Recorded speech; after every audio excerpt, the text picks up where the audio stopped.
Up until junior year of high school, I flew mostly under the social radar, stuck to my status as a nerd girl. But when I was 15, I joined varsity cheer. My school's cheerleaders weren't popular by definition, but everyone kind of knew who we were because we were on the announcements, performed at pep rallies, and generally engaged with students a lot. I made a lot of friends that year. Some of them happened to be the cool kids. For a while, I thought this was my long-awaited karma payoff for the years of bullying I'd suffered at their hands. I even developed a crush on one of them. A crush which the junior cheer captain herself volunteered to help me pursue. Homecoming is a big deal where I'm from, and I began to fantasize about my crush asking me to go with him. I'd heard rumors that he was planning a dramatic proposal, and as homecoming season approached, I became more and more sure that I would be his date. The junior cheer captain, who was close with him, kept dropping hints that I was right. One day at practice, she asked me what my favorite candy was, and I knew it would be so my crush would know what to give me. You can imagine my surprise when, after an exhausting theater rehearsal, I walked into the parking lot and was confronted by a guy I'd hardly spoken to. He was asking me to be his date. My theater friends all applauded, assuming I was overjoyed. I saw both of my parents in the parking lot, recording the whole surprise. But most importantly, the cool kids that I'd recently befriended, they were standing there, right behind him, egging him on. I didn't understand why, because he wasn't popular at all. In fact, he was known to be kind of creepy. The junior cheer captain was laughing, encouraging him to give me the box of my favorite candy he was holding. She'd definitely orchestrated the whole thing. I didn't really know the guy, but I didn't want to humiliate him in front of the coolest kids in school, so I faked a smile, rolled with it. I promised myself I'd deny him later, in private, so he wouldn't be embarrassed.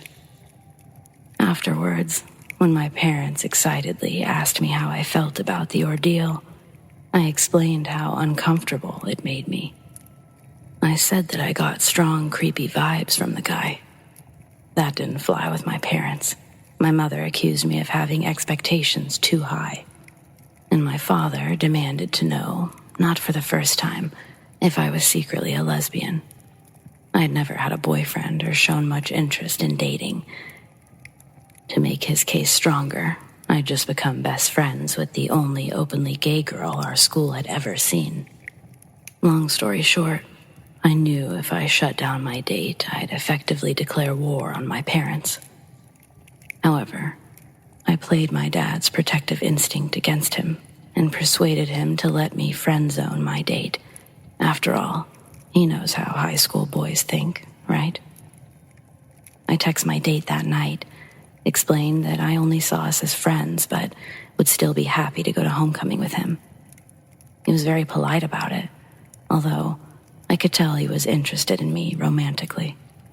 It seemed that we'd reached a deal until the next day at school, when one of my cheerleader friends referred to my date as my boyfriend. I corrected her, told her that we're just going to homecoming as friends. She seemed confused, told me that my date was telling anyone who'd listen I was his girlfriend. A few more of my friends approached me with similar comments, and I confronted my date about them. He denied all involvement, suggested that it was a rumor. I reminded him that we were just friends. I had zero romantic interest in him. He said he understood. I got a call from the junior cheer captain. She pretended to be sweet but conspiratorial, and I was still annoyed that she'd led me to believe my crush would ask me to homecoming. She began to attempt to persuade me that I was wrong to friend-zone my date. She said that she'd spent many afternoons planning his proposal with him, and she knew he was kind of creepy from afar, but he was sweet and caring underneath it all. I said, If he's such a catch, she should date him. Annoyed, she dropped the sweet act. She told me that I had to date him because he liked me so much and he'd gone to so much trouble to ask me to homecoming. I had to give him a chance because he'd gone out on a limb for me. I told her she was wrong and I didn't have to do anything I didn't want to do, and I owed him nothing. I ended up hanging up on her soon after that, but that was just the beginning. Starting the next Monday, he would corner me in the hallway, give me a rose that he held in his teeth. He usually did so in between my 6th and 7th periods, when my path through the hall crossed his. I was deeply uncomfortable with this, and I told him so, but he wouldn't stop. I took different routes to escape him, but the junior cheer captain and her posse, they made a point of tracking me down so he could find me elsewhere. Every time he did this, everyone in the area would treat it as a sweet, romantic gesture, despite my obvious discomfort. Wouldn't any girl be so lucky to have a boy so devoted to her that he gave her a rose every day? He was still telling everyone I was his girlfriend. The final straw for me was when he walked into a class that he wasn't in to find me and give me my daily rose. My teacher, who was friends with the junior cheer captain, let this happen. For weeks afterwards, she would ask me about my date every day. When he came in, I told him to get out, to leave me alone. His feelings were clearly hurt. He left looking like a kicked puppy. My classmates started calling me a cold, hard bitch. It didn't matter what I had to say about him. I was an ice queen, refusing this sweet boy's advances. Everyone in the school had decided that I was in love with him, and nobody cared what I had to say about it. My crush, who was part of the popular group, joined the cheer captain, pressuring me into returning my date's feelings. At every event where the cheerleaders were present, my date would push his way to the front of the crowd. He would go to great lengths to get my attention. At football games, he would wave a flag in the student section, so I'd look at him when we were cheering. The other girls would make comments on how endearing he was when he waited in the parking lot by our bus back to the school, just to hug me, tell me how great I did. I didn't know what else to do other than let this happen. I'd only recently ascended to a position of visibility. If I conflicted too hard with the cool kids who were so dead set on setting me up with this guy, I could be an outsider all over again. I hoped that if I just kept ranting to my real friends about how creepy he was and publicly let him do what he wanted, it would all blow over. My school had a 15-second attention span, so some scandal had to one-up me sooner or later. The truth emerged, as usual, in the locker room. It turns out the junior cheer captain had been telling him, my date, during their afternoons together, that I was into him. He'd come to her for help, announcing his crush on me. And she'd gone a step further and convinced him that I felt the same, despite the fact that I didn't even know his name. She'd lied to him for weeks prior to the homecoming proposal, and when I told her that was wrong, she didn't care. She told me I should be grateful because everybody was starting to think that I was gay. My best friend, the lesbian who was starting a gay revolution, and I felt inspired, spread a rumor that we were dating. After all, everyone already thought I was gay, right? But my date wasn't fazed. In fact, he told everyone that he'd just turned me straight again. Ew. 3 weeks after he asked me, it was finally homecoming night. Thanks to cheer obligations and a complete coincidence involving a switched backpack that left me without a dress, I ended up only attending the dance for half an hour. My date awkwardly stood on the side of the room while I danced my heart out to Mr. Brightside. I almost felt bad for him when, right at the end, the junior cheer captain appeared like a summoned demon to suggest that we slow dance the next opportunity. Thank God I escaped that one by walking to the DJ and suggesting he play Footloose. My date walked me out to the parking lot to wait for my mom to pick me up. While we waited for her to drive around, which took entirely too long because she still hoped I'd stop making a fuss and date him, he asked me out. I politely declined. He quickly stammered that we could go with a group of friends, like the junior cheer captain and my crush. I denied him again. I made it clear that we were only friends, and that I wasn't interested in romantic endeavors because I was too busy. That was actually true. I was in all advanced classes, varsity theater and cheer, worked part-time. A few days later, a teacher eloped to Vegas and nobody cared about my love life anymore. My date and I were distanced again by classes and activities and work. It appeared that everything was going back to normal. That Friday at the football game, my crush asked me to sit on his shoulders for the alma mater, kind of a romantic thing at my school. Overjoyed, I accepted, and I hoped this was the beginning of a new chapter for me. I ignored the frantically waving flag in the stands. Monday, my date stood on a chair in his second period class and announced that everyone should be wary of my crush because he would steal your girl. I heard everyone buzzing about it a few hours later, when someone called me a bitch, again, for breaking my date's heart.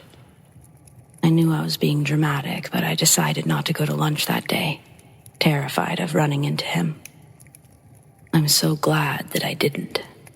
Later, I saw on Snapchat that my date had carved my name into his arms with a pair of scissors. His bleeding arm was screenshotted and sent to me by half a dozen people, most of them demanding why I'd hurt him like this. He did it in the middle of lunch, in a crowded cafeteria, and somehow no administration noticed or cared. The school was buzzing. My date was a broken-hearted victim, and I was the evil, secretly gay bitch who wouldn't give him a chance.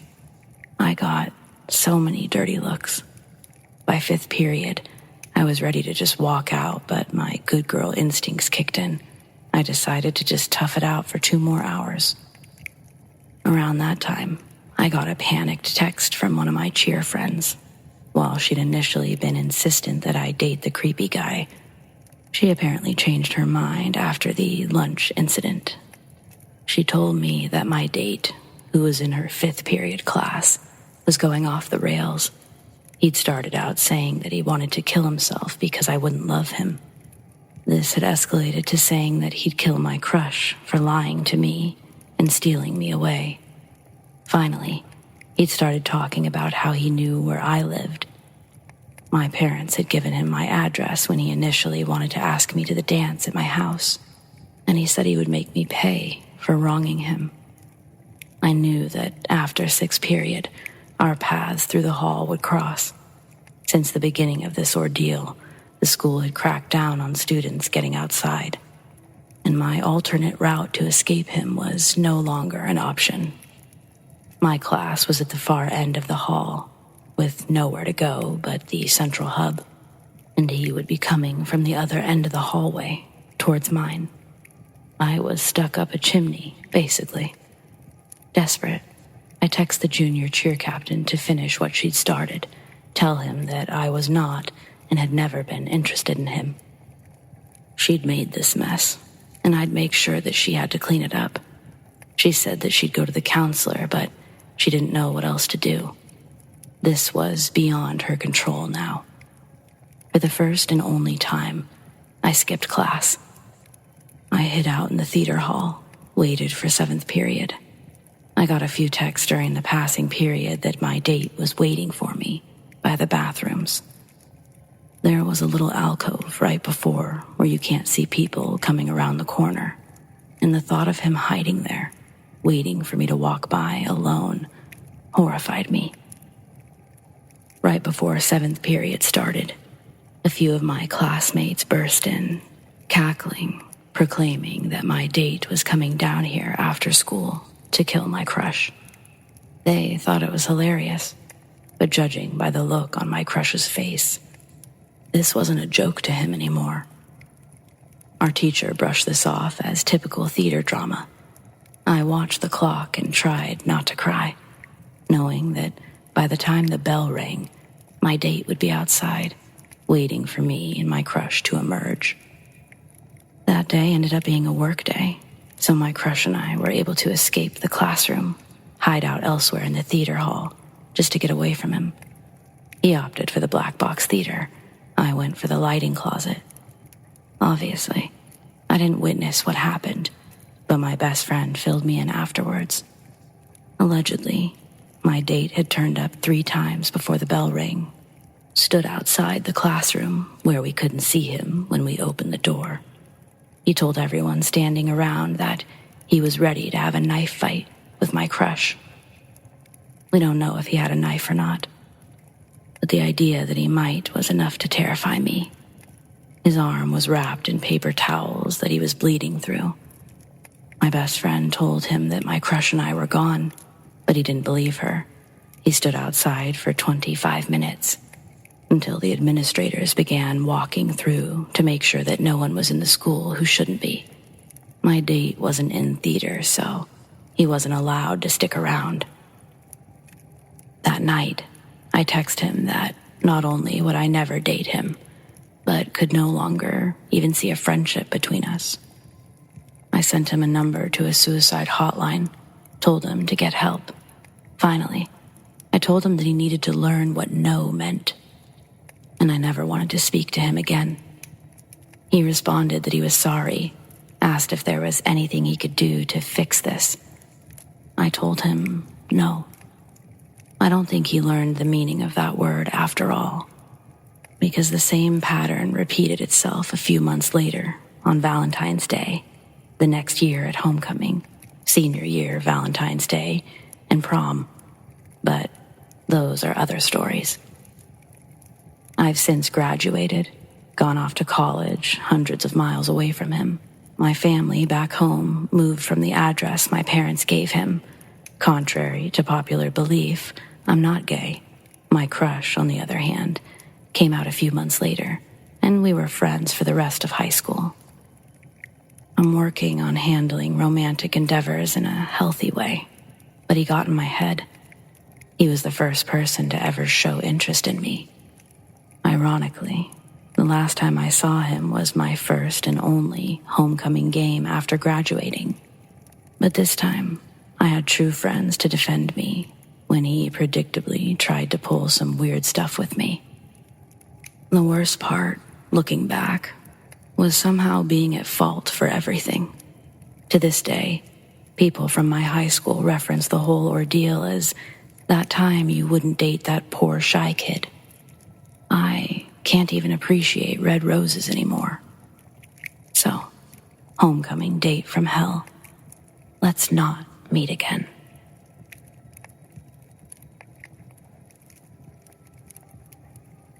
I heard something in my local bar that will stay with me for a long, long time. There's a regular who loves mountain climbing. He's pretty old now, and I guess he doesn't climb that much anymore. He's always been a pretty quiet man, but one cold winter's night, he suddenly started telling me his story.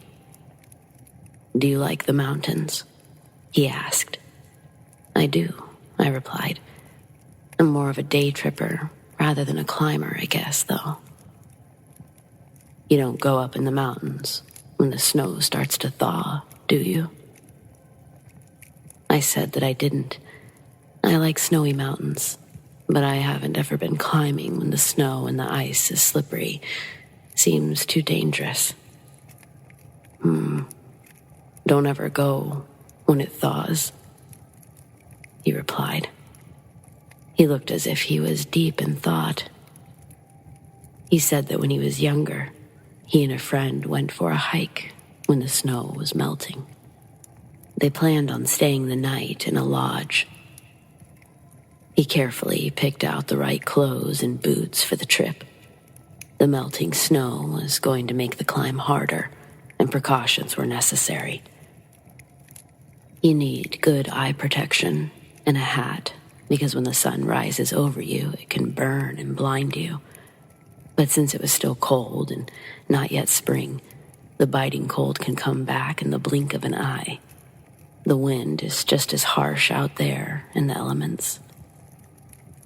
He said that luckily the weather wasn't as bad as he thought it might have been. He and his friend were in good spirits, and the pair were making good time with their climb. They saw a group of people up ahead. The group was descending as they were ascending the mountain. When they drew closer, they offered a little greeting their way. There were 5 of them, and not one of them said a word. They didn't reply or even acknowledge the greeting. Well, they thought that was kind of rude since they literally walked straight past them. He noticed something about the clothing that the group was wearing. Some were dressed for warmer temperatures, and the others were dressed for colder temperatures. Some were wearing t-shirts and shorts, and others were wearing thick winter coats. He spoke with his friend and determined that because it was partly sunny and still cold, the clothing didn't seem that unusual. They carried on climbing until they reached the lodge. They went to check in, and the clerk said to them, "Oh, great. You know what? You'll have the run of the place to yourselves. There's no other bookings, and there aren't any other climbers today. Pretty lucky, huh?" The pair of them stood there, puzzled, because they'd just seen a group of people. They asked, "Does that mean that there are no other climbers, and there won't be any other climbers today?" "Well, yes. According to the owner of this lodge, the mountain's wide open. No one's here except us," the clerk replied. Well, they couldn't get their heads around that because they'd just seen that group of 5. They spoke to the owner of the lodge a little later on in the day. They explained to him that they had seen a mixed group of hikers descending the mountain. The owner of the lodge looked visibly shaken by their story. He looked disturbed yet not unfamiliar with the idea. He said that over the course of a year, there had been 5 fatalities due to either severe weather or injuries. He then said the following: "When the snow begins to thaw, that's when the victims make their way back home." So what my friend at the bar thinks he witnessed that day was something paranormal. Those 5 silent people who seemingly didn't acknowledge him and his friend, dressed in different clothing for different seasons. They could have been apparitions.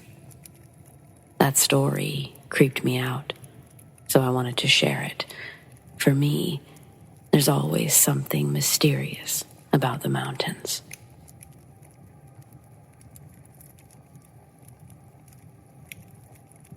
There are numerous sufferers of sleep paralysis across the globe. It's said to affect all kinds of people, all kinds of members of society. It may not affect everyone, but I want to share my experience. There are some theories out there that say that you're more likely to get sleep paralysis when you're overly tired, but for me, sleep paralysis tends to strike when I fall asleep on my back. I don't mean every night or anything like that. It's just the only thing I remember that was different that night. By the end of my recital of my experience, you'll likely understand why I always sleep on my side nowadays. No matter how much I want to roll over onto my back, those few moments of discomfort before sleep are not worth risking sleep paralysis or a repeat of what happened this night. So on the night in question, I woke up on my back in the middle of the night. I felt a strange numbness in my fingers and my toes. They felt odd, so I wanted to flex them. Stretch a little to relieve that weird feeling. However, when I tried, I found that I couldn't move them. They felt stiff. It's hard to explain, like they were made of stone or something. This, of course, is a terrifying realization in the middle of the night. I felt beads of sweat gathering on my brow. I'd never experienced anything like it before. I remember trying to move my fingers. I was putting all of my strength into moving them. I got to the point where I felt as if my eyes were bulging out of their sockets with the mental effort I was trying to exert. Clearly, it didn't work. Next, I tried a different tactic. I tried to calm down a little. I mean, what else could I do? I didn't have much else to focus on, so for some reason I decided to count the wrinkles or lines on my ceiling. I just wanted a sense of normalcy. By the way, if you ever try what I did, look at the lines in the ceiling, you'll see how wide the room is. That was just something I noticed. I got tired of the ceiling, and being as the only thing I could control was my eyes. I looked around the room, but then suddenly my eyes fell on something at the foot of my bed. There were 4 yellow eyes peering at me. It was horrifying. Imagine these cold, yellow lights at the end of your bed. You see them just over the arches of your paralyzed feet, and also, you cannot move. There's no fear like that. My mind was a blur. I felt as if everything in my body had been put on pause. My head was filled with these images that I hadn't seen before, images I cannot explain or understand. I knew then that somehow those eyes were not human. In my room, there was nothing but darkness and those horrid, glowing yellow eyes. The 2 sets of eyes then suddenly split up. One pair of eyes went to the left side of my bed, the other to the right. The speed the eyes moved at was unnaturally fast. My heart was thundering in my chest. I just wanted to sink into my mattress and disappear. I wanted to close my eyes, but I couldn't. I could feel them drying out, but that was the least of my worries. The glowing, dark yellow eyes approached the side of my pillow. They were studying me. I felt their cold glow all up and down my body. What are you? I wondered. My heart rate was causing my vision to blur. I could hear how labored my breathing had become. I could feel a tightening in my throat. The yellow eyes then focused on my own eyes, from left to right. I felt my face get hotter and hotter, and then, I guess the fragile grasp I had of my own consciousness was severed. The last memory I have of that night was seeing nothing but those yellow eyes gradually fade out to black. There isn't really much more I can tell you about that night, to be honest. I'm not sure if I want to know any more details. I guess it doesn't sound that scary when you write it. Maybe I cannot put into words how I felt at the time because, for me, whenever I think back on that night, an ice-cold shiver races up my spine when I'm reminded of the eyes.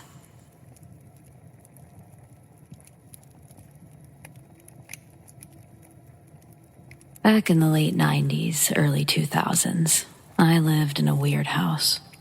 It had some serious history with what it had been and how it was built. The house itself was built in 1910, and sometime around 1940, the front of the house was expanded with a large storefront style at the front end. It was added and turned into a repair shop of some kind. When the expansion to the house happened, they extended the basement. The basement was one long corridor about 60 feet, but this is where it got weird.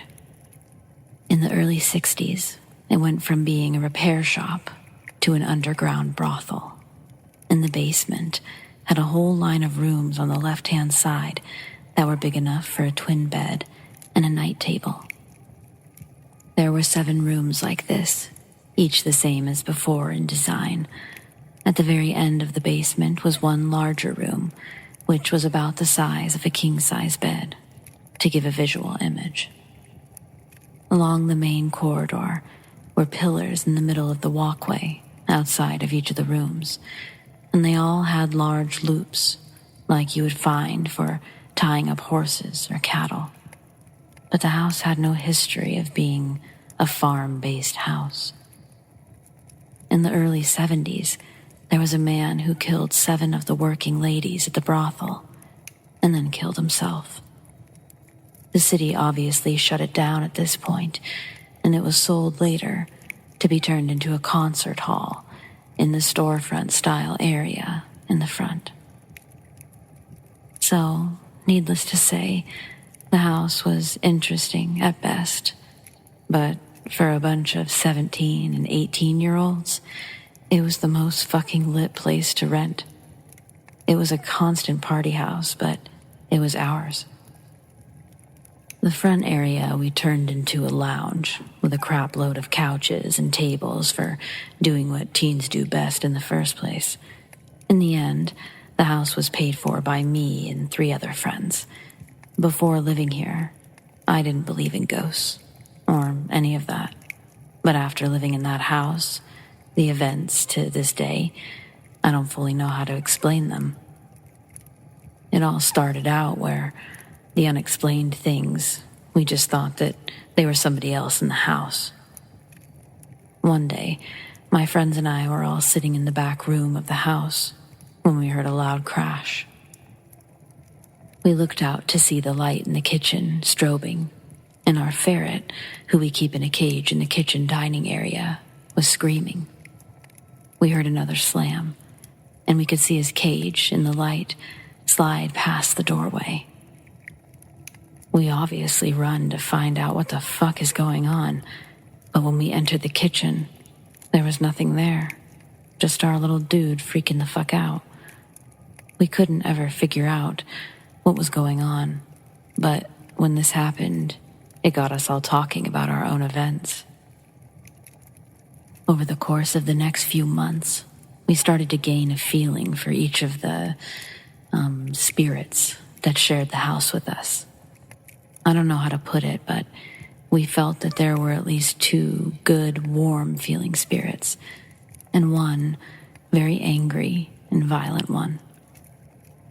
We started having physical interactions with them, which to this day, I can't fully explain other than what felt like a warm hand on your shoulder kind of experience.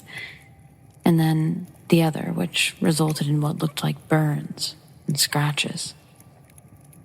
When we lived here, we had a set of 3 paintings that made up one painting.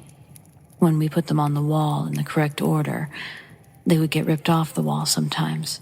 We'd come home to them on the other side of the room, and other times it would happen with us watching, like when we were sitting around drinking or whatever else. Now, if we put them up in the wrong order, nothing ever happened to them. In the end, they lived in the wrong order for this reason. We had a number of stereos in the house, and they would all go to white noise after listening to them. These were the old style with the knobs to change the stations around, so we ended up taping them in place. But they would just sometimes go to white noise anyway. After living here for 2 years, we gave names to them. We named them Rose and Jill, for what we can only assume were the 2 working girls, and Henry, the killer, we think. We dubbed him the mean one, the one that would inflict pain and anger to the rooms. Henry would also slam doors and cupboards, sometimes throw plates and glasses. When we would take showers, the mirrors would show handprints in the condensation, and we would hear what sounded like a faint woman talking when no one else was home. One night, my friend and I were throwing a Nerf football back and forth. The ball bounced and hit a large white vase. It was in the house when we moved in.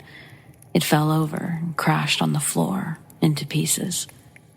We felt like this must have made Henry angry because both of us felt burns or scratches on our back. The raised welt kind of scratches. And his activity levels skyrocketed for the next week or so. I don't really know what brought me to type all of this out, but in the end, It felt therapeutic to tell someone for the first time outside of my friend circle about these events. So, thanks for reading.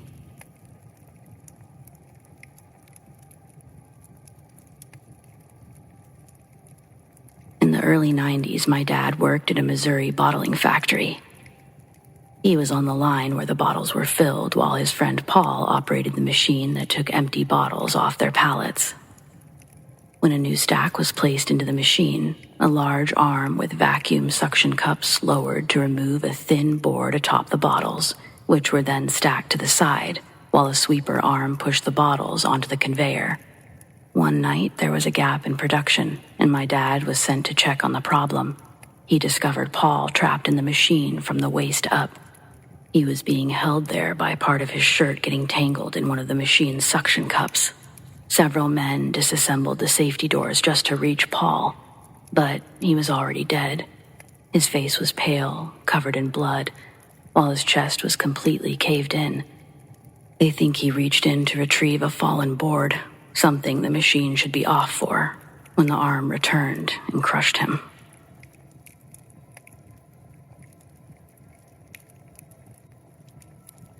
The kids of the 90s were a special bunch. We were right at the cusp of when everything became banned and rules in schools changed. I'm not in any way saying that this is a bad thing. I remember my kindergarten teacher smoking on field trips. I also had the opportunity to grow up in a very small town. The kind of town that just felt smaller after leaving. A true stereotypical town where every teacher gives the athletes a bunch of extra credit work, the same extra credit work, so that they can keep turning it in over and over to legitimize their passing grade in the class. I was kind of a bully, sad to say, and I know I hurt a lot of feelings. I did say stereotypical, right? Well, since high school, I've grown from my bully ways, and I understand why I was the way I was. I'm a spiritually better person since moving away from my small town, but some of the shit that we used to get away with was wild. Though this story isn't exactly something we got away with, at least not me. This incident actually got a lot of people in trouble. Should have been way more trouble than what actually occurred, but I digress. Here we go. Some crazy shit I saw in high school back in the 90s. Our school had 2 floors. Floor 1 had a gym, commons, library. It also held the 9th and 10th grade classrooms. Upstairs held the 11th and 12th grade classrooms. These floors are connected by a handicap elevator that one exceptionally unhealthy teacher used, along with a tall set of wide concrete steps. It's technically 2 flights of steps to get to the 2nd floor. It's a tall climb that I would make multiple times every day. The 2nd floor is basically a long hallway, with classrooms and lockers on either side. At the end of the hallway is a glass exit door, and the other end is a large open space that overlooks the 1st floor commons area. Homecoming night, I'm part of the homecoming royalty. The night of our home game, we're supposed to walk out on the field during halftime, where they reveal the king and the queen. They're crowned, then we have to run off the muddy field in our nice suits and dresses, while the visiting team begins to run out onto the field and begin to warm up for the 2nd part of the game. I wasn't voted queen, but my best friend Nikki was, and that means our group's party still got the royal treatment on dance night. 6 coupons for Red Lobster, and a limo to take us from there to the dance. Trust me, for the time, this was epic. Our inflated sense of selves arrived at the dance, thinking we were movie stars or something, hopping out of the only stretch limousine the town had ever seen. The dance was at our school gym, so looking back, it makes me laugh how epic we thought all this was. Well, that's the innocent stuff. Most of the night we were able to hang out behind the scenes in the commons area. It wouldn't be until later that we'd be walked on stage and do some grand gesture. Another thing we inflated into oblivion. Egos were at full capacity that night. But before all of that, before the grand royal entrance, all of us were hanging out unsupervised in our designated back area. Some of the boys were throwing a football up and down the 2nd floor balcony. Every so often, we'd peek out at the crowd and laugh at all of the other kids having a good time. Because mean. In reality, they were actually doing what they wanted to, whereas I got to see two meatheads throw a football at each other. When I heard Spice Girls come on, Nikki and I joked, pretending to know and lip-sync all of the lyrics and dance moves from the music video. Then in runs a freshman that's also on the football team, but not on homecoming court. He was sent to tell us all that we need to be ready on floor 1 in 10 minutes. He announces to the group, and the homecoming king, a slightly not sober one, I might add, looks over the banister and tells the kid to come upstairs. The kid does so, running up the tall flights of stairs to reach His Majesty. When he gets to the top, he walks over to where Nate's standing. Then Nate points a finger in the kid's direction, and he says, "Freshman, do a dance for our enjoyment."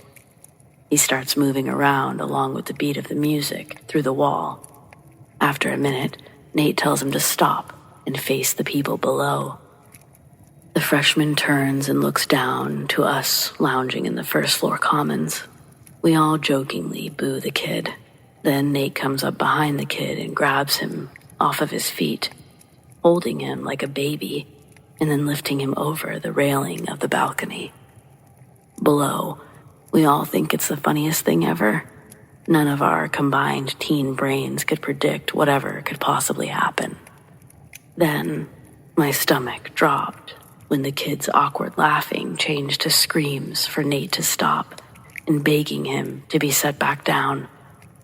As Nate holds the struggling freshman over the railing, he calls out to the crowd, asks if the kid's dance moves appeased us. There's a mixture of laughter and thumbs down being thrown in their direction. He tells the freshman, "Well, you heard him." Then he acts like he's going to toss the kid off. This joking jiggle makes the kid squirm so fierce, he actually managed to push himself from Nate's arms while he was still suspended in the air. Nate drops the freshman, and all of us watch in shock as he drops.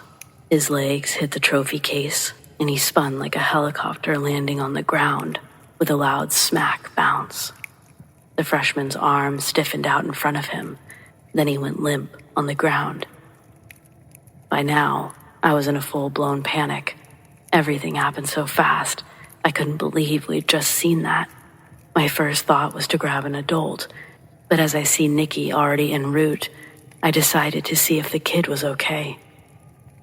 Nate stays upstairs, looking down at what he'd just done. He keeps saying, "I didn't mean to drop him. It was an accident," over and over again. The kid was conscious, but I told him not to move.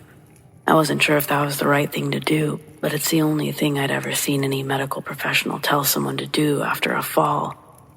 Minutes after the kid's fall, teachers and chaperones are swarming the area, telling all of the kids to leave. There's an ambulance parked outside the gymnasium, and medics are running through the dance, bringing the rest of the evening's festivities to a halt. Literally, the least cool thing anyone could do, and we did it. We have to tell the medics and the principal what happened, and that night, police arrest Nate. He's out by the next day, and that Saturday morning, police were now at my door, taking me in for questioning. If the kid died, they had a murder case on their hands, and they were looking to wrap it up quickly. Homecoming King Nate told the police that I coerced him into putting the freshman in that predicament, giving the thumbs down and telling Nate, and I quote, "Drop him backwards." This obviously wasn't true. The other kids they interviewed also had stories in line with mine. But Nate was our big football star. He had a game the next week and scholarships to any college he wanted. The staff couldn't very well let him go out like this. When a few of the faculty that were chaperoning the dance were interviewed, it was mentioned that I was a troublemaker and a bully. Nate had been manipulated into fulfilling my orders to drop the child for my sadistic enjoyment. It was absolutely fucked what they pulled on me. Nate was able to walk away from this with his reputation squeaky clean. The kid survived, and it was all ruled an accident in the final report. But I was thrown to the wolves so that freshman's parents wouldn't go after the school any further. They wanted blood for their child, and I was chosen for the chopping block. I wasn't allowed to attend my graduation, and with bullying and hazing on my records, the few colleges I had wanted to attend all turned down my letters of interest I'd written in hopes they'd overlook those red-inked words. One college, last on my list, and probably last on a bunch of lists. They let me in, but the sororities saw me as a risky pledge, and I had to live in a dorm the year and a half I attended. Here I am in my 40s, and still a bit bitter about Nate, but I do have a bit of knowledge that allowed me to accept the balance of the world and move on. Plus, I got myself a whole new group of friends, a whole new outlook on life after this whole thing happened. I was determined to be nothing like I was, and to make sure the company I keep reflects my own values, and so on. That's what growing up is about. It's just that hopefully you learn it without seriously injuring another human. Also, I'm not proud this makes me smile because I'm not a sociopath, but Nate's sophomore year of college, he blew out his knee in the first game of the season. Did it change my situation? Not in any way. Did it change Nate's? Yeah. And somehow, some way, my injustice was righted. Hakuna Matata, but only after revenge.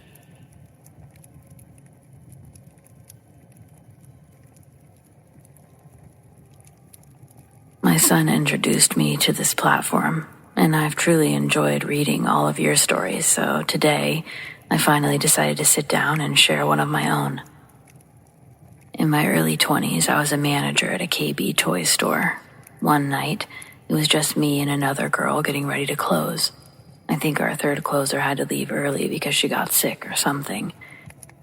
For safety reasons, we were always supposed to have at least 3 people working together, but that night it was just us 2, cleaning and organizing. The store was minutes from closing, and I was headed to the front door with my keys to lock up. As my hand reached for the handle, the door suddenly swung open. It happened so fast that I didn't realize what was going on until a father and son nearly knocked me over as they walked into the store. We both got quite a fright, and that fraction of a second between me looking up and the man's coat blocking my vision, it looked bright outside, like there was a car with its high beams on, pointed directly at the doors. The toy store had a shade film over its front glass, which made it hard to tell what it looked like outside, but I knew the sun wasn't still up. I'd taken the trash out earlier and distinctly remembered grabbing the box cutter, because the garbage bins were in the alleyway. That little strip of pavement should be my next post because some of the things that happened in the alleyway behind KB Toys were absolutely horrendous and horrifying. I got to know multiple police officers on a first-name basis just from taking out the trash and seeing them so often. They were always back there with their lights on, investigating something. They'd always ask me if I'd seen anything, but for obvious reasons, we didn't use that alleyway for leisure breaks. We didn't use it for anything besides a trash dash. That's what we called it. But before I get more sidetracked, let's get back to the main subject of my story. It was pitch black outside and rainy during my last trash dash. But in that sliver of a view from the door that was opened, it was daylight. I caught myself before I could ask aloud, wait, was that daylight? Thinking how absurd that question would sound. I made a quick, discreet glance at my wristwatch. My mind snapped back to reality when I saw that there were just 2 minutes until closing. Despite their grand entrance, I still managed to put on my best smile and welcome the customers into the store. Their ages and appearances aren't that important to the story, but by the way that they were dressed, I assumed they were foreign, French maybe. The only reason I thought French was because they're known for their style. And both the man and the child, they were dressed sharply. Their shoes were shiny and looked like they were both looking down and playing some miniature Game Boys when they entered, which partially explains why we collided. I'll also add that the man didn't apologize or even acknowledge that he'd bumped into me. I instinctively said sorry, but he just looked at me like he was annoyed that I'd grazed his coat with my forehead. The holiday season was around the corner, and there were rumors that higher-ups were acting as secret shoppers, firing employees on the spot for not upholding store etiquette. I don't know how true that actually was, but I wasn't taking any chances. This guy smelled like a corporate rat, literal and metaphorical, as I could smell his cologne from our brief encounter. The little boy standing next to him had clearly never had to work a day in his life. It was obvious that they were far from home, wandering into a KB Toys in that neighborhood at that time of night. Whatever they got would have probably been taken at knife point before they made it back to their car. Joking, but not joking. However, they didn't end up buying anything. They didn't even browse the recently organized shelves. After their initial steps into the store, the man's irritated expression changed. His eyes squinted as he began to look around. Pretending to be occupied with a task, I walked over to the Lego play corner to re-sweep the already swept floor. Anything to make it look like I wasn't staring at him, wishing that the universe would send this rude, confused man out of my store so we could close. But instead, the energy I sent out seemed to influence the man to engage me in conversation. I heard him shout, "Lady, you sell Macs?" Having no clue what he was talking about, I asked, "What?" He repeated himself, and I said, "I don't think I know what you're talking about," genuinely confused. I directed him to the toy trucks, the Mac ones, but that suggestion only made him angrier. He asked if I was stupid, started yelling at me about apples. The berating continued, when I couldn't answer his questions, of course, as if I were the one causing his problems by intentionally playing dumb. To top it off, he called me a racial slur before he and his son stormed out of the store.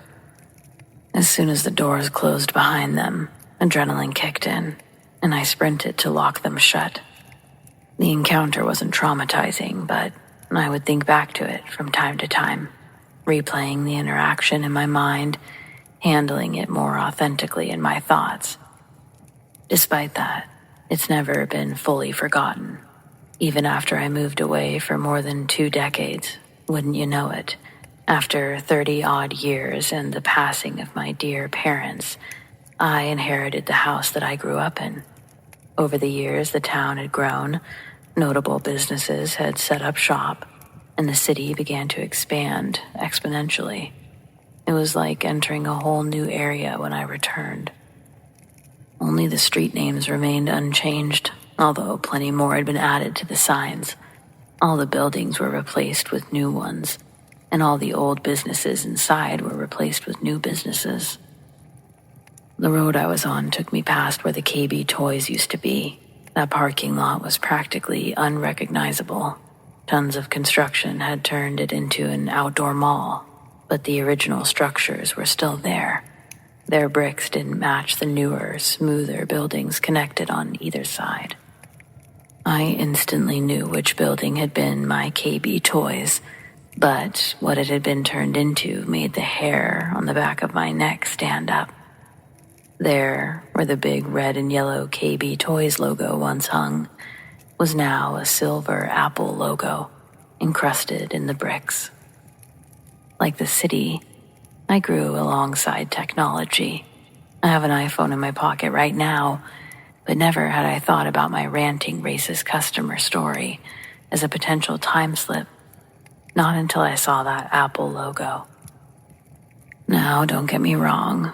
That man is still an ignorant racist in any timeline, but here in 2024, if someone asked me about a Mac or Apple, I'd know exactly what they meant.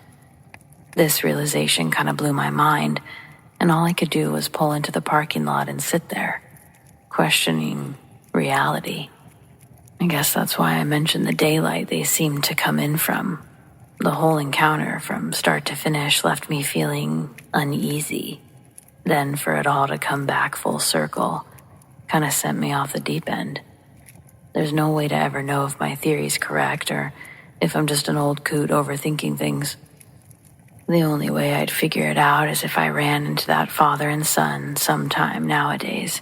If my time slip theory holds weight, they'd be living around here right now.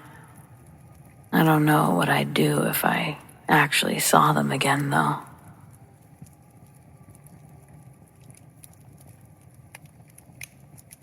When I was 13, I spent a month at my uncle's ranch. He was short on help, and I wanted to learn how to see the mountains.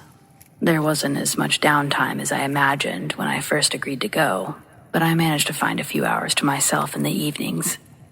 Mostly I just explored the property. I especially liked hiking the trails. Uncle Leo gave me a Sunday off to explore properly, but warned me not to go past any area marked with stacked stones. I made a joke about the Blair Witch, but he said that they were there to mark bear territory. That put the proper level of fear into me, and I was determined to stay off those paths.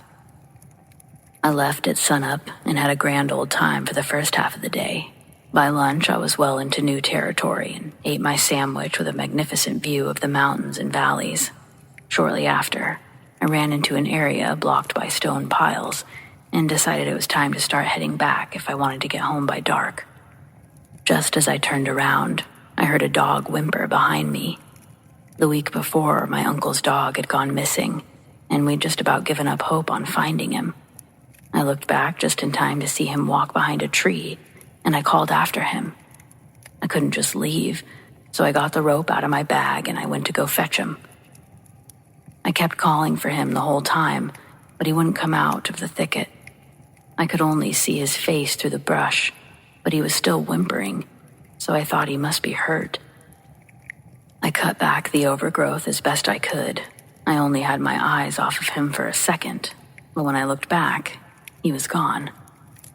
There's no way he got out that fast or that quietly, but he wasn't there anymore. I called for him again and looked through the surrounding brush. There was no sign of him. I didn't want to leave him with bears, but I didn't want to be out there alone past dark either.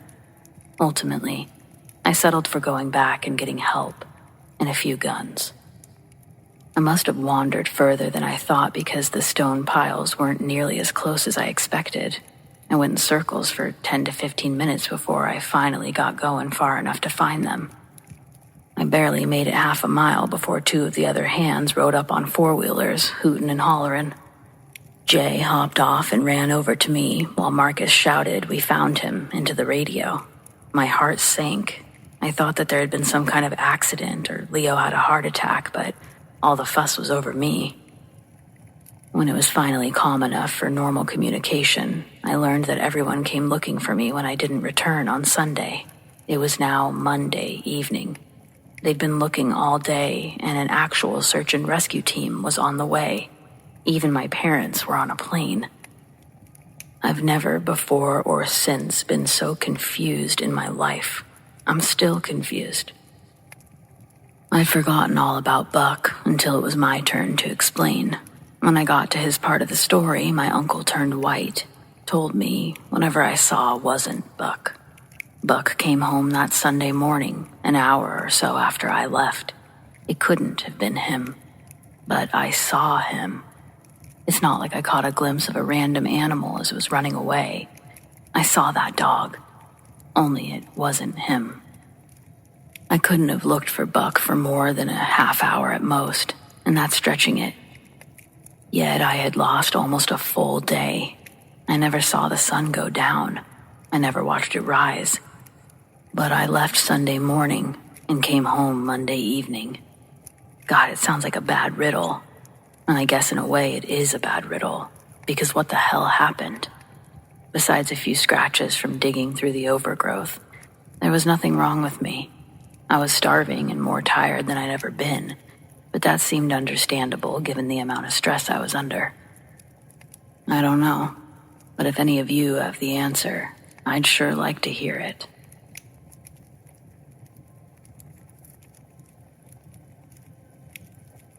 For about 15 years, we lived in rural Claremont on a 15-acre parcel that had East Duffins Creek running through it. This is in Ontario, Canada, just outside of Toronto. It was moral season, so I jumped on my ATV, headed over to the north side of my property, where I found morals in previous years. I hopped off and went for a hike down to the creek and up through some native apple trees. I had to part some cedar branches to get back to my ATV about 25 feet away. When I climbed on the ATV, a full-grown eastern cougar came out of the cedars in the same place I had just walked. Clearly, he had followed me. I was afraid to start the machine, as this would have required me moving one arm and both feet, and I was worried that the movement might trigger him to come after me. We stared at each other for a moment, and then I jumped in the air, yelled boo as loud as possible, and, fortunately, the big cat turned and ran. I went home and called the Ministry of Natural Resources to report the sighting, and they weren't surprised. They said that these eastern cougars are about 150 pounds, follow river corridors, have a hunting area of about 90 square miles, and take a deer a week. 2 months later, my daughter-in-law captured a photo south of Barrie, about 50 kilometers away. It was exciting, but scary. You can see it, just watching.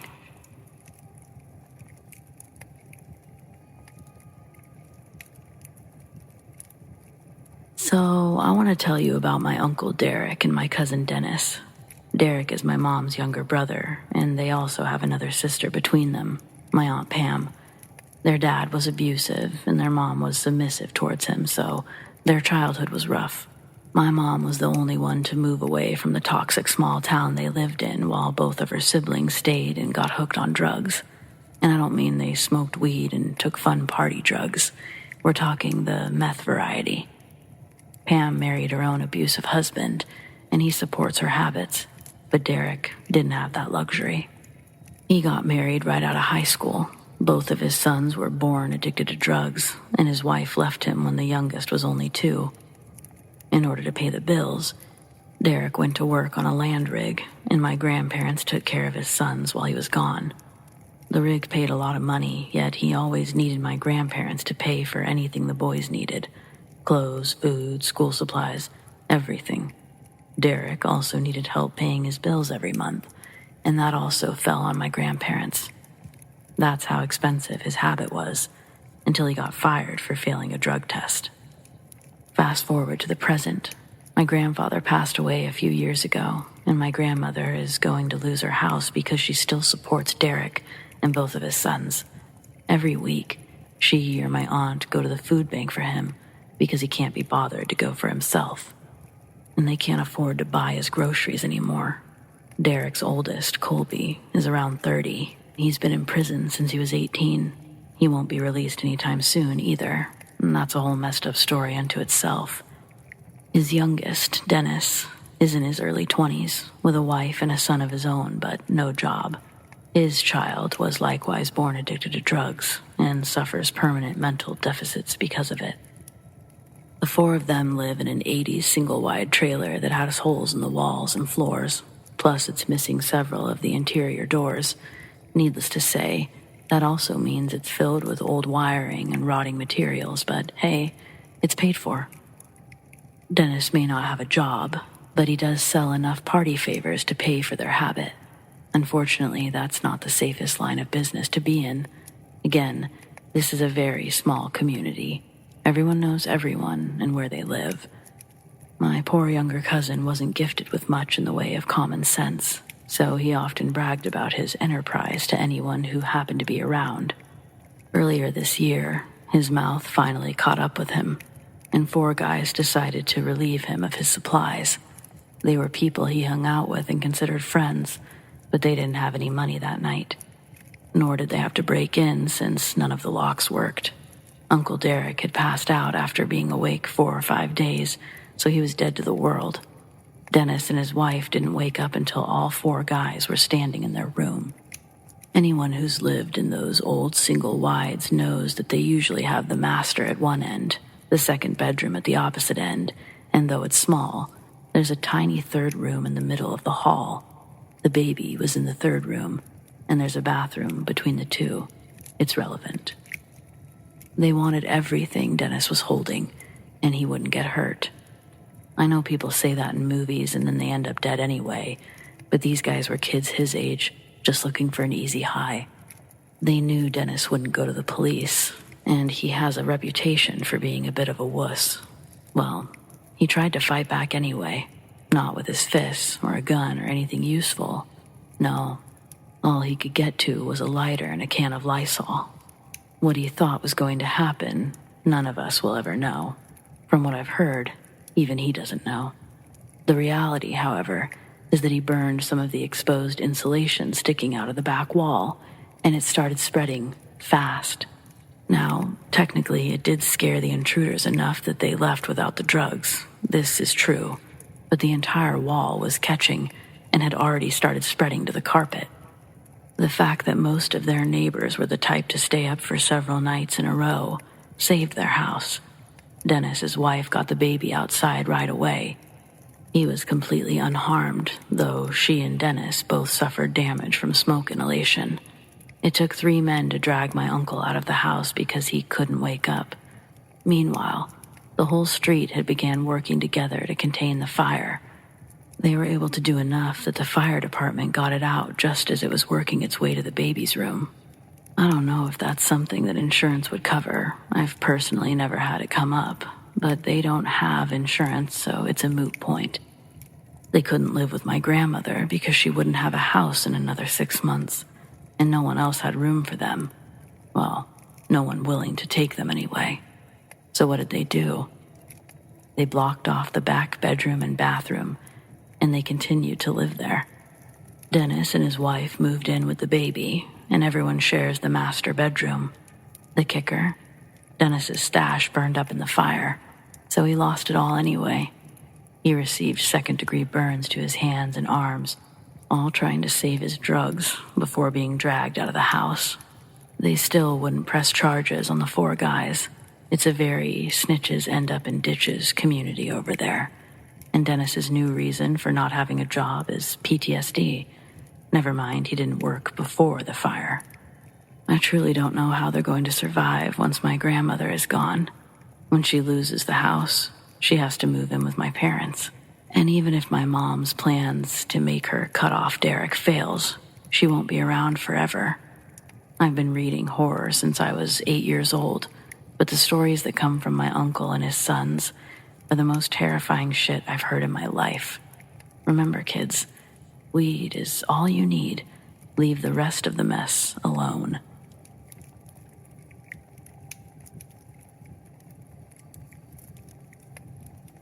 Boomer generational here to say I thank Jesus every day that I was able to be a mother when I did. I couldn't imagine raising a child nowadays. The world be scary, and kids these days are dumb as hell. Like, damn, even if I raise my kid correctly, they'd still have to cohabitate with these prime-guzzling, mindless sheep. I got a granddaughter, kids in 4th grade. She was a COVID baby. No, she didn't have COVID, but she got that weird antisocial things that all the kids got. I blame my daughter, and the funny thing is that she blames me in the same way with her. All we can really do is accept that we're all just learning in our own way. What's important is that you're growing with the lessons you're soaking in. And don't get me wrong, I'm also totally going to play the times have changed card because, again, the world be scary nowadays. I am not saying the 90s were better. Actually, yeah, I am saying that. Put it on record. Raising a child in the 90s was way better than nowadays. I'll also admit that lots of laws were put into place because of the 90s. Like, a lot. Everything was so fresh and new. The internet was just stepping into existence. It was a wild time. So sometimes unexpected things happened that, in retrospect, maybe could have been prevented. And boom, a bill becomes a law. Please feel free to add on to this with your own only in the 90s stories. But here's mine.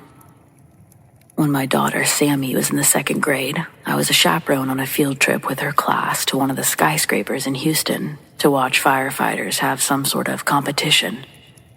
From us having to park like a mile away from this building to what was actually going on when we got in there, all of it seemed very poorly planned, let's say. Maybe there should have been more eyes or attention as to what was going on. Maybe the teacher was hooking up with one of the firefighters there. I don't know. Either way, when we finally got to the building, no one greeted us.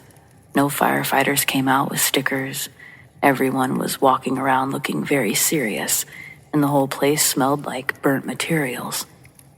The fumes were so strong a couple of the kids were getting lightheaded and wheezy. Whatever was going on looked important to the men and women competing. This wasn't a field trip where you could go up and ask the firefighters questions. They were all focused on getting their gear and themselves mentally ready.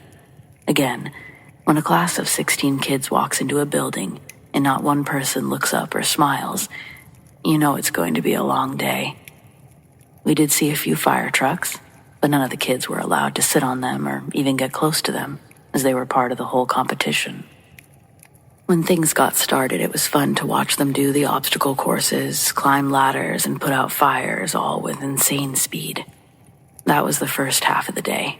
Then everyone had an hour lunch, including our class, as there was nothing else to watch anymore. The kids sat in the grass and ate paper bag lunches and talked about the events.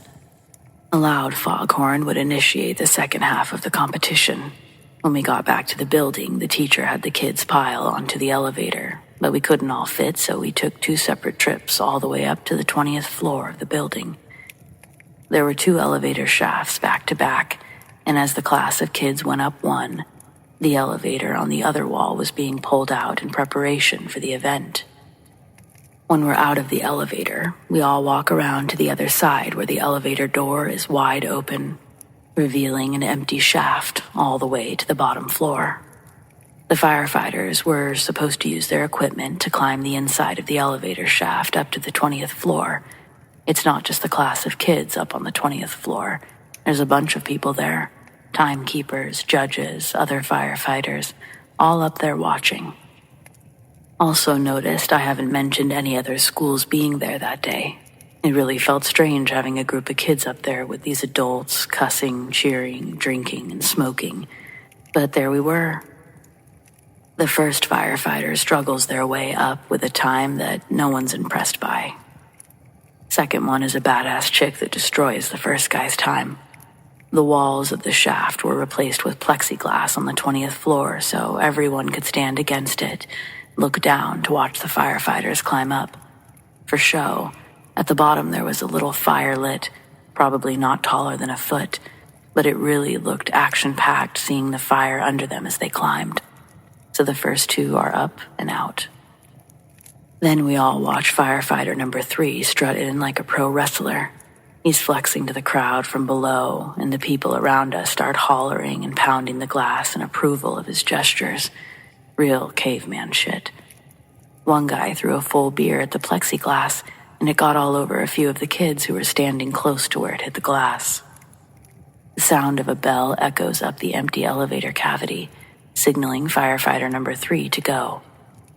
He decides not to use most of his climbing gear and starts making his way up untethered to any failsafe. This really got the crowd going. They were hyped. No fucking way, he's fucking crazy. People were jumping around like silly children, but even the children weren't jumping and screaming. I think they were all confused as to what lesson was supposed to be retained during this field trip, as we were all watching firefighter number 3 climb up towards us like George of the Jungle. And to his respect, the guy did make it to the top, but not all the way. Let's just call this guy George. As George reaches floor 20, his hands grip the metal grating on the floor, and then he tries to pull himself up like he's getting out of a pool, but he's winded and out of energy. Naturally, nobody helps him though, because his time is still going. He has to pull himself through that metal doorframe to complete his run, and the time has to stop. People are cheering him on, but he's completely gassed out. And it's terrible to think of this in such a whatever way, because I know it's not. But I shouldn't have been the only one seeing this guy struggling and think, maybe I should help because he doesn't have a harness. But there's literally a man with a stopwatch squatted by the hole of the elevator, shouting at this guy to get his ass up there. It was not in my power to change the following event. I was, however, able to stop Sammy from witnessing it, and that was the most important thing to me.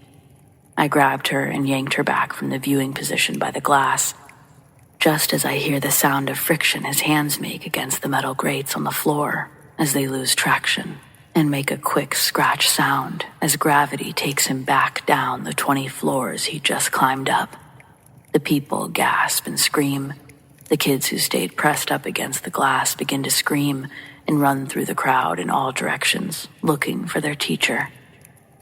They'd all just seen firefighter number 3 hit the ground so hard, the wind beneath him put out the fire. His brain was also completely ejected from his skull, his torso, like a water balloon. A big, red, blood-filled water balloon exploded in that elevator shaft, and thankfully, my daughter Sammy will never have that as a memory. I closed my daughter's eyes, and a few chaperones went for their kids, but we couldn't shield all of their eyes, walking past it on the way down and out of the building. It was chaos, and I couldn't figure out why we weren't looking for other ways to exit. Apparently, there were none, besides the one right next to the elevator. Regardless, we all had to walk past it as we left the building, and that's where I got the morbid peek. I wish that I could unpeek. Even to this day, I don't know why I looked, but that's how I know how to describe what the bottom of the elevator looked like. None of the people there were trying to immediately cover it up, so it was all on display for these kids to see as they walked out the doors.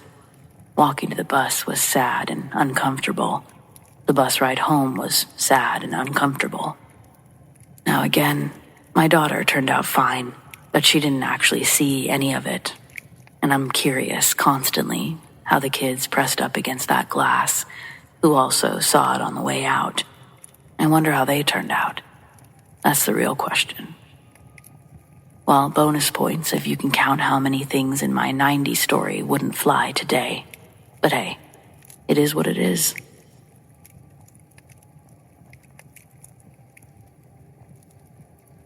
My husband, 2 daughters, dog, and I were camping in 2017. We live in a small city, big town with mountains all around us. So, at the least, we camp once a year, usually without a designated site. Our mountains aren't zoned down to specific or individual spots. This particular time, we pitched a tent in a spot just off the main canyon road. The dog's bed was placed right outside the sleeping section, within the front porch area of the tent, an additional zippered section that was open at this particular time. I'm always awake later than my family, and this night was no different. Middle of the night, at the time of this event, I was sitting inside my car. My dog suddenly starts barking relentlessly. While it didn't cause much alarm as it's not completely out of the ordinary for him, I hopped out to silence him. Our children were only 5 and 1 at the time, so I reacted a bit more quickly to the volume than I would have otherwise. I made it to the tent within 6 to 8 steps and shushed my dog. I then turned my sight in the direction of his determination to see what he was so upset by, with our backs now on the tent's entrance. Directly in front of me, us, standing by the fire pit a mere 10 feet away, a black bear raised his head to make eye contact with me. I immediately froze, started loudly calling my deep sleeper husband's name repeatedly, alternating his name with bear. Only then did I realize the guns were in the car. Fortunately, at the same moment, the bear turned and ran off. Our miniature dachshund thinks he's tough and barks accordingly, and unbelievably manages to scare off animals that he doesn't stand a chance fighting against. I gained 2 memories that night, including the show my husband gave me, a burned image of him flying out of the tent in only his underwear and boots, almost bare naked, if you will.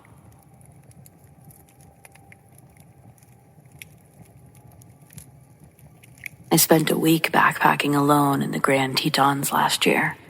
It was the day of my 20th birthday when I was about halfway through the trail, which means that I was at the furthest point into the backcountry, miles from civilization.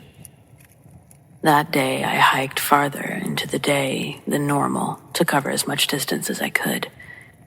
This was a mistake, because when I reached the designated permit campsites area, most of them were already taken.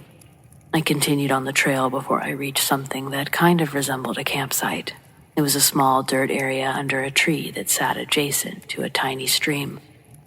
I was uneasy about the spot, but it was getting too dark to find another one. I set up my tent and fell asleep alone in my small 2-person tent right as the sun went down.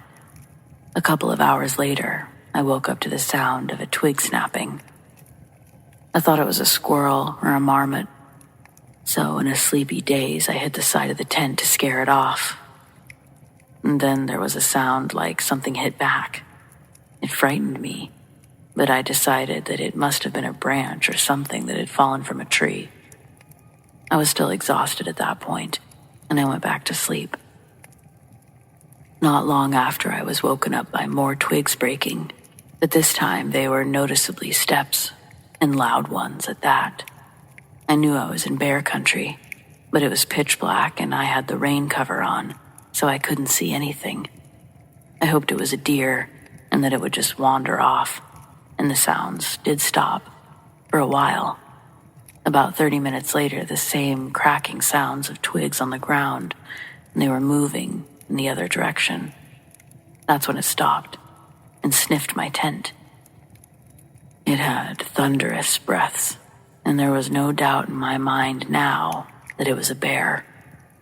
I had nowhere to run, and all I had to defend myself was a pocket knife and a can of bear spray. So I stayed up the rest of the night, wide awake with both of my hands ready to defend myself. It stayed around my tent for 5 terrifying hours, infrequently walking, sniffing, and at one point, scratching at my tent. It wasn't until the sun came up and the sounds stopped that I had the courage to bolt out of my tent to get as far away as I could. When I looked back, there was no sign of a bear, but when I finally returned to my campsite, there were massive paw prints in the dirt surrounding it. It was the most terrifying night of my life.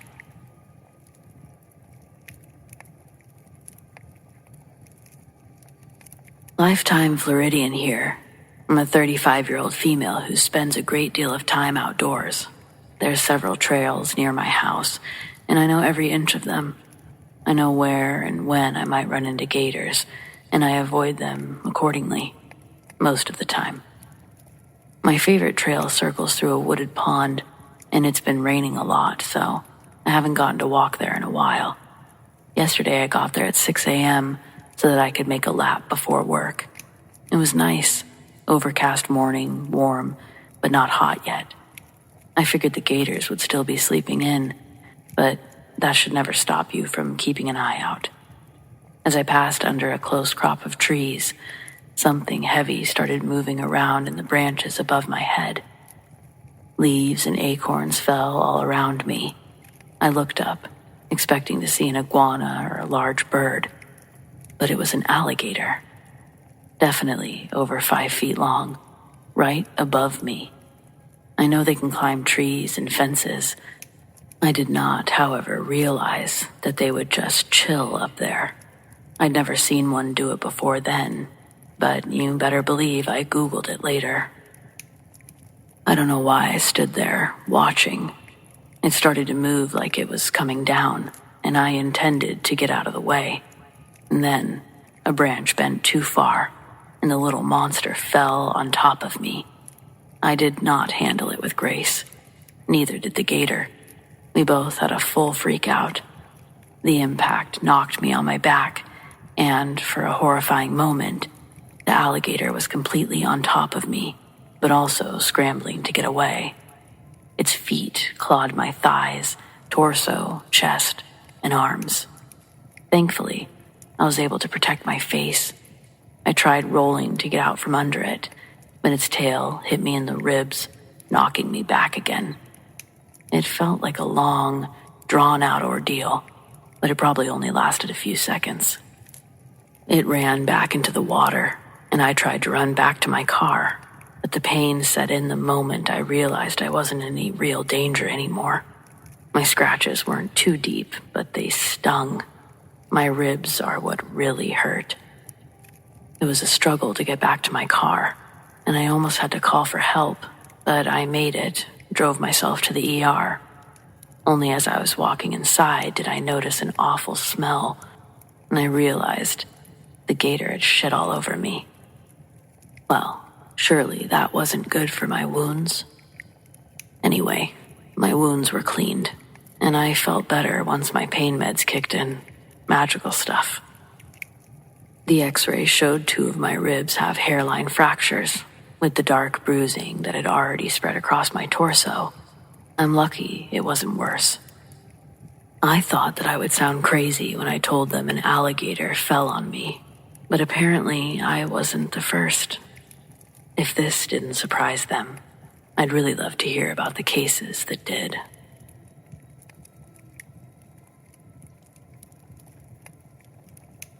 Many years ago, my mom was working as a mental health nurse at an institution. She had a patient that was usually very lovely, and so one-to-one care was fine. One day, my mom took the patient for a bath. The phone rang on the ward. It was my gran. The nurse answered the phone and spoke to my gran, who told her that she had to talk to my mom.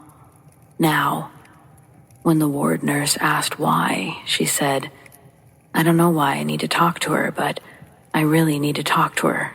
Please go and get her." After a while of back and forth, the nurse gave in and went to get my mom to talk to my gran. When she entered the washroom, she saw the patient holding my mom's head under the water. It took 3 members of staff to get this woman off my mom. If my gran hadn't gotten the weird feeling that she had to speak to my mom immediately, my mom probably would have died. So, trust your gut.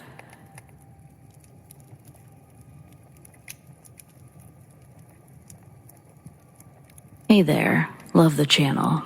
I heard you read a noodling story the other day and decided to tell my own. I hope y'all like it. This happened about 5 years ago. I was in my 20s and still living in Mississippi. Most folks call it hand fishing there, but I prefer to say noodling. People always act surprised when I wade into the water with the boys, but there's lots of girls who do it. I don't compete or take it too seriously, but I like to go when I get the chance. When I was younger, I ended up with 8 stitches in my hand, and I've been wearing a protective glove ever since. I know noodling sounds a bit extreme, especially when you look at Google images and see how big catfish get, but it's actually pretty safe as long as you take the necessary precautions, which I failed to do on this particular day. It's true that you shouldn't reach into any hole that isn't fully submerged. Your biggest dangers come from things that breathe air. No air, no snapping turtles. But it's also true that you should stay away from the holes that go too deep. If you're wading into waist-deep waters and then crawling halfway inside a 6-foot hole, you could get stuck, and people might not be able to get you out in time. I was noodling with 2 of my cousins, Chris and Brandon, and we hadn't caught anything for over an hour when I found a choice hole just a couple feet deeper into the river. The water was just above, about halfway up my torso, but I went under and reached in for a feel. Sure enough, the hole was occupied with a big mama. They get protective over their eggs, so they'll spin and thrash around with more force than you'd expect. Their mini death rolls can scrape up your arm pretty good if you aren't wearing protection, which I was. Unfortunately, it wasn't my usual gear.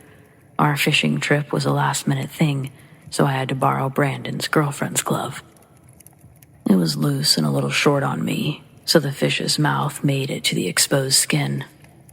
It wasn't anything to panic over. People do worse all the time, but I was starting to run out of air, and the fish didn't budge as I tried to pull.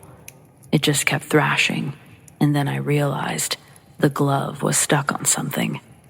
When I couldn't immediately withdraw, I began kicking to signal Chris and Brandon. I immediately felt their arms pulling at me, and then there was an incredibly sharp pain just above my wrist. as something punctured deep into my skin. I had so many things racing through my mind. There couldn't be any air breathers down there, and whatever got me was definitely inside the fish's mouth. But catfish don't have needle-sharp teeth, so what the hell jabbed me? It went in deep enough that I had to restrain myself from gasping. I was on the verge of running out of breath when the fish finally came free with my arm, and we were pulled to the surface. There was only a brief moment of relief before the pain in my arm intensified.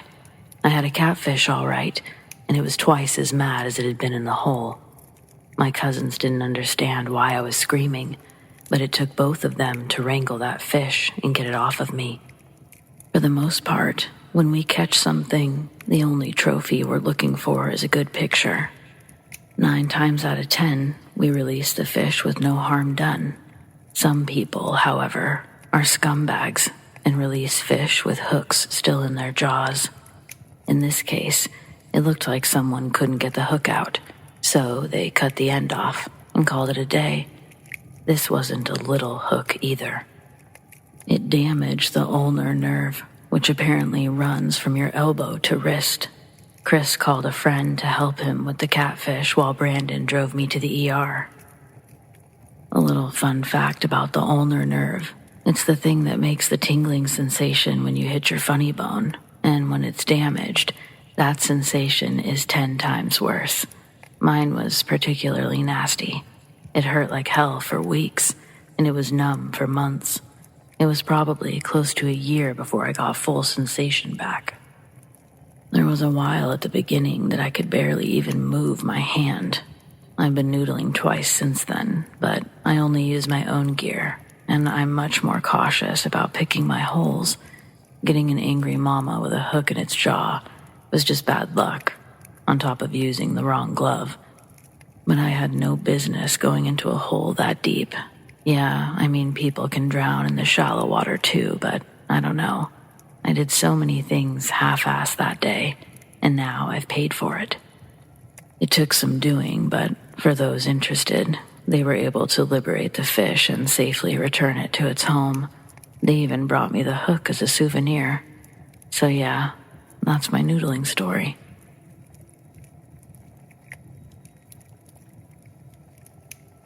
I come from one of those small towns where nothing exciting ever happens. If there's a crime or a deadly accident, it will be news for generations. A few years ago, a man we'll call Ray learned his wife was at her boyfriend's house, so he drove over to see them. Upon arriving, he retrieved his handgun from the glove compartment and proceeded to kick in the back door. When he made it to the hallway, the boyfriend emerged from the bedroom, half-dressed and mad as hell. Then, Ray shot him without warning or hesitation.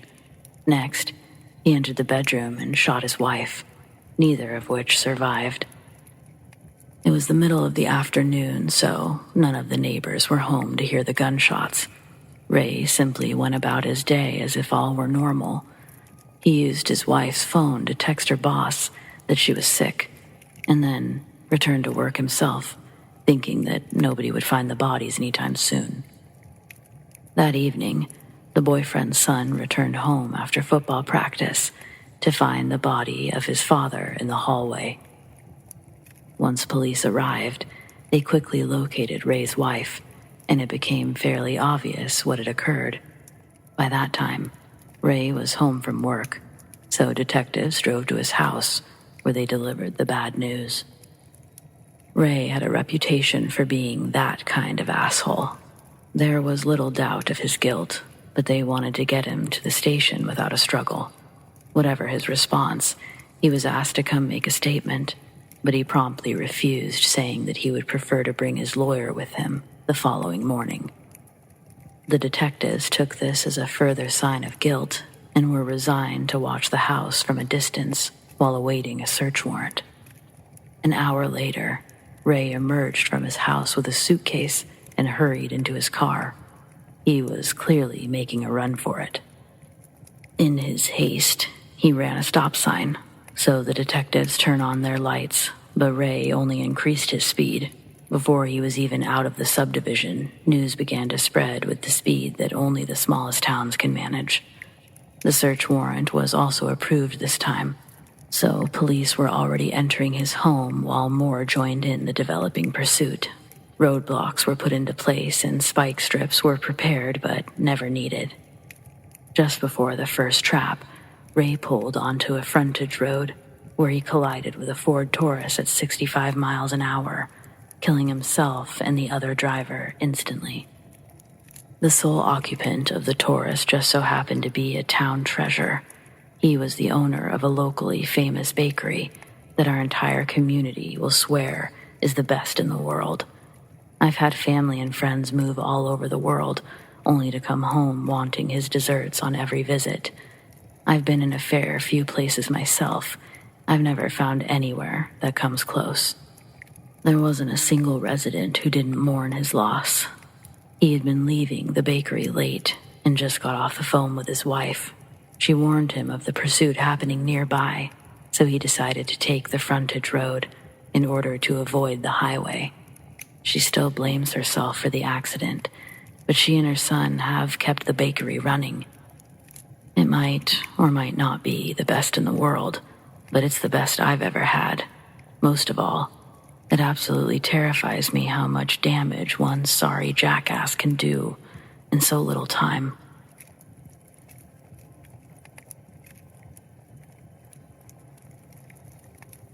I don't even know how to start this story. Honestly, it's so fresh, some of you have probably even seen it on the local news if you're in Cali. I work in Wasco, California, doing construction near the transportation center. Well, yesterday, Friday, the workday took a pretty horrific turn. There was word that there'd been a fatality at the Amtrak rail station on the tracks, which was basically where we were working.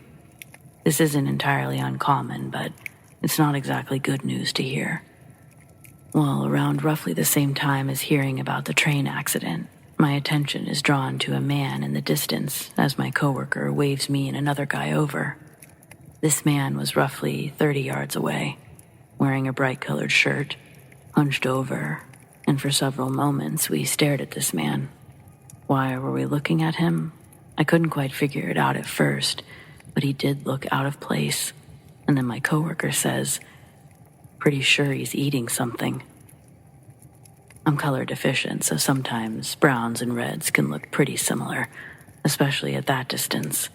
So what I initially mistook for dirt or mud was actually blood. He was covered in it, but worst of all, he was holding and yes, eating something that was also bloody. I'm not drawing this out for dramatics, it truly wasn't clearly visible based on how this guy was standing, until it was. The man turned around, facing almost entirely in our direction, still hunched over, and indeed eating something. He was gnawing on a human leg. I think we all had the same realization at the same time. One of the guys runs and grabs our supervisor. Meanwhile, I almost still cannot believe what I'm actually seeing. I'm looking back and forth between the man and my coworker's status in retrieving our supervisor, when I see the man is now waving the leg in the air above his head. He appears to be triumphant, presenting it more like a trophy than another human's leg. I officially walked away as my supervisor arrived, and I spent the next 45 minutes on the verge of puking. We learned from the police investigation and the news crew that the two incidents were related, the fatal train accident and the man eating someone's leg. He had stolen the leg from the accident site, likely well before the police showed up, and just walked away with it. Absolutely insane. Needless to say, we didn't get a lot of work done that day. Almost the entire crew had witnessed the event, and that took up the better part of Friday. Fuck. I'm still in shock, I think. For sure I had to work this out in writing. Update. Wow, a lot of people have heard about this story already. I guess it is like the craziest thing a lot of people have heard in a while. Just to answer a couple of questions. 1. No, I didn't know this cannibal guy. I know the news said that he was a local homeless man, but I just work in Wasco. I don't live there, so I'm unsure how much of a regular he is or isn't. Either way, based on what people were saying who did know him and what I witnessed on Friday, I think it's safe to say that he's got some mental issues and likely should get some sort of help for that before being released. I'm no lawyer, but I'm sure someone could get creative and think up a charge with something other than removing evidence, but who knows? 2. No, I was not the man on the news. I know the man on the news, and yes, he was a fellow witness. 3. No, I don't have any footage. Like, what the fuck? I didn't even think to grab my phone. 4. Yes, it was eventually obvious what he had was a human leg. No, I didn't puke, but I kind of feel like it just about every time I hear this story repeated on the news, or even when I read my own, so who knows how long I'll keep this up. Thanks, honestly though, to anyone who read it.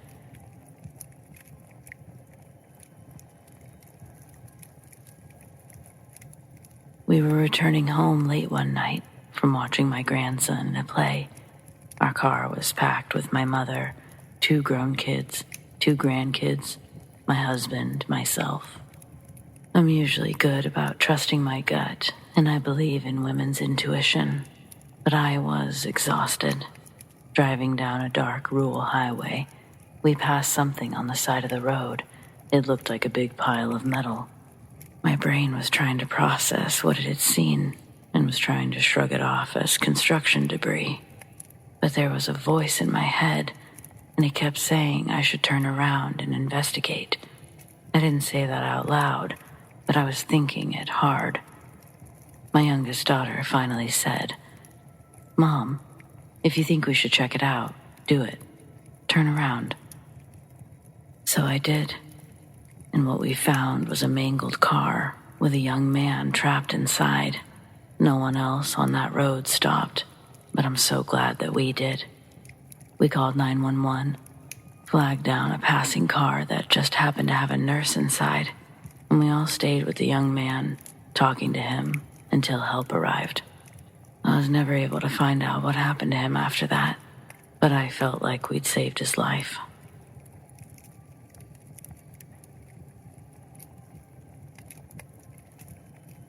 There I was, sitting in a strange house I'd never seen before, sitting awfully close to a guy whose name I was sure I didn't know, trying to figure out how to read the word Player 2 at the top of the Battleship game on this stranger's phone.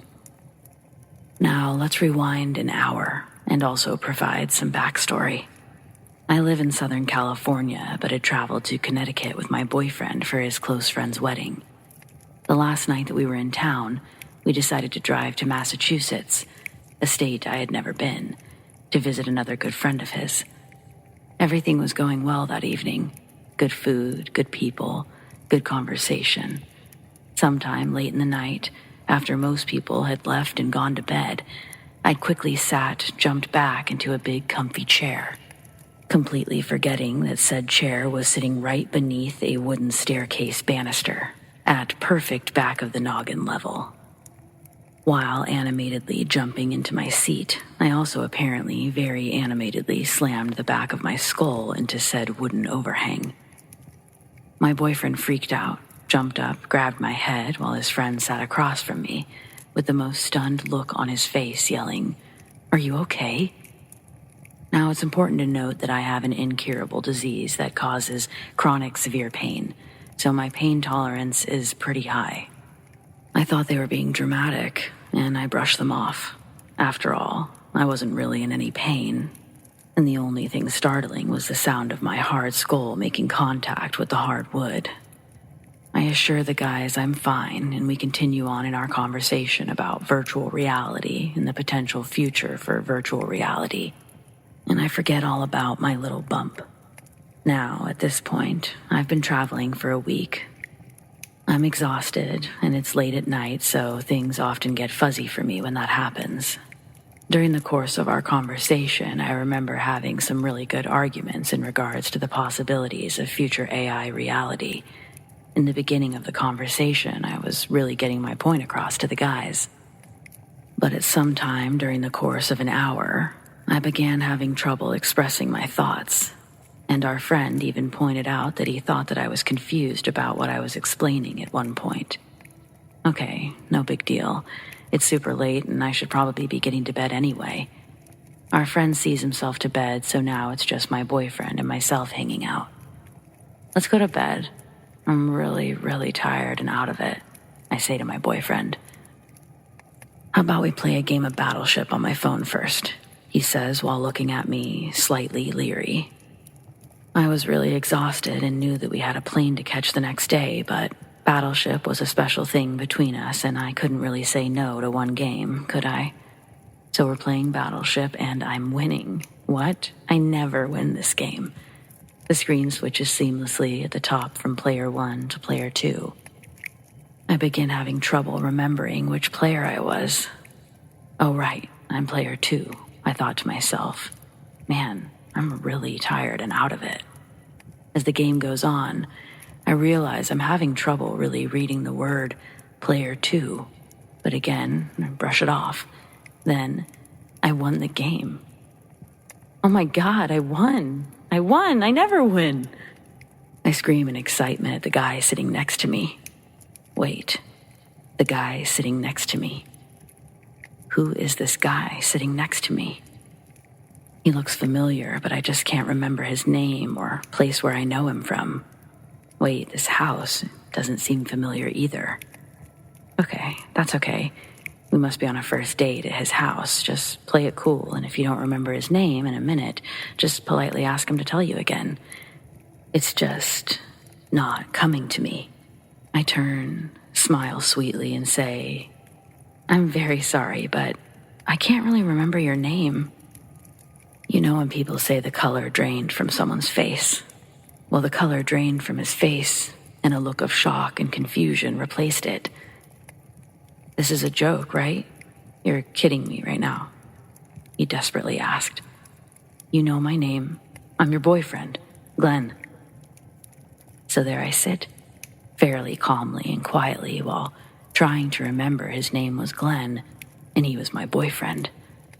While assuring him I was fine and just out of it and joking. I was just out of it and joking, right? Right? Just then he gets a call and leaves the room for a minute. I hear him on the phone, and I'm sitting on the couch and just trying desperately to remember whose house I'm in. What was that guy's name again? I already forgot. Did he drug me? This must be a first date and he drugged me.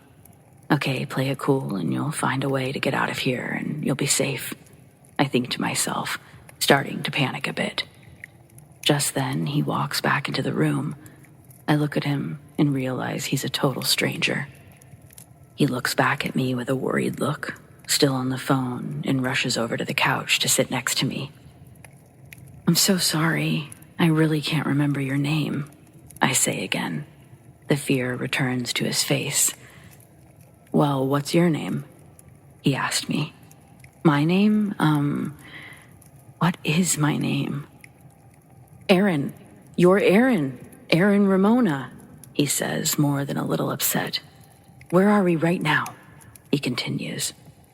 Okay, yes, I have definitely been drugged. Who is this guy I'm with? What house am I in? How did I get here? He's holding my hand when I look up and feel that ever-familiar burn of tears filling my eyes while I gulp in a panicked breath and finally admit out loud. Again, I'm so sorry, but I think something is really, really wrong. Okay, full-blown panic mode. I said it calmly, but my shaking hand in his has definitely betrayed my calm exterior. Babe, you hit your head, and I think we need to take you right to the hospital.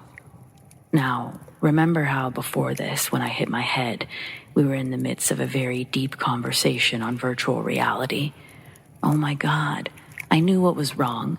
I was in a virtual reality simulation, and I've completely gone off my rocker. I'm having a psychotic break, and that's why I don't remember who I am. Okay, it's okay. You can cry and shake a little, but don't tell this strange guy you're with that you're having a mental breakdown. That's not a good idea. Just play it cool and play it off and do some breathing exercises because you're really losing your mind. The brain does funny things when it's injured and swollen tight, pressing hard against your skull. After asking Glenn the same round of questions 5 times in a row where I could only tell you my name because he had told me, and he didn't tell me my middle name, so who knew what that was, he decided to wake up his friends, who I also did not recognize, who also answered my same round of questioning and some way, somehow, convinced me to go to the hospital with only slight resistance. Again, I was convinced I was having a nervous breakdown, and I didn't want to embarrass myself at the hospital for a silly little anxiety attack. But okay, fine, I'll go. So they helped me get dressed, put on my shoes, and into the car we go. Oh shit, I'm being kidnapped. Stay calm. We arrive at the hospital. I still don't know who I am or where I am, or really even who this guy is. He seemed trustworthy, and I thought I knew him, but I still couldn't place him. Oh no, he's crying. He's hurt. I'm crying. What's happening? Forgetting the entire situation all over again, I drew the conclusion that something was wrong with him and that we were at the hospital to get help for him. Why was no one helping him? Silly me. Ouch, oh my God, my head is throbbing, I think, as I'm sitting in the waiting room, watching this strange guy fill paperwork out, still trying to wrap my head around, well, everything. And here's this guy, who I'm sure I know, but I can't really figure it out. Red-eyed, filled with fear, tears streaming down his face, just holding my hand and telling me it's going to be all right. Okay, so maybe he didn't drug me. Maybe I am safe. Please keep holding my hand and don't let go, I cry to him. I don't know you or know what's happening, but your hand is the only thing that makes me feel safe right now. I'm not leaving your side, Aaron. I'm not leaving your side ever. I'll take care of you. He says so compassionately and sincerely, with the tears streaming and the worry still written all over his face. A few brain scans and several very confused hours later, in a very terrible, incompetent hospital with what may have been some small repeated seizures, a constant cycle of fear and questions of who are you, where am I, and I think something is really, really wrong, and many, many hours, I was starting to somewhat consistently remember that my name was Aaron. I was 34. I was on vacation in Massachusetts when I hit my head, sustaining a severe concussion and subsequently losing all my memory. Both my mother and my boyfriend have lived through very, very severe, life-threatening brain bleeds. My boyfriend's requiring a craniotomy, so when I hit my head and slowly lost all memory, my boyfriend feared the worst and was worried that I had a brain bleed and could be having a stroke. I can't even imagine the fear and pain that he was experiencing, watching the girl he loved forget everything she knew. I learned a few things that day and the days following as I started to regain my memory. 1, brain injuries are hard, really hard. Losing all memory of your entire life is even harder. And the headaches, oh Lord, the headaches, the dizziness, the blurred vision in my right eye from all the pressure, the weakness in my knees that wouldn't let me stand, and the nausea. Holy moly, recovering from a brain injury is hard. Remembering your life all over again is kind of cool, though. Wait, I drive my dream truck? Are these super cool tie-dye vans mine? I have long hair. Oh my God, I have beautiful long hair. Seeing yourself in a mirror after you lose your memory is a very, very weird experience. Flying on a plane 3 days post-severe concussion is a very painful, hard, dizzying experience, made even worse by the fact that I couldn't sleep on the plane, wasn't allowed to read books or play on my phone. Basically, I just had to sit and wait it out, feeling like I was going to barf the entire contents of my stomach on the plane, and also faint simultaneously. sustaining a brain injury while 3,000 miles away from home with a guy that you've only dated for a few months, who doesn't leave your side for a second, takes care of you for days on end, bringing you endless glasses of icy, icy water, my favorite, holding your hand pretty much every second of the day to keep you somewhat grounded in reality, rubbing your back while you're crying and your body shakes uncontrollably. That, my friends, is love. And that man is what you'd call a keeper. Nothing like a serious medical scare to solidify a newish relationship. Several months and unfortunately several hospital visits later, I'm still in love with this guy more than ever, and I know that I'm so very lucky to have him in my life. I know this isn't a traditional scary story, but this was the scariest thing that's ever happened to me.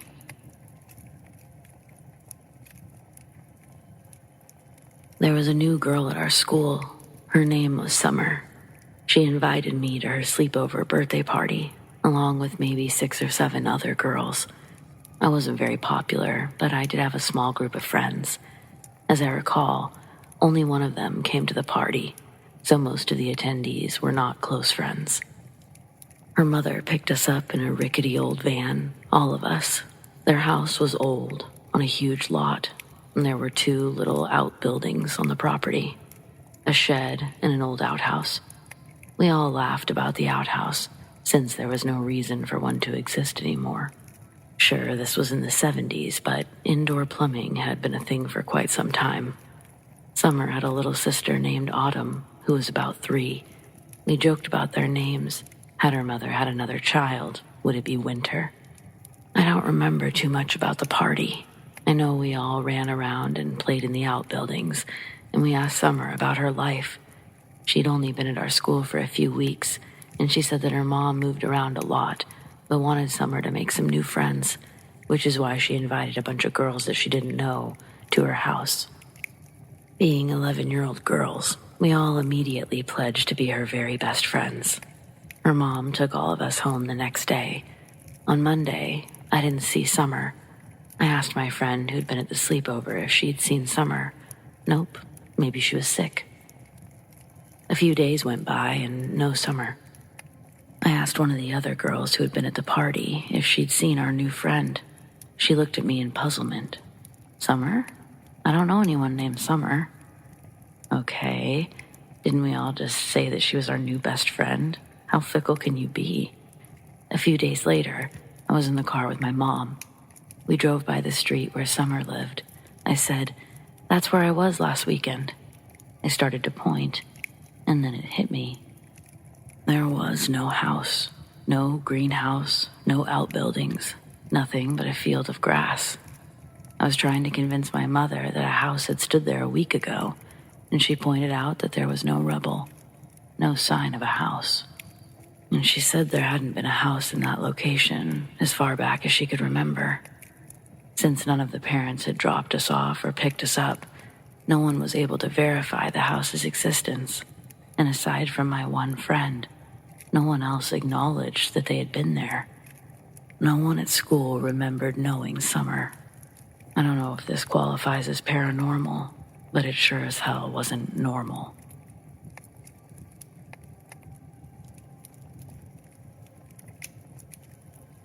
My best friend Renee in the 4th grade didn't have what you'd call a good home life. Her mom and dad were always at the bar, so we had full reign over her house the majority of the time. As 4th graders, we weren't having big parties yet, but we were watching movies we shouldn't have been and eating entirely too many sweets for breakfast, lunch, and dinner. Then something freaky happened that made me never stay the night there again. It was just after midnight and we're in Renee's living room watching a movie. I was lounging on the couch with the ottoman while Renee was laying on the long sofa. I'm getting pretty sleepy and starting to doze off, my head resting on the arm of the couch, and out of the corner of my eye, I see Renee do a weird whole-body jitter on the sofa, like she had a bug on her or something. So I turn my head and actually look in her direction. As I do, I see her body roll off the sofa onto the floor. She didn't put up her hands to brace herself and smacked her head on the edge of the coffee table going down. At first, I just looked at her, waiting to see if she was joking. But I knew, joking or not, that meeting with the coffee table was not planned. Then she starts convulsing. That's when I got up and ran over to her. I got on my knees and rolled her onto her back. The expression on her face was terrifying. Blood was trickling from the wound on her forehead, and her eyes were rolled back to their whites. Seeing all of this made me quickly diagnose. That's a big cut. That's a lot of blood. Is what she's having a seizure? Being in 4th grade, the only other time I'd seen anything about seizures, it was diabetes. Renee didn't have one of those medical bracelets, and I was about to start running through the house, trying to find one of those big EpiPens to stab her with. And then I thought, no, let's call 911. The house phone's located on the side table next to the couch that I was on, but when I turned from Renee and tried to get up, her hand grabbed the back of my ankle. Her grip pulled me back down to my knees. I turned to look at her. She's now sitting straight up. Then she turns to look at me, but her back remained stiff as a board. Her head rotated slowly to face me, and with her eyes still rolled in the back of her head, I was paralyzed with fear. I started hysterically screaming at her to let go of my leg. Her nails were digging into my skin, and the pain felt like teeth tearing at the back of my ankle. I tried kicking her hand off my leg, but her strength wouldn't even let me lift it off the ground. Renee's nose starts to bleed a steady stream down her chin and onto her shirt. I'm looking at her, and I can see that her lips are moving, so I stop screaming to hear what she's saying. Mind you, her eyes still haven't left the back of her skull, but what she starts saying was by far the most disturbing part of any of this. I was terrified beyond belief, but up until this point, I thought this still could have been a seizure she was experiencing. I was more afraid for what we were both going through. But she wasn't shaking anymore, and when she started talking, it was like she was whispering a joke to herself in a really deep voice, then a quiet chuckle. Seeing her giggling to herself while I'm crying my eyes out really upset me. I thought, is she messing with me right now? How did she have this much strength in her hands to maintain such a tight grip? Then she gets louder. What she was saying, it didn't even sound like English. The voice I was hearing, it didn't sound like Renee's voice. I could hear 2 different tones coming from her speech. Her body didn't move when she exhaled with a final, loud, deep laugh. Then, Renee closes her eyes and falls backwards onto the ground, letting go of my leg. Right when I felt her fingers let go, I pulled my leg back and stretched for the house phone that I previously couldn't get to. While I'm on the phone with 911, Renee's parents get home drunk from the bar, Dawn and Arlette. When they stumble in the door, they're in a fight, yelling back and forth louder than I am on the phone. They either didn't notice or didn't care that someone else was screaming inside their house. They were so focused on each other, Dawn almost kicked Renee in the face as he was stepping around the living room. But when he saw Renee all bloody and stretched out over the floor, he started screaming again and swoops up her limp body off the ground. He hollers for Arlette to call 911. Then he sees me already on the phone. Arlette runs out of the kitchen going, What?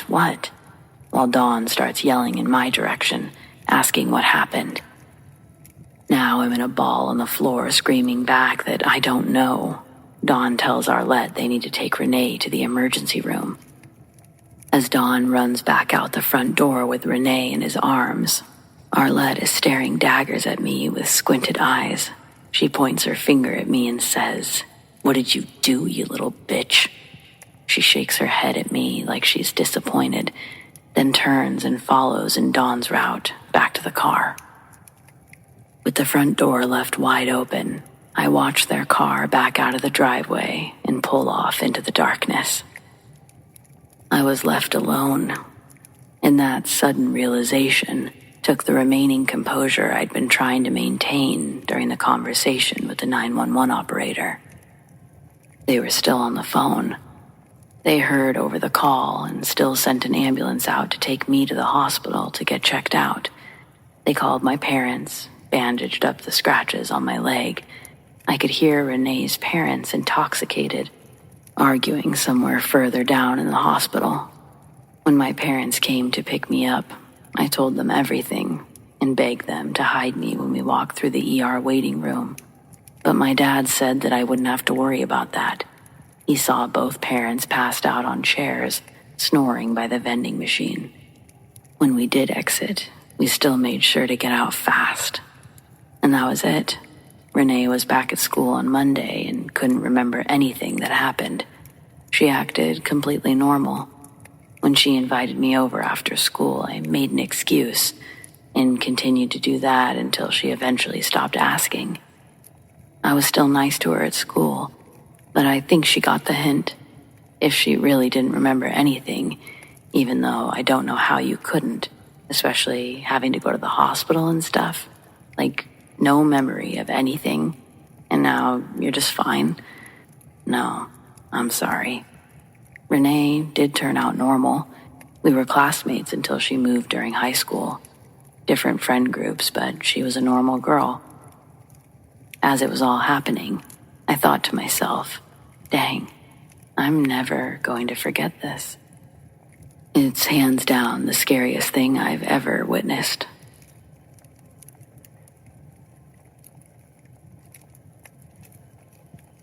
I've had 2 dreams in my life that weren't regular dreams.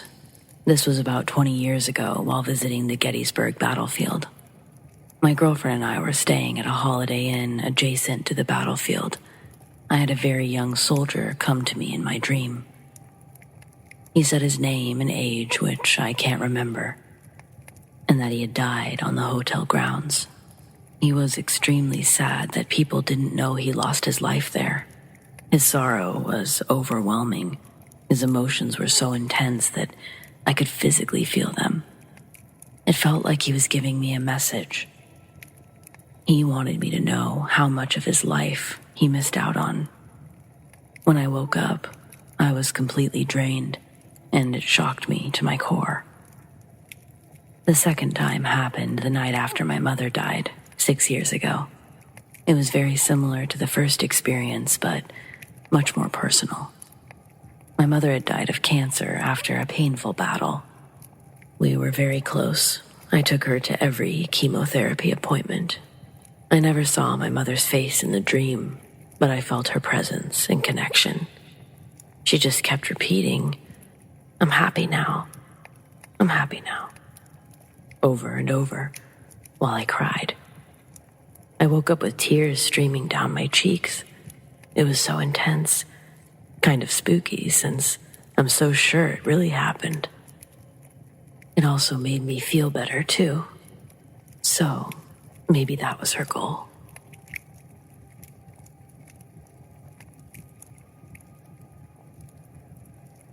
As a child, I recall one experience very vividly.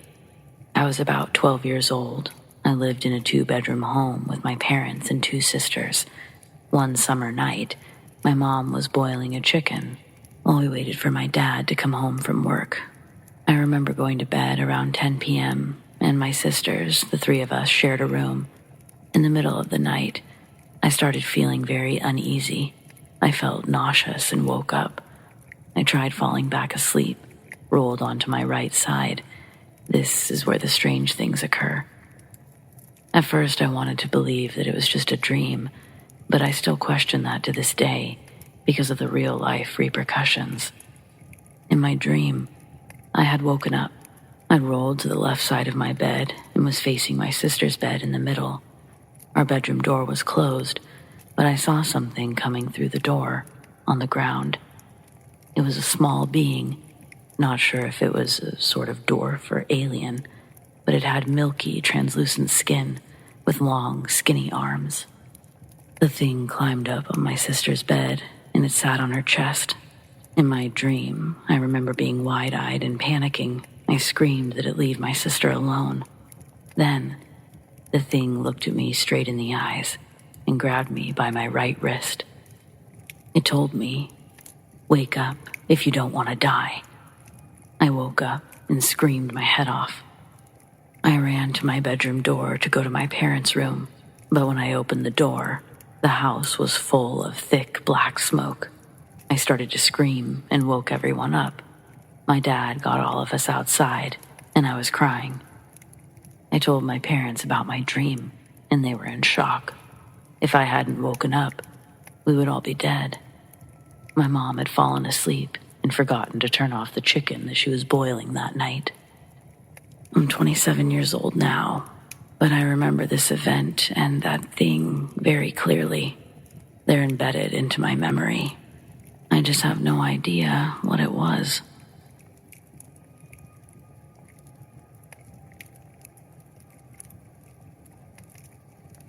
My now 10-year-old sister was born after a prophetic dream by my dying great-grandmother.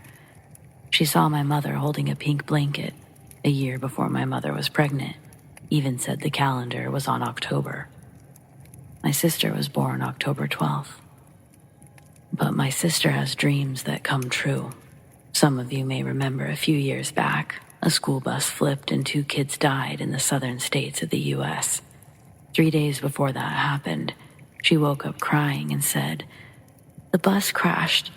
2 of the kids died, but one of them saved his friend." 3 days later, the news reported that a bus had crashed and 2 kids had died. A week later, they released the video. It clearly showed one of the kids who died grabbing his seatmate and putting his body between her and the side of the bus. When my sister was 3 and I was 18, she told me not to go to work because she had a dream that I was hit by a car. I didn't think much of it, but she got really upset, so I stayed home just to keep her calm.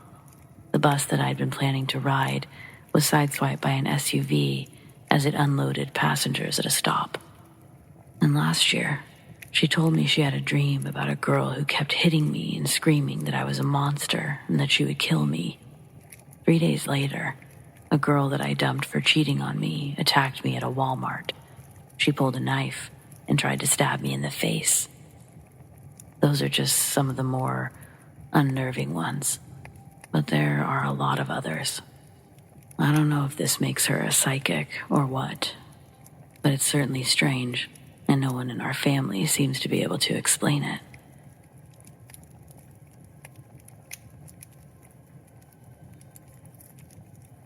I met a serial killer back in 1981, but I didn't know who he was back then, obviously. One night I went to a neighborhood bar with my friends. I had never been to this bar before, and I haven't been there since. I met a guy that night named Joe. He had a nice smile, good conversation, so I gave him my phone number. He told me that his cousin had said to him that I was the kind of girl he should be looking for. We made a date for the following Saturday. He never did tell me who his cousin was, probably because it was a lie. When he came over to my apartment the following Saturday, it was like he was a completely different person. He came in dressed weird. I swear he was wearing 2 pairs of pants or something. It was strange. His clothes were dirty. What's worse is that he smelled horrible. He was sweating profusely, smelled like rotting meat. What the hell did I get myself into? I kept thinking. He and I went to a fast food place for lunch. That was literally our date. He had nothing else planned and apparently expected me to pay for my food. Oh well, I could manage $6.50 at the time. Once we finished eating, he had no other plans, but he asked if he could shower at my house. I told him, unfortunately, that wouldn't work because my shower wasn't working, which was a lie. I explained that I'd showered at my gym until it was going to get fixed. Without a word, he got up and left. Luckily, I drove myself, like we'd each taken our own cars, so I just went straight home. My sofa was practically ruined. His sweat had literally stained it, and the stank he left behind was unimaginable. I took off the cushion covers to wash out the smell, and I shampooed the rest of the upholstery. Eventually, the stank was gone, but it took the weekend. By the end of that same weekend, Joe left a nasty message on my answering machine, calling me a bitch, and I, thankfully, never heard from him again.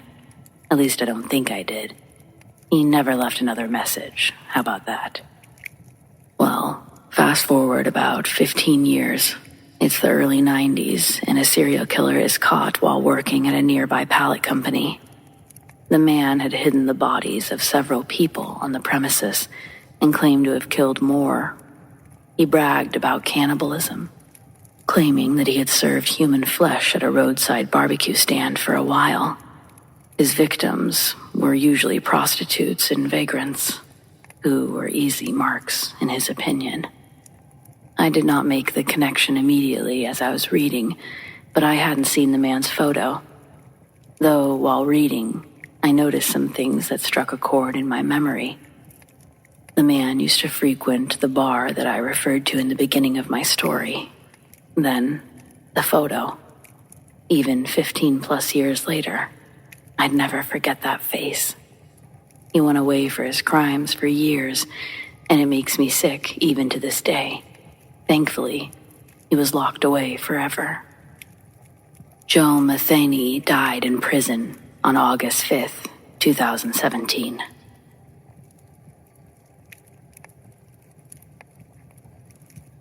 Back in the 80s, you could hitchhike just about anywhere you wanted to go, and I spent a lot of time doing just that. Over a 6-year period, I made dozens of friends and collected tons of stories, but I finally met my match in Texas. One late afternoon, I got a ride with a middle-aged woman in a soccer mom van. She was going into the city and said that she wouldn't mind some company for the long drive. Women are always easy to get along with because the disagreeable ones never stop for hitchhikers. Plus, I've never had a woman pull her pants down and start demanding things, so there's that. We were traveling down some 2-lane highway through nowhere, having a normal conversation, until I asked if she had kids. You'd think that would be a safe topic. She said if her daughter wasn't so tired after practice, I would have noticed her in the back seat. I knew the back was empty. You always check the back. But I looked anyway. Then, I stared at the woman, confused, and she glanced in the rearview mirror. Instantly, her face went pale from shock, and she began repeatedly screaming, "Oh my God, where is she? Oh my God, where is she?" She almost flipped the van while turning around, and then sped up to 80 miles before suddenly slamming on her brakes. I'd be dead without a seatbelt. Once stopped, she turned to me and said, "You did this. Where is she?" The woman lunged at me, left scratches on my face and arms.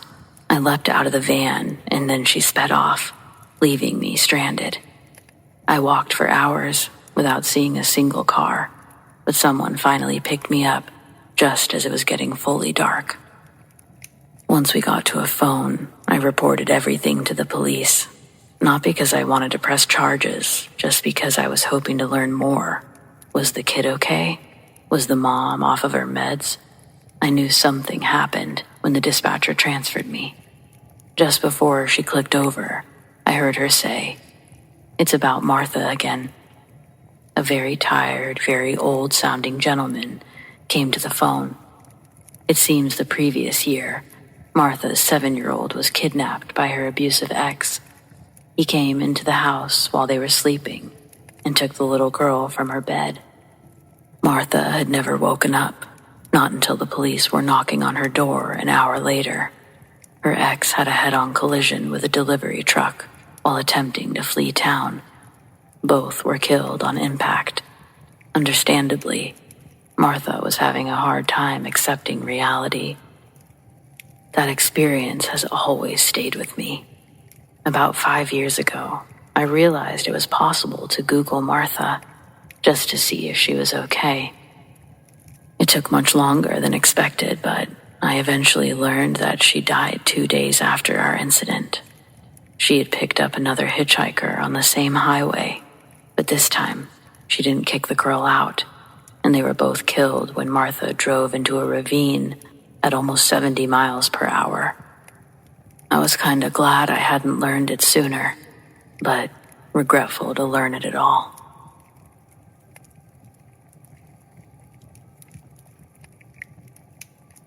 This Saturday, I went to a 1-year-old's birthday party with my daughter. It also happened to be my birthday. My daughter has literally just learned to walk, so I held her hand and was appropriately led by her across a huge room full of kids, toys, and food to investigate anything and everything that she could put in her mouth or stand over like some pint-sized Godzilla. As we approached a seesaw she wanted to investigate, another kid who was probably 4 or 5 literally leapt into it and started playing, rocking back and forth.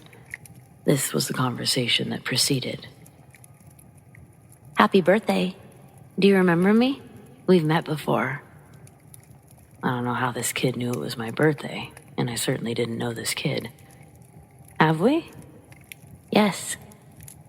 "I don't remember. Are you sure we've met before?" "Yes, we have. Don't you remember? It was before I died." Then the child proceeded to run away. Never did get any answers. I mean, besides the kids are creepy, and I'm really hoping my daughter doesn't pull a similar stunt in her future.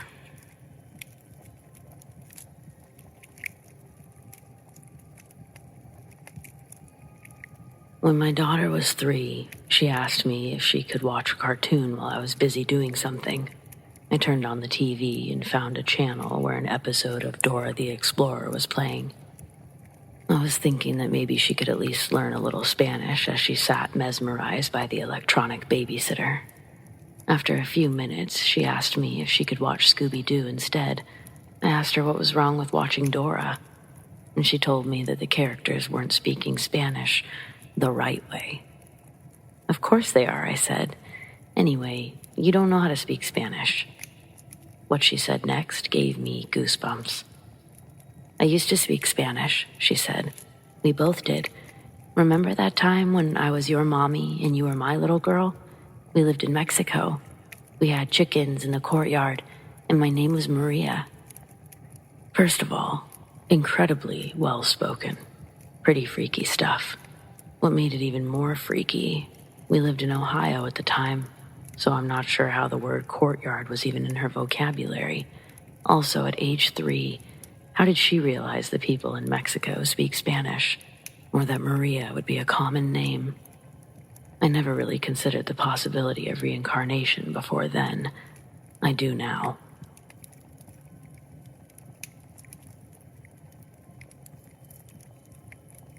Several years ago, I lived in a pretty nice 2-bedroom apartment that was above the veterinary clinic I managed.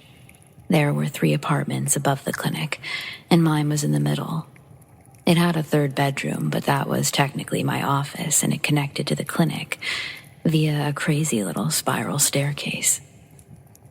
I could also go out my heavy steel front door, turn right, and go down a set of stairs around the back of the building to the back door of the clinic.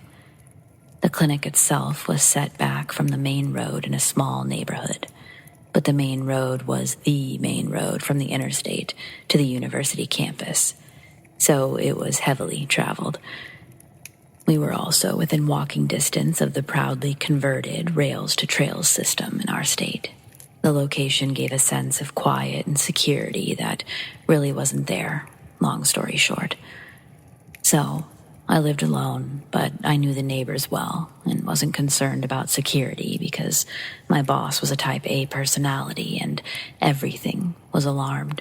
Motion censored, motion lights, steel doors, the works. I also had, and still have, my 60-pound Australian Shepherd who lives to serve. He takes it upon himself to patrol the house at night, going from my bedroom to the front door, to the front windows, and back. I can tell him, watch the house, or watch the car. and I can leave him alone, and he'll literally stand guard the whole time. And he doesn't bark at just anything. There are different levels of, hey, that's a cat, and it's not my cat, go away, or don't you even think about peeing in my yard, strange dog. And then there's what he did this night, which gave me goosebumps. And it got him many, many treats. I was up late. Like so many riders, I'm a night owl, or permanently exhausted pigeon, as the meme says. I have ADHD, so my circadian rhythm is way off normal. My pup and I were chilling on the couch about 2 a.m., YouTube filling the void in the background. I was on my laptop, mindlessly scrolling, probably Reddit. Suddenly, my pup hops off the couch and pads to the big front window. The window spans from about 4 feet wide across the living room.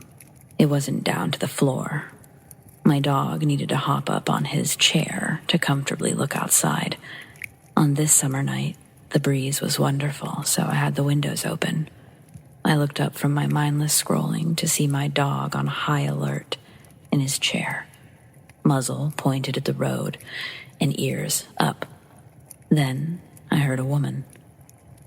"Help me," came from the direction of the rear of the clinic. Like I said, there's a set of stairs there that goes to the back door. Very secluded area that backs up to another apartment building. The voice is weak, and I'm worried that someone fell back there and needs help. My brain is suddenly going through all of the scenarios. I grab my phone and some shoes, and I plan on going through the clinic instead of outside, so I can look out the back peephole in case this isn't legit. As I'm getting my shoes on, my dog lets out this hair-raising, low, rumbling growl. Very quiet, very terrifying. I didn't know he was capable of such a noise. So I stop what I'm doing and I look up. Through the window, I see a frizzy-haired older woman just standing in front of my porch. Again, she says, "Help me." A little bit stronger this time. My dog growled again, louder this time. I was about to calm him down and address the woman. She suddenly whipped around and yelled, "You shut up!" at him, and then back to the weak, "Help me!" cry. She must have realized that a dog at an open window meant someone was home, so she lingered in the front of my apartment, staring at the front window. I immediately dialed the local cops, and I went to my back bedroom to talk to them so she couldn't hear me. Not that I thought that she could get inside, but I didn't want her to try. They were there in moments and found the lady at the front door of the clinic, trying to get in. They told me later that she wasn't hurt physically, but possibly mentally ill. We have a fairly large population of homeless and transient through the area due to lack of care facilities. After they removed her, I went and double-checked everything outside, dog in tow, of course. Nothing amiss, thankfully, and he got many treats when we got back inside. I'm not sure I slept that night, but I sure didn't leave the window open overnight. Not anymore.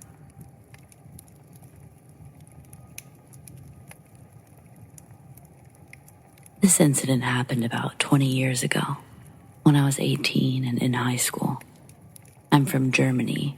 Our school is divided into 3 types after elementary school ends, which is 4th grade. Gymnasium, which has nothing to do with sports. It's the type of school where you go to university after graduating. In the last 2 years of gymnasium, we had 2 main subjects to become our focus, and in the end, write our graduation exam on it. We have other subjects too. They're just not covered as thoroughly. One of my subjects was German. The classes were normally smaller, averaging maybe 15 students max, and we have the same teacher for the whole 2 years. The students in my German class all aged between 18 and 19. We all got along wonderfully and had a great teacher. She was 35 and always friendly, calm, and relaxed. There was an almost familiar atmosphere in our class. A month before our final graduation exam, we took a weekend trip to a hostel and reviewed all of our work from the previous 2 years in preparation. These kinds of trips aren't a common thing. We just did it because we were in a familiar atmosphere and wanted to have a little goodbye before our second year ended. The hostel was inexpensive and in a small village within an hour from our hometown. It was in an isolated forest, which was fine since people mostly used it for sleepovers when they went hiking. To save money, the women all slept in one room. It was a bit crowded, but no one seemed to complain. Some of the beds were the fold-out kind, and they didn't leave much space to walk around. We put new sheets on ourselves, and when we went to sleep, everything was fine. The night was calm, and I slept perfectly well. I'm normally an early bird, but the sun was already up when I woke. The room was still dim with the curtains drawn, and the others were still asleep. Needing to use the restroom, I silently left in search of the facilities. And when I returned, some of the others were now awake. It's always a little awkward when waking up with others, but we said our good mornings and everyone went on about their business. That's when I noticed an extremely weird, dark brownish red stain on the ground between mine and my best friend's bed. The diameter was roughly 5 to 7 centimeters. It wasn't huge, but it wasn't small enough to miss the previous evening. It was still wet and shiny too. It hadn't had time to dry. I didn't touch it, but it looked thick. And it was purely liquid, no clots or chunks. The floor was gray, so there was a strong contrast in colors. It was highly obvious. The strangest thing was its perfectly round shape. There was no smearing and no other stains or droplets. It looked like it just rose out of the floor. It was like in a movie, when blood oozes between the cracks of a wooden floor. Only this was a linoleum floor, with no gaps to ooze out of. When I showed everyone else, they were equally puzzled and weirded out. Our teacher looked at us like she was searching for the guilty party. I looked at the ceiling, wondering if something had dripped from above, but again, there was nothing. The entire ceiling was clean. My second guess was that one of the other girls may have had their period. Of course, that put my best friend under suspicion, because the stain was between our beds, and I wasn't on our period. I mean, it happens. That would have been fine, but even if it was menstrual blood, how would it be so isolated, with no stains or smears? I don't think anyone was walking around bottomless either. I just don't understand how it's possible. If it had been a nosebleed, there would have also been smaller droplets and someone would have claimed responsibility, but no one seemed to have any injuries at all. I wondered if an injured mouse could have left it there, but again, no smearing, and where did the animal go? We were all puzzled, and since I'm a rational person, my theory remained menstrual blood. Even if it was also technically irrational, somehow it was still the most rational explanation available. But everyone denied being the culprit. And I believed them simply because the spot was just that weird. It made no sense. We checked the rest of the floor for other stains, including under the beds, but there was just that one. In the end, our teacher cleaned it up with a handkerchief, and the floor was fine. There was no damage or anything. Basically, it didn't come from above. It didn't come from below. It was like the blood spot just appeared out of thin air.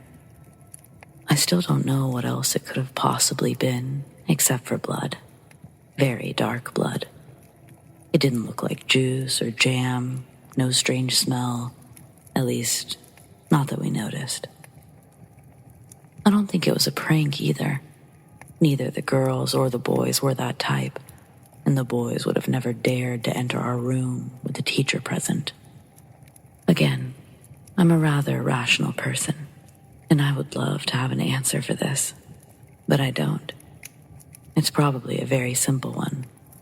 At least, I hope it is.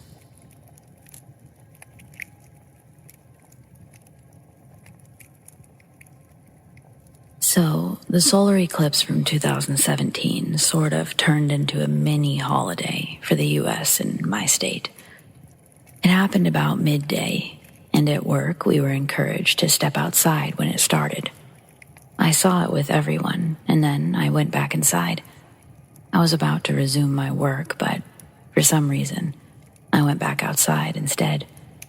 There were still a few people standing around, and when I looked up again, I sensed a powerful entity traveling with the eclipse. It wasn't visual, it was just a strong impression. I sensed it was the spirit of revenge, traveling with the eclipse and taking notes of the abuses people have inflicted. It was looking down at the population in large swaths, and it sensed me looking at it too. It didn't seem like it had much time to stop and think about someone like me. It was a short experience, but it left a strong impression. The day-to-day lives of humans are barely a blip on an angel's radar. I'm also irritated that I'm not spiritual. I feel like a spiritual person should have been the one to see it. I mentioned it to 2 people on Facebook and my mom. Plus, I mentioned it on Twitter months ago, but on some level, I was waiting for someone important to say something.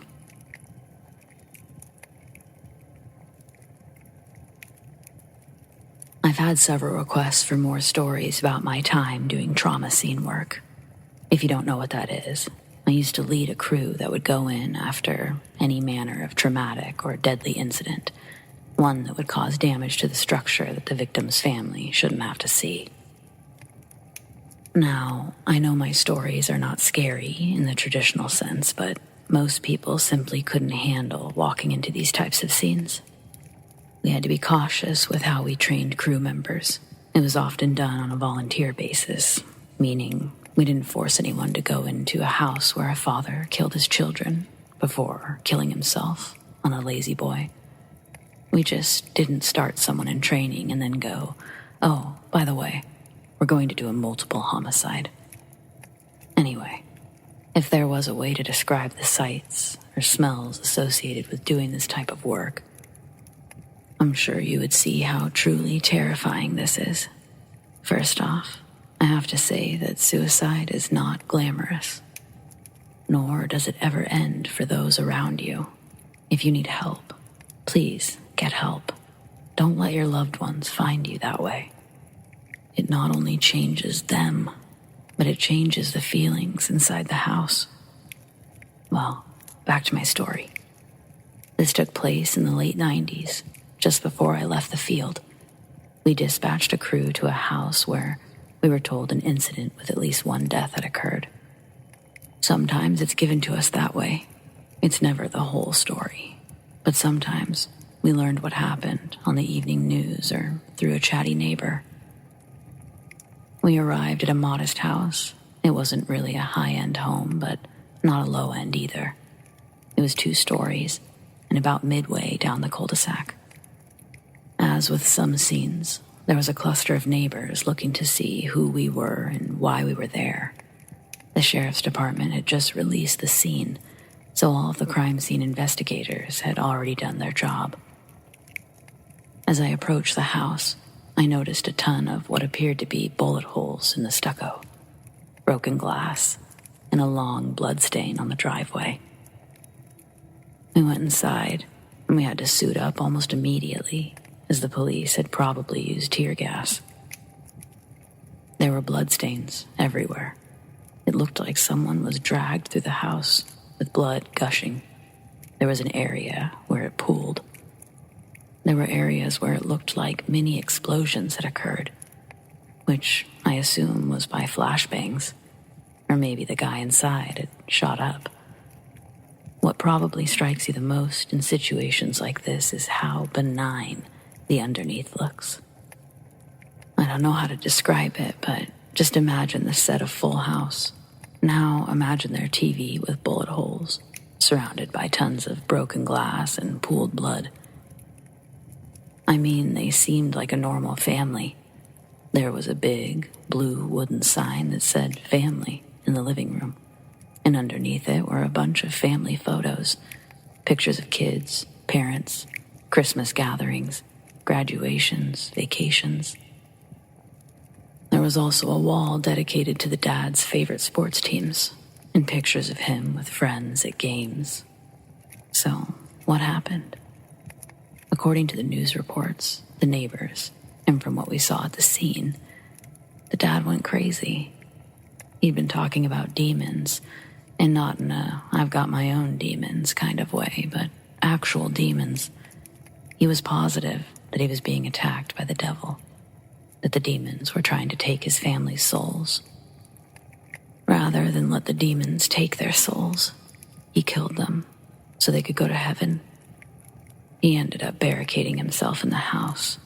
It looked like some of the family members tried to get away after being wounded, but one collapsed in the kitchen.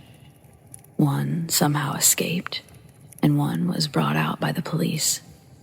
He ended up shooting back at the police, and several blocks were evacuated. I'm not sure about that part. We arrived much later, but that's what people said. In the end, the dad found his way onto the roof, still shooting at the officers, until they shot him down. It was his blood that we'd cleaned from the driveway.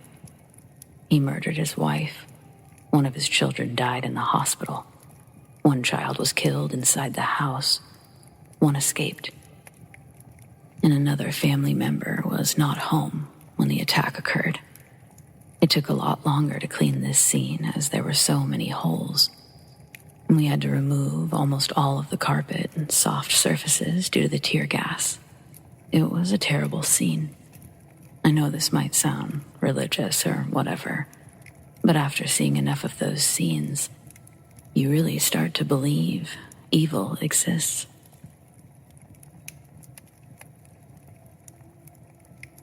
In high school, I used to nanny for this pretty well-off couple in the Bay Area. I really enjoyed working for their family, and I was sad when they said they were moving to Seattle. Before leaving, and basically during my time working for them, they had recommended me to some of their friends who also had kids. I'd done a few one-off jobs, and they were fine, but nothing quite like the Connors. About a month after their move, a woman reached out to me, inquiring about a more full-time position. A recommendation from Mrs. Connor, the woman said. Instantly, I could tell the woman seemed overwhelmed, and unlike most of the people I worked for, she was a single mother. Despite all this, she agreed to pay me double what the Connors paid. Part of that was because she had 2 kids, but for the extra, I told her it wasn't necessary. Still, she insisted. And we agreed to doing 3 weeks as a trial run, and if all was well, we'd sign me on full-time for the year. If everything could have stayed how it was the first 2 weeks, I might have accidentally gotten myself into a year of hell. Luckily, whatever was in that house decided to rear its ugly head early on, in the 3rd week. First, I'll back up and say that though this woman wasn't very cool, her house was so cool. She clearly was an exec at some tech company in the area or something. She never actually told me, but everything was automatic. She had a robot for just about everything except for taking care of the kids themselves. Basically, she made nannying a luxury. No cooking, no cleaning. I didn't even have to draw the kids' baths since, there's an app for that. The kids, 2 girls, ages 5 and 7, both very well-mannered and well-behaved. They too made nannying a bit of a luxury, but just when you think you struck gold, that's when you realize it's just a big turd. The girls sometimes had trouble when it came to going to bed. Normal kid stuff, and usually settled by a book or two and then lights out. Though the house was large, with several bedrooms, the girls shared a room for sleeping, each with their own twin bed on either side of the room. The older girl, Tilly, she'd slept in her own room at some point. It sat down the hall, still perfectly made up with its own bed. Why didn't she sleep in there anymore? Well, it was never explained to me officially, but from Tilly's perspective, it's because that room gave her terrible nightmares. So, early into the third week, I put the girls to bed and I'm downstairs just watching some TV, as I usually do. Except unlike any other time, this time I heard running around upstairs. I didn't have the whole logistics of the house figured out, but I could swear the sound wasn't coming from the girls' room. Instead, further down the hallway. Maybe one or both of them were playing in the other room, Tilly's old room. I got up to check, but it was clear the noises had stopped once I started up the stairs, and then slowly started again down the hallway, towards the girls' real room.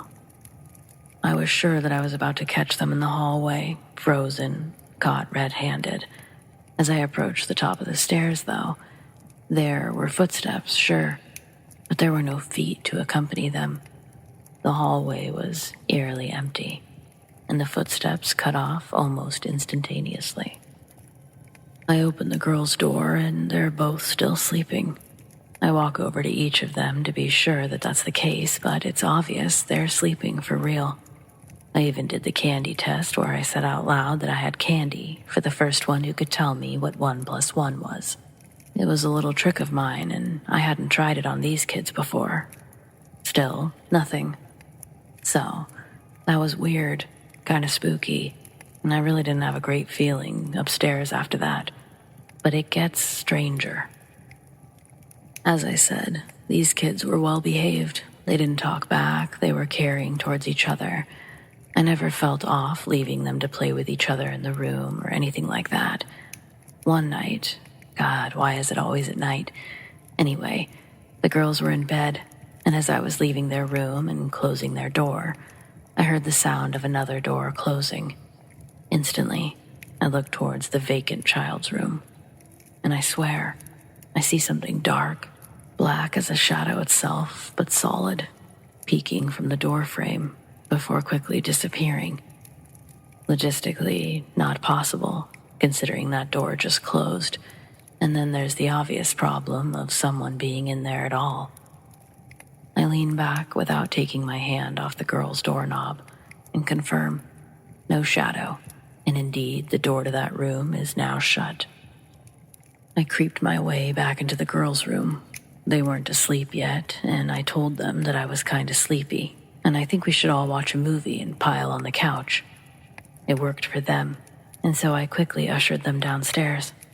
I remember I put on 101 Dalmatians because it's a comfort movie of mine, and lucky for me, the girls liked my choice. I didn't fall asleep so easily that night, but I did eventually. We all did. I wasn't sure how to explain why we were all sleeping on the couch, so I told their mom that we wanted to watch a movie and the upstairs was scary. Yeah, I sort of threw the kids under the bus like they were the ones afraid, but it was definitely me.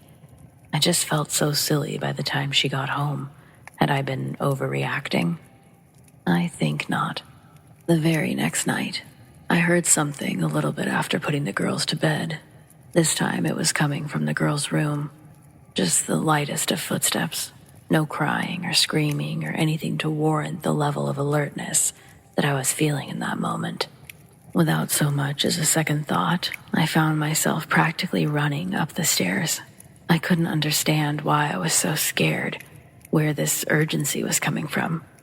Next thing I know, I'm opening the girls' door, only they're not sleeping peacefully as they usually are. I see Tilly straddling her sister, and not only that, she's got her pillow over her sister's face. Tilly is smothering her with the pillow. My knee-jerk reaction is to run over and pull Tilly off, and I do so relatively easily. And to my relief, Ella is alive and well. She's in shock, but she's awake and breathing. I look over at Tilly, who I gently toss to the floor next to me. and she looks like she's seen a ghost, like she'd just woken up or something. She doesn't appear to understand that she's just tried to smother her sister. The rest of the night was such a mess in my head. I didn't know what to do. I was so scared of scaring the kids, but I was also afraid. I had to call Mom. She didn't answer. I put the girls back to bed, but I sat in their room, trying Mom over and over. I watched those girls like a hawk for the next 3 hours until Mom finally arrived. I was only 18 at the time, but oh man, I was furious at this adult woman for ignoring my calls. I told her I wanted to tell her in detail about my night before I left, and so I did. She didn't even seem fazed. Halfway through telling the story, I was crying because I don't know why. Because I saw her kid almost kill her other kid. Such a little reaction from her. It was so eerie.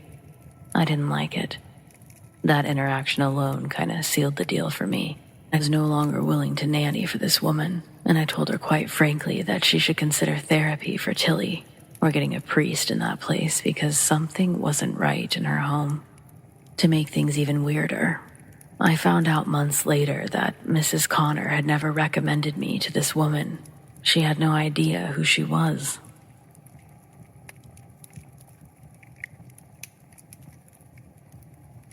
I'm a single mother, and I do my best to provide my child with memories he'll be able to look back on when he's my age.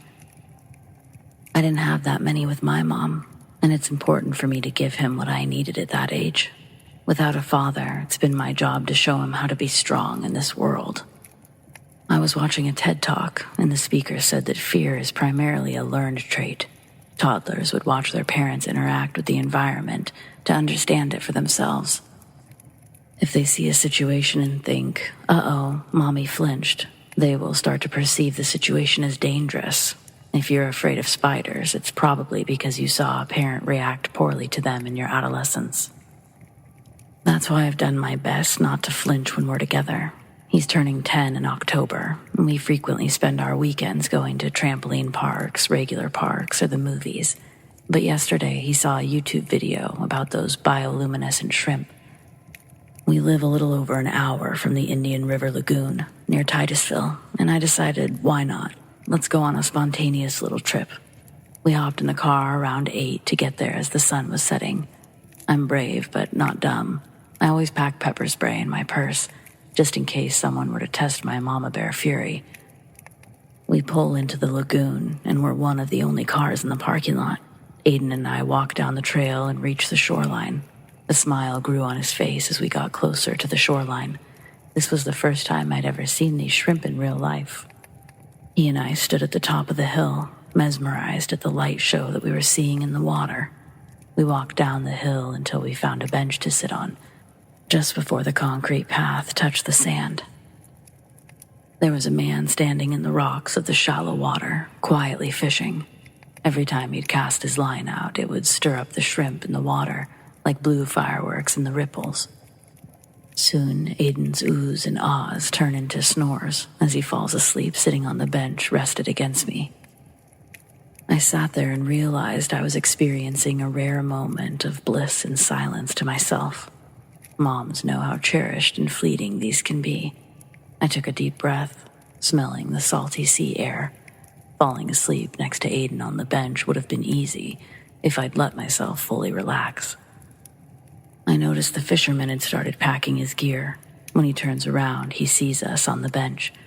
He must not have known we were there previously, and I think our presence startled him. Naturally, he was most likely on his guard too, and didn't know we weren't there posing a threat to him. I try to make it obvious the direction I'm looking, but keep him in the corner of my eye. The fisherman slowly grabs his bucket and tackle box, then starts walking towards us. An unnecessary angle to take if you were heading toward the parking lot. With this trajectory, I begin to wake Aiden up and get him ready to go. I also had to get my purse out from under him without yanking it in a panic. I turn and stare at the approaching fisherman to let him know I'm aware of him. He keeps looking at us, then back down as he tries to find his footing in the slippery rocks.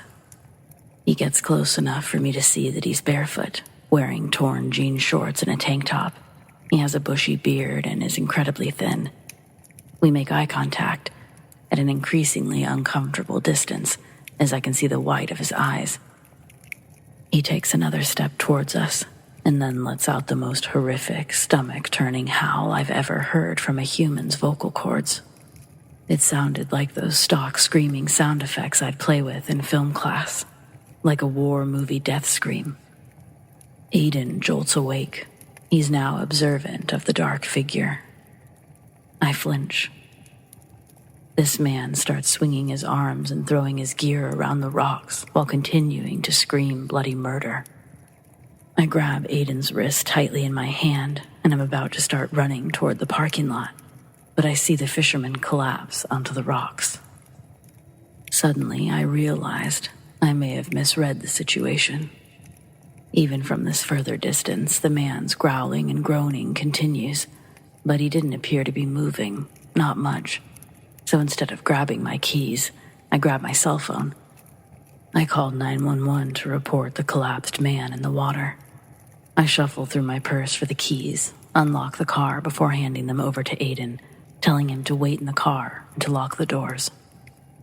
With dispatch on the line, I approach the man who's in bad shape, but definitely alive. I relay the information and then ask the man the questions the dispatch is asking me. Sir, can you breathe? Is it your heart? But he's just pointing towards his foot, rapidly. So I turn on the flashlight on my phone to see what I can see. I remembered the man was barefoot as I shined the light, and almost immediately, it was obvious which foot was causing the man such distress. The outside of the man's right foot was immensely swollen and red, but it wasn't just his foot. His right leg up to his knee had started to take the same discoloration. Through labored breaths, the man says it stung him. I relay the information and wait with the man and dispatch for ambulances to arrive. Once they do, I check on Aiden, who's waiting eagerly at the back window. I open the door, telling him I just need a couple more moments with the police. He tries to ask me quickly before shutting the door. What happened to the man? I told Aiden that the man had been stung. But stung by what? I didn't know. Aiden starts talking about the kinds of things that can sting in the water, and before he can get too far through his list, I tell him, just one moment, remember, I need to talk to the police. The officers are actually making their way to my car, so I didn't have to travel far to get the rest of the details. Most importantly, I learned the guy was going to be okay. He was lucky to have someone around, though. Apparently, he'd been stung by a stonefish. Wasn't sure exactly what that was, but I learned they were nasty, not-so-little guys. Aiden told me all about them on the way home, and then we watched a video about them. Truly horrifying. The pain that man must have been in. I can't believe I thought he was coming after us. I'm just so grateful I didn't leave in a panic.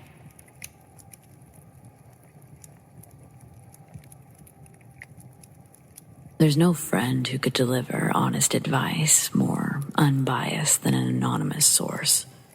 Therefore, my yearning for guidance falls upon you. I'm not big on superstition, and I don't believe in luck. I'm a very traditional girl who believes the world doesn't care if we have a good day or a bad day, and no amount of luck or rabbit feet or four-leaf clovers is going to be able to stop the absurdities of existence, good or bad. That being said, my husband has an aunt who is about 10 or 12 years older than us, and I can confidently say, without a doubt, she has the worst luck I've ever seen. So bad, in fact, that it's truly made me reconsider my beliefs on luck being a thing. Her name is Hannah, and she's one of the nicest women you'll ever meet, which is why I'm so dumbfounded at the situations she gets herself into. Since my marriage into this family back in 2016, I got to watch bad thing after bad thing plague this woman's life. Her business goes under because pipes burst in the building, causing damage way out of their insurance price range. 2 marriages, the last one ending in a horrible divorce. Multiple car accidents. Since knowing her, she's totaled at least 2 cars a year, over a dozen car wrecks in 7 years. One of which I was riding shotgun with her when some guy ran a stop sign, taking off the front of her car. And would you believe that Hannah's airbag didn't deploy? Instead, the windshield caught her antenna, knocking her out cold for a good 30 seconds. I thought she was dead. The accident left a big gash across her hairline that only an expensive ambulance trip and 13 stitches could fix. Watching all of this misfortune has given me a lot of anxiety to hang out with her over the years. I don't know if I'm just tired of seeing her lose all the time, or if I'm afraid to be affected by her tornado. Last New Year's Eve, Hannah wanted to take us to a bar near her place. My husband and I don't have any plans, so we thought, why not? We meet her at a little tavern called Pop Tops. Our plan was to watch the ball drop from there, but it's packed, so we decide to have a drink, but eventually we head to another bar before midnight. Before we leave, Hannah wants to take a girl's picture with me and tells my husband to take it. Her and I get really close together and smile. He takes a couple of pictures with his phone. Then behind me, I hear, "Did you just take a picture of me?" From my husband's expression looking past us, I can tell that he thinks it's a joke, so he gives a fake chuckle and then looks back down at us. Hannah and I get back in our picture pose, but again, the same loud voice starts shouting from behind us. We turn around and there's a very large, very drunk man pointing across the tables at my husband, yelling obscenities. My husband yells back, "Dude, I'm not taking pictures of you." The angry man pushes past us and gets in my husband's face, screaming that he's a Marine and he's just got back from Afghanistan. Then, in a crowded bar, this guy pulls out one of the biggest knives I've ever seen, and he pushes it against my husband's neck, backing him against the wall. Hannah yells something like, "Stand down, soldier," and then runs up to them. Marine looks at her and Hannah starts talking him down. She tells him her late husband was a military man. He committed suicide when he got back from overseas. The Marine puts his knife down and releases my husband from against the wall. Then, Hannah and the Marine walk to another part of the bar and start talking. From across the room, I watch as Hannah cries, then the Marine. They hug, and the Marine ends up walking over, apologizing, and then offering to buy my husband a drink. It's getting close to midnight, and we decide that we're going to hit another bar, so we leave. The Marine decides that he's going to head out too. At the exit, we go our separate ways, us 3 walking right to another bar, and the Marine walking left towards Pop Shot's parking lot. Moments later, we hear a loud motorcycle rev up, heading in our direction. It sounds like it's picking up momentum fast. We're on the sidewalk as this monster Harley rips past us on the road. It's the Marine. He speeds around the corner, and we hear this boom. We all go running to the end of the block to see what just happened. The sight we come upon is black, heavy smoke pouring from a mangled Harley wrapped around a tree, and a body lying a couple of yards further down the sidewalk. Hannah runs to the Marine and starts to call 911 while checking his vitals. We wait while the ambulance arrives to get the Marine. From a distant balcony, we can hear people counting down and cheering. The new year had arrived, and I'm watching Hannah scrub blood off of her arms with water from an Aquafina bottle in the car. None of us felt like partying after that, so we just called it a night. We dropped Hannah off at her place and then drove ourselves home. From the freeway, I watched fireworks ignite the sky, and I tried to make the best of it. But this year, I'm really not trying to deal with these shenanigans. Is it Hannah? Are some people cursed to a life of bad luck? regardless if they're good people or not. How do I express my worries to my husband without using the word jinx? The last thing I want to do is bring in another New Year so chaotically. Hannah's already asking if we have plans. Do I just lie?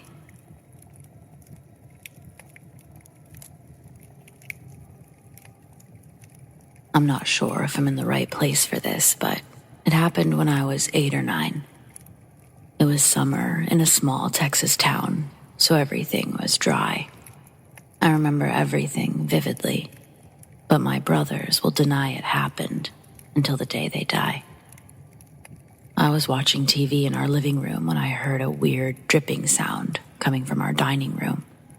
It sounded like water dripping onto the floor, and upon inspection, I was astonished to discover it was my ceiling.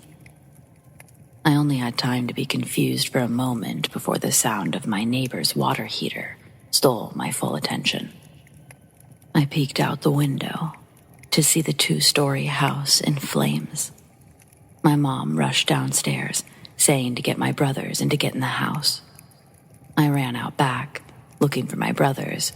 I saw them running into our backyard, racing to our trampoline like they were trying to act normal. Our neighbor's house was completely engulfed, and I found their behavior odd. Panicked, I said that we needed to go out front because Mom didn't know how bad the fire was going to get.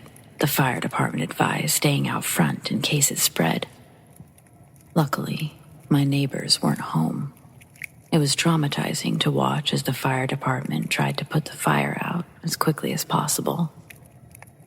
After it was out, I asked my brothers where they were coming from earlier, and they both claimed that they'd been on the trampoline, despite my having witnessed their return. I was confused, but didn't ask any more questions. They were older, and it was their word against mine. A few days later, I overheard Mom and the neighbor talking. The fire department said that it had started in the back, where my brothers were, and that it could have been an electrical issue, but they weren't sure. Now, this was the 90s. It was an old house, and our town's fire department was a bunch of amateur volunteers. Plus, the police didn't help much either. But one thing I do know is that my brothers were pyromaniacs. They were always starting fires, and I always found it strange they blew off my questions about the fire. They'll deny it until the day they die, but I'm convinced they started that fire. I've just never had proof. The fact I didn't say anything to my parents still haunts me to this day.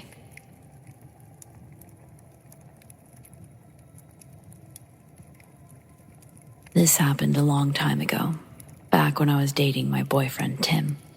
I had decided to visit him. We lived in separate areas at the time, and we had a good time. And after staying with him for a few, he brought up the idea of going to Land's End. Tim mentioned how it used to be a swimming pool next to the ocean, that his mom used to go there when she was little. It had burnt down, but had a nice view and an even greater view of the sunset. We'd planned on going the next day, but Tim woke up late, so we went the day after. After a maybe 20 or so bus ride later, we arrived. At the top, where we were, there was a path leading downwards. It stopped on flat ground with a path leading to the right. Another path continued downward. The path on the right went on for a bit before it stopped at the mouth of a tunnel. Inside the tunnel was a path that led to the other side. While inside the tunnel, you could hear something dripping in the ocean waves. The path on the other side was long enough to fit maybe 4 or 5 people before it ended suddenly with a gap, which disconnected it from the continuing path on the other side. The gap was large enough that if you tried jumping to the other side, you'd probably fall or have a small chance of making it. On the other side, there was a wall on the right with rubble around it. Beneath us was a long trip down into the ocean. The downward path continued before stopping at flat ground. On the left, there were broken walls, some curving, some straight, with most of them being flat enough to walk on. Others were higher and took square shape. These places were filled with shallow water. Tim and I first decided to stop at the higher area and look around. We went through the tunnel, enjoyed the ocean view, etc., before moving down to the lower area to explore. We both walked around the area and explored some more, walking on some of the paths to kill more time. As night approached, we headed back to the higher area, as Tim mentioned the view would be better, and he was right.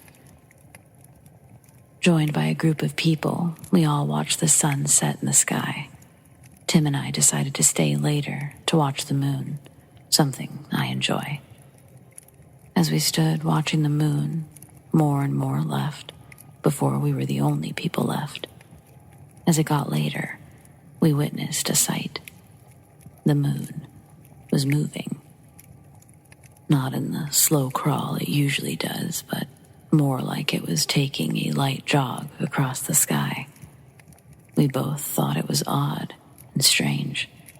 We decided to see if we could see it from the platform on the other side of the cave, so we headed in. We were using our phones to help lighten the area as we walked. I had noticed that the sounds we'd heard from earlier, they were gone, instead replaced with silence. Around halfway there, we came to a stop, hearing a growling noise. We looked around with our phones, but we couldn't find the source of the noise.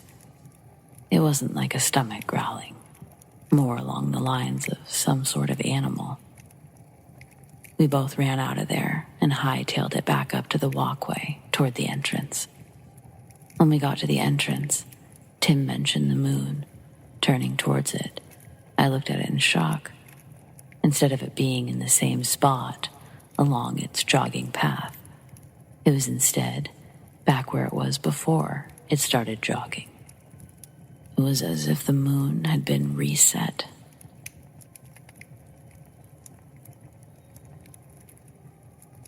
In my early 20s, I joined and helped start a motorcycle club here in the Southwest.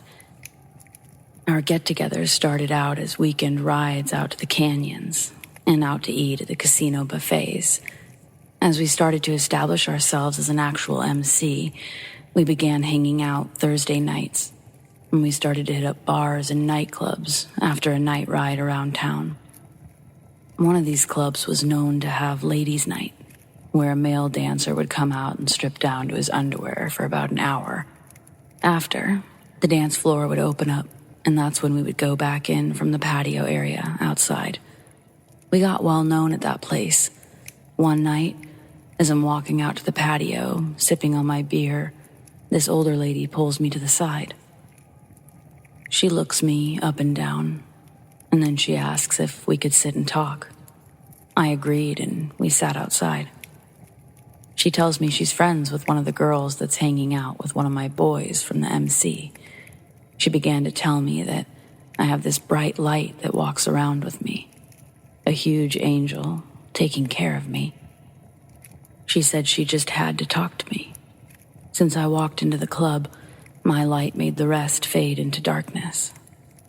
Out of nowhere, before I can reply to her comments about the light, she says, "Hey, can I read your hand? You see, I'm a witch, but not a bad one. I only do white magic. Why do you think your friend over there has gotten out of so many bad places?" While pointing to an MC member. So, homegirl over here was the side chick of one of the guys. But he'd had it on the low, so we didn't even know. This was the first time he invited her to the club, with all of us hanging out. Looking at her, and then to my beer, I sip the last of it, and I put it down. I give her my hand. Now, I can't recall everything she told me, but there were some things she mentioned that just stuck with me. She told me first that I would be in an accident before the year ended. 3 months. And yes, I got into a small motorcycle accident. The second thing that stuck with me was she saw my future kids and wife. I see 2 girls and your wife. She has blonde-colored hair. It seems like you know her, or you've crossed paths with her when you were younger. Now, 12+ years later, I'm married to someone that went to my high school, which I don't remember her, but my best friend says that he does. We also have 2 girls. My wife hates this part of my story because she says she has black hair. But when I met her, she was blonde. She just colors her hair every year. The last part I remember of her reading was that I would die of old age. People get mad at me when I mention that, or I joke about it. And look, I've had my fair share of accidents, a couple of them being cars and trucks, and I've counted about 13 motorcycle accidents. People around me can't believe I still walk around. To anyone reading my story, have you ever had your palm read? Have any of the things that they mentioned actually happened?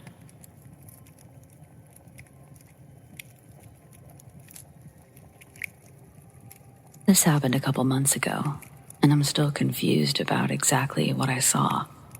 My boyfriend and I were driving to Colorado late at night. I think it was between 12 and 2 a.m. I'm not sure, but it was pitch black. We were in the middle of nowhere, and there were no houses, no lights for miles. My boyfriend was asleep in the passenger seat, and it was a clear night. The moon and stars emitted enough light to somewhat see our surroundings. I was getting sleepy, but trying to push myself to the next town where we could stop and rest. Suddenly, out of nowhere, a thick white fog surrounds us, and it seems to stretch for miles. I didn't think much about it at first. I assumed it was normal for being in the mountains. Then, I saw headlights coming from the opposite direction. I did my best to focus on the road as they came closer. It was so strange. It was as if the car wasn't moving, but it was getting closer, and the lights grew brighter and brighter. Finally, I passed the car, but when I looked in my rearview mirror, the car was gone. There were no taillights, nothing. I chalked it up to a combination of thick fog and me being tired, and continued on. The fog continued on for what seemed like forever before suddenly disappearing. The night sky returned, and it was like nothing happened. Seeing lights in the distance, I knew that I'd be able to rest soon. I could also see a hitchhiker. They had a small reflector on their pack. I planned to stop and offer them a ride when they vanished into thin air. 1 second, they were there. The next, they were gone. I had looked at my phone for maybe a second to see how far we were from the next town, and when I looked up, poof. I still don't know if it was my brain playing tricks on me or what, but I've never experienced anything like it since. I've gone on plenty of trips, but this one is definitely the strangest.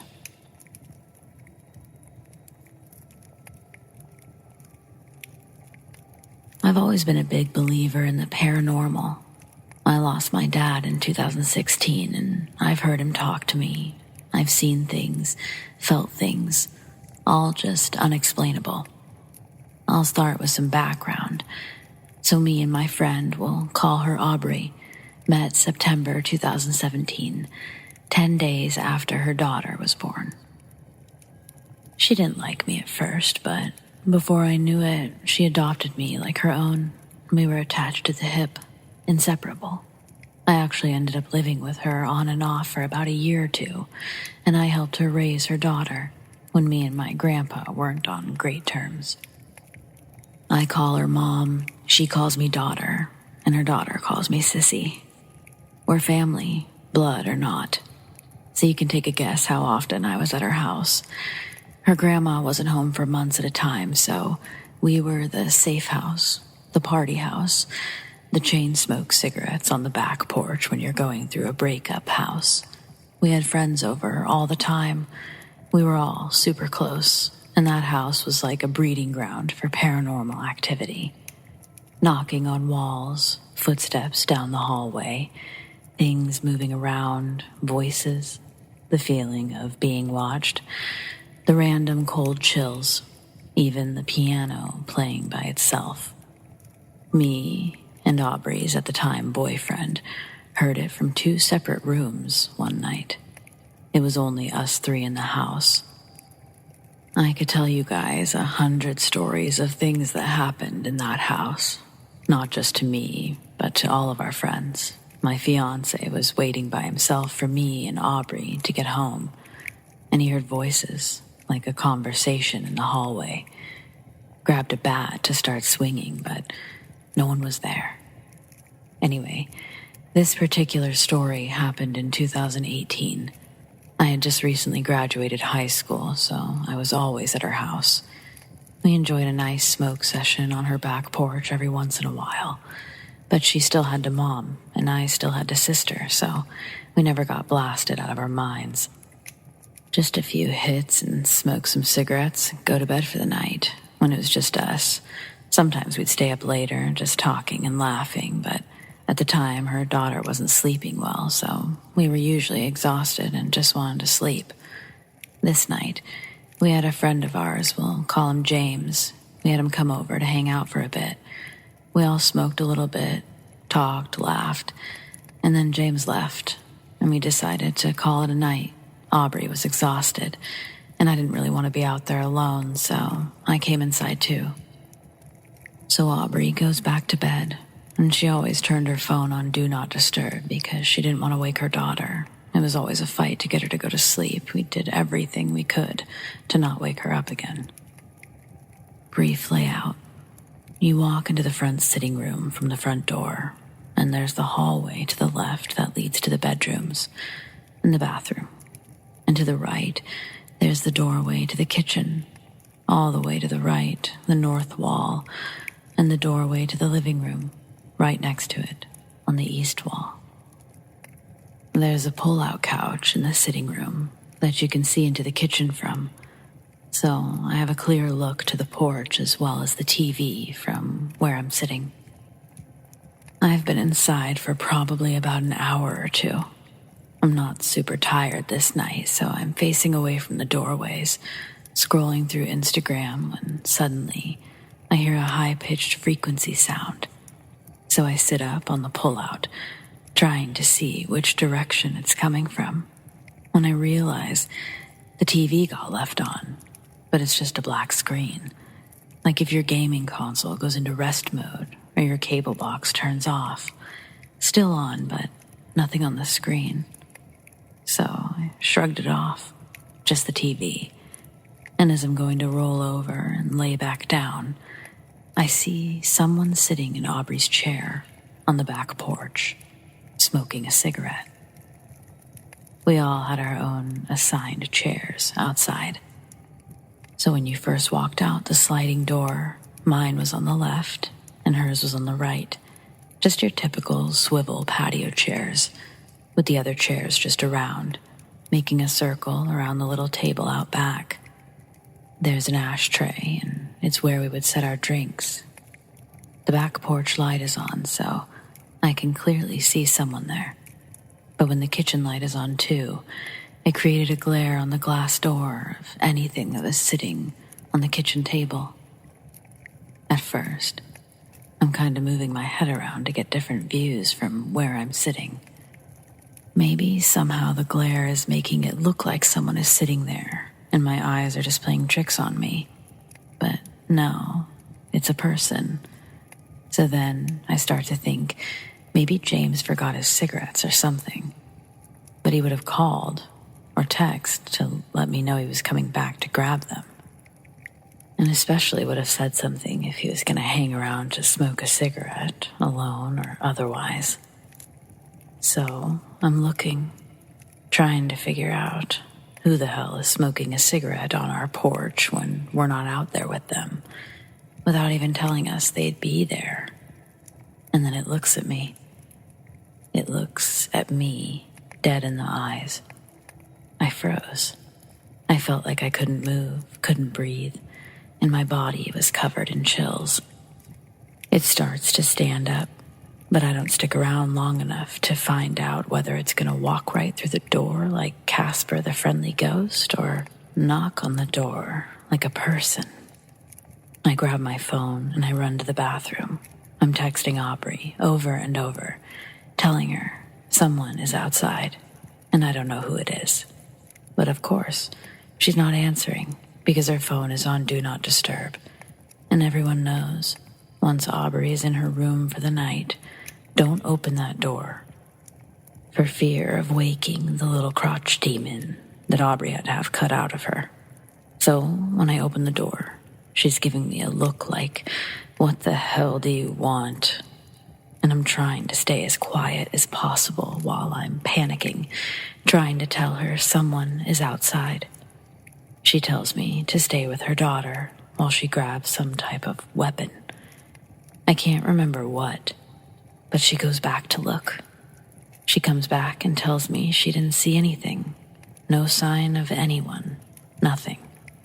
She grabs the baby monitor and comes out to the living room with me for a while. I tell her what just happened, and she offered to let me sleep in her room that night. I did. We never knew whether it was a human or something else. Needless to say, we went out and bought baseball bats, machetes, and large hunting knives to leave in different parts of the house in case anyone ever tried to break in. Me and Aubrey are both 5'3", 100 pounds soaking wet, with a tiny human to defend. The fuck are we gonna do, you know? Human or not, it was enough to make us come up with a plan if anything like that did ever happen again. No one ever said that they came over that night and just forgot to call. No one ever said, "Oh hey, that may have been me," when I told everyone the story. Me and Aubrey never found out who or what it was. Human, stranger, friend, apparition, paranormal, who knows? I'll never forget it though.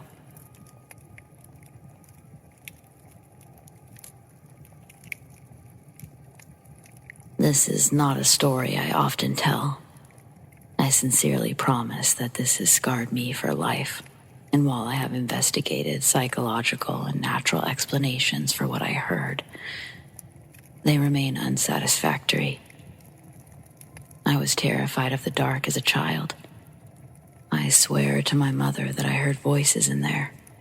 They weren't evil, but they were unfamiliar, which scared me. It wasn't uncommon for me to wake up in the middle of the night and hear whispers, as I referred to them when I asked my mother. She assumed that they were just bumps in the night, typical childhood nightmares. I tried several times to convince her that it was more than that they sounded different from one another, in the same way that people's voices do.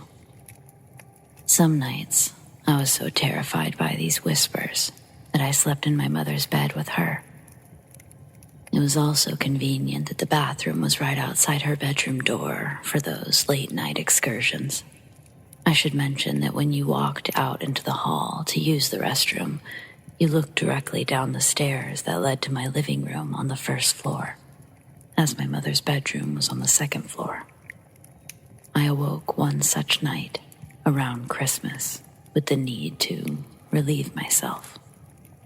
As I walked out the door, I heard the word.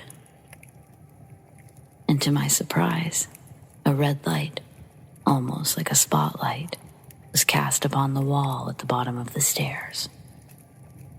I was transfixed by the light because it had no other source. I knew what this light was because I was a little kid, and it was only a few days before Christmas. Santa Claus. Who else could have gotten into my house and found out that I was being a good boy? I started down the stairs to greet him, picking up my pace after the second step as it started to creep off the wall and fade into the darkness of the living room. And that's when I noticed him. A powerful, masculine voice, in contrast to the first. It wasn't at all like my father's, though that's not to say he isn't masculine. It was just noticeably different. It stated,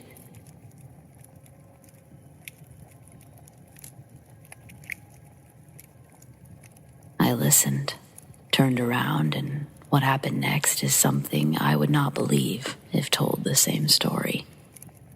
When I got to the top of the stairs, I heard a loud crash. This sent me running back to my mother's bed, where I jumped right under the covers and stayed all night.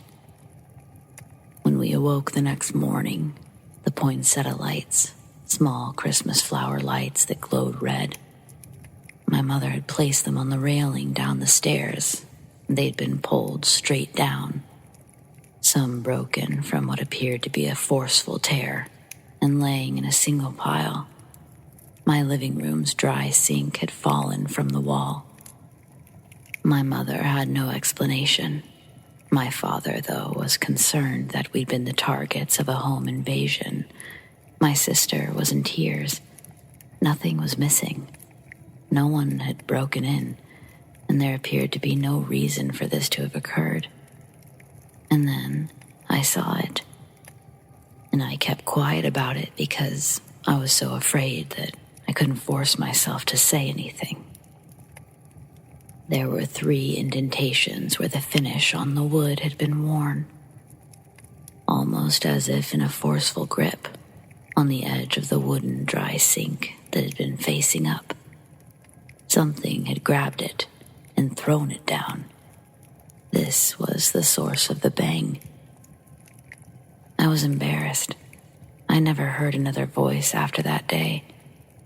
I don't like to think about what was waiting for me downstairs that night, if anything at all, but I can tell you that something had physically acted on 2 things in my house near the bottom of the stairwell.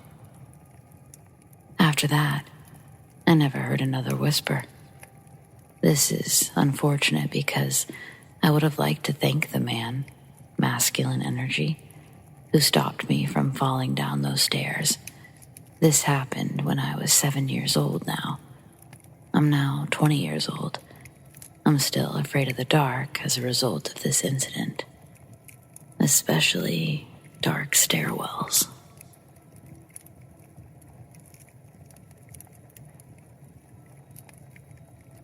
I knew that 2022 was going to be a weird year, simply by how it started. Last year, I was finishing college.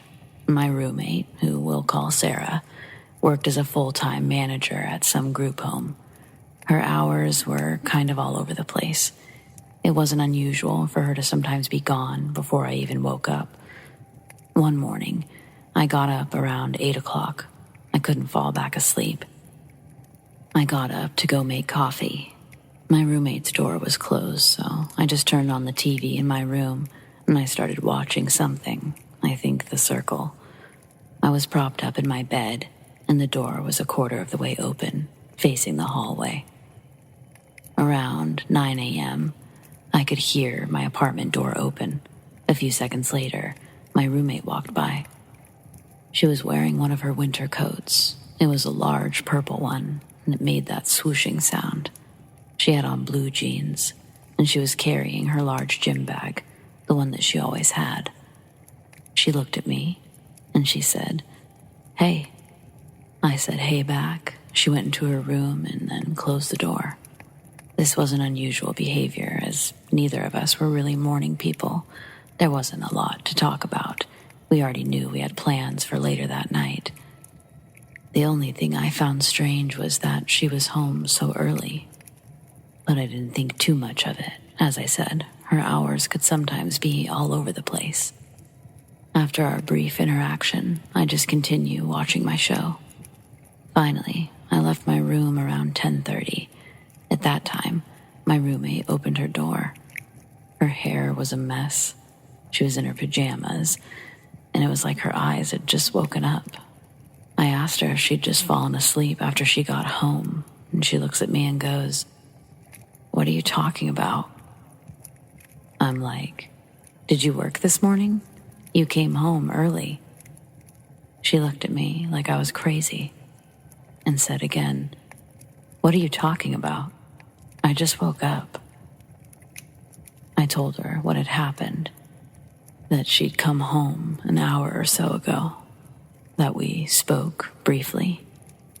She insists that she didn't go out the night before and that she'd fallen asleep around midnight.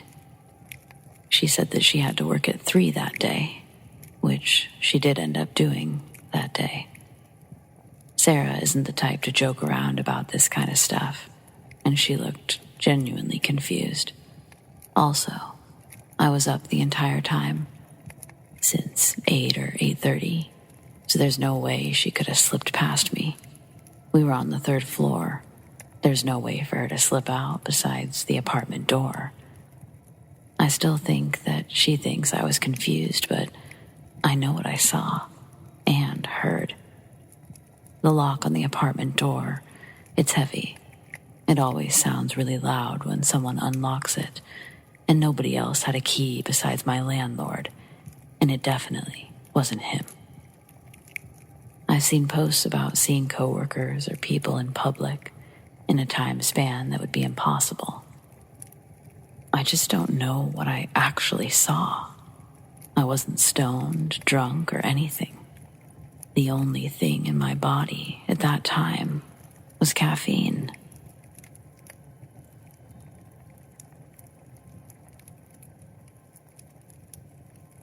For starters, when this took place, I was smaller, not very strong, but I was a good runner. I always went to my friend's house at 6:45, returned between 8 and 9, but during the fall and winter months, it was much darker. This story takes place during the fall, so the roads were clear enough to ride my electric scooter home. It's faster than a 5 to 10 minute walk with headphones. It was roughly 8:45 when I started rolling my way home, and many of the walkways were pitch black. The only thing that kept me from falling was my familiarity of where the ditches were. At the halfway point, there's a path that runs behind a row of houses and alongside a school. At the end, there are lights in front of the school. Everything becomes easy to see again, but just before that is the darkest part. There's a massive ditch to the left, and with the exception of a few trees and bushes concealing its edge, it's completely hollow. There's also a smaller ditch to the right. In other words, it's the perfect place to hide from anyone without a bright light. I had just made it onto the street when I started hearing an echo of footsteps. Sounded like a second pair of feet. I rationalized it to be me slapping my foot on the concrete too hard when I pushed it off, but the steps didn't match.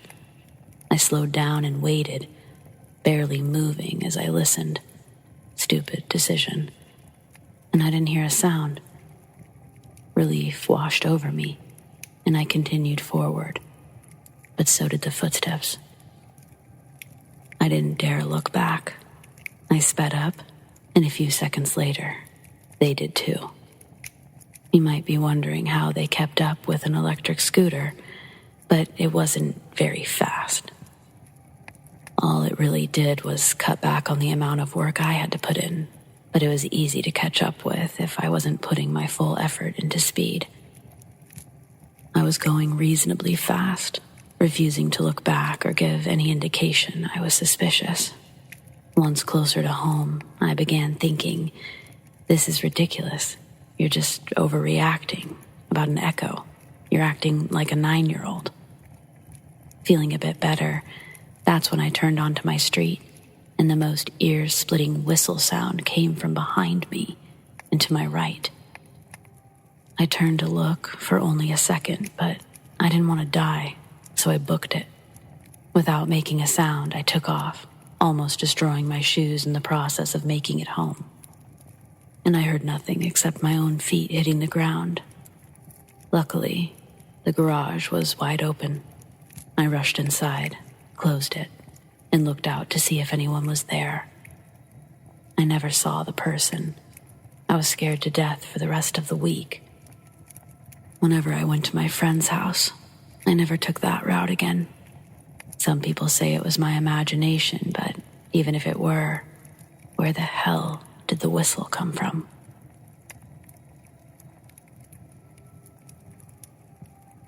I'll be honest, I've never used this site before, but I need a place to share what's been happening to me. Some backstory. I talk to myself a lot, whether it's to brainstorm or just when I'm bored, and I like to do this outside so I don't bother my family with it. The place where I live has bluffs all around and wooded areas galore.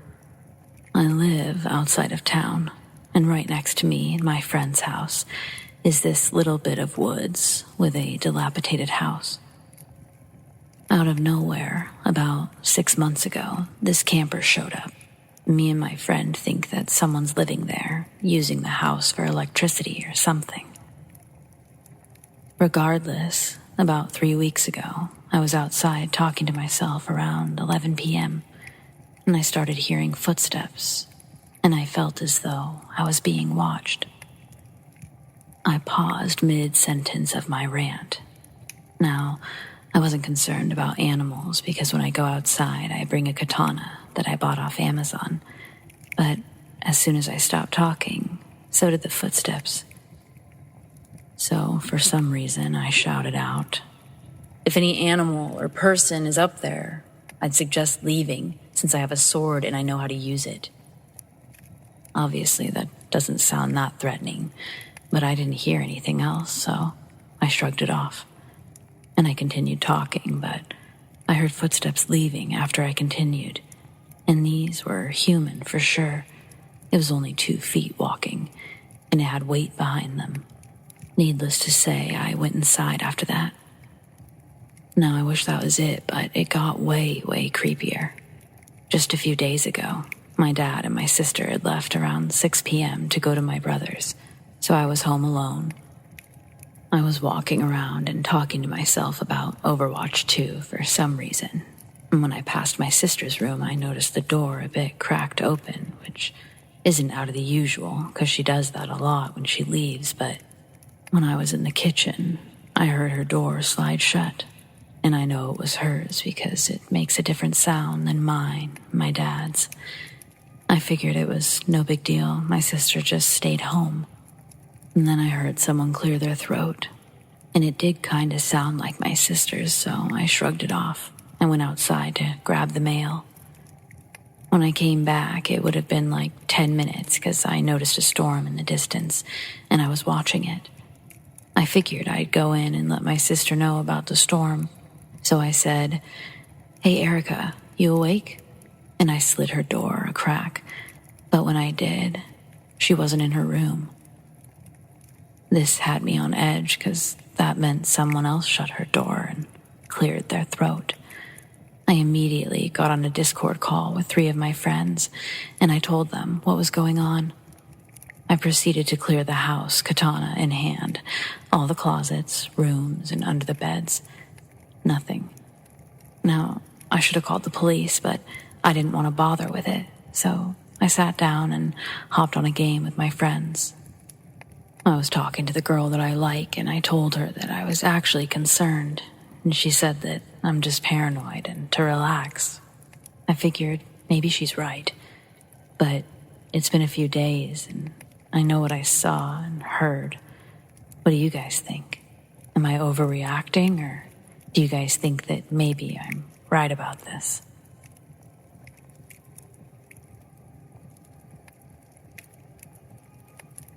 A couple of years ago, my cousin and I enjoyed late-night walks in our neighborhood, mainly just up the street and back, not far. We would talk and discuss our difficult family. One evening, it was close to 1 a.m., a later time than our usual walks. At the end of the street is a tunnel under a railroad track. We heard what sounded like an argument. The only people who live on the other side were an old lady and an abandoned house. We went there. I went a little further than my cousin. I could hear little girl voices, 2 of them at least. They sounded to be preteen age. They also sounded as if they could be directly in front of me. They were whispering, but nothing that I could hear well enough to understand. As I started walking in the tunnel a little, I still couldn't see anyone, but I felt uneasy and backed away. And I left it at that. Maybe 20 minutes later, we're walking up our street which is a small incline that leans to a flat strip of road. Near the top of the hill is a church that has a rooftop area with a picnic table. No one was there on our way up the street, which doesn't take too long to walk to the end of our road and back down a small hill towards our houses. As we were walking down the hill and the picnic tables come into view right off the side of the road, I see a girl with long blonde hair down to her back. She's dressed up in a nice shirt and shorts, as if she'd been going somewhere. But it's 1 a.m., and she looks 16. The most noticeable thing is her eyes. They're pitch black. And by pitch black, I mean both eyes are completely black, with no white in her eyes. At the church, there's a street lamp right where we were, so I could see her well lit. She's just sitting there on the picnic bench, motionless. Instead of sitting facing the picnic table in front of her, she's sitting on the edge of the bench, facing the road we would walk down. Her gaze doesn't move. Her neck doesn't move. Her posture is straight. She isn't doing anything at all, except sitting absolutely still. She's facing the road, but her gaze doesn't move as we walk by and we're in her line of sight. She makes no acknowledgement of our presence whatsoever, or any facial expression. I'm immediately alarmed by seeing her, but I decide on the spot to make no indication. I even saw her and kept walking past at the same pace. My younger cousin next to me clearly saw her, and I can't quite remember what I said to her, or if I communicated through body language, but I got her to follow along with me. We made it to my porch, and we didn't go in, but just waited. I can't recall how long it was, but I'll say a couple of minutes. She walked down the gravel parking lot at the church and walked at a normal pace onto the road where me and my cousin just watched her. Her movements were robotic. Her head never turned an inch. She never stopped looking forward and remained at perfect posture. She walked down the road right past us and didn't even turn her head an inch. She didn't even look at us and just went through the tunnel. We never saw her again, and our town is kind of small, so we know a lot of people in the area, and we never saw anyone like her before. Her behavior seemed too odd for me to believe that she was an actual person. My cousin later told me that she had a strange feeling we were being watched before seeing her. Also, while we were watching her from my porch, my cousin recorded her on her phone. It was dark, but there was a street lamp illuminating the road. She said she looked through it and didn't even see her, so she got scared and deleted it. I was right with her. I didn't get a chance to see it. She had already deleted it. We never saw her again, though, and later resumed our nighttime walks. What are your thoughts?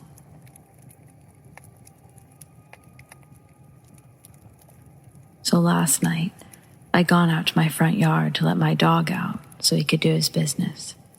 To preface, he's not the type of dog that'll chase after anything, really. He's pretty calm and just kind of vibes when he sees squirrels or animals, and doesn't pay much attention to them. He's more preoccupied with sniffing around and doing his thing. My driveway is sort of long, the typical countryside driveway.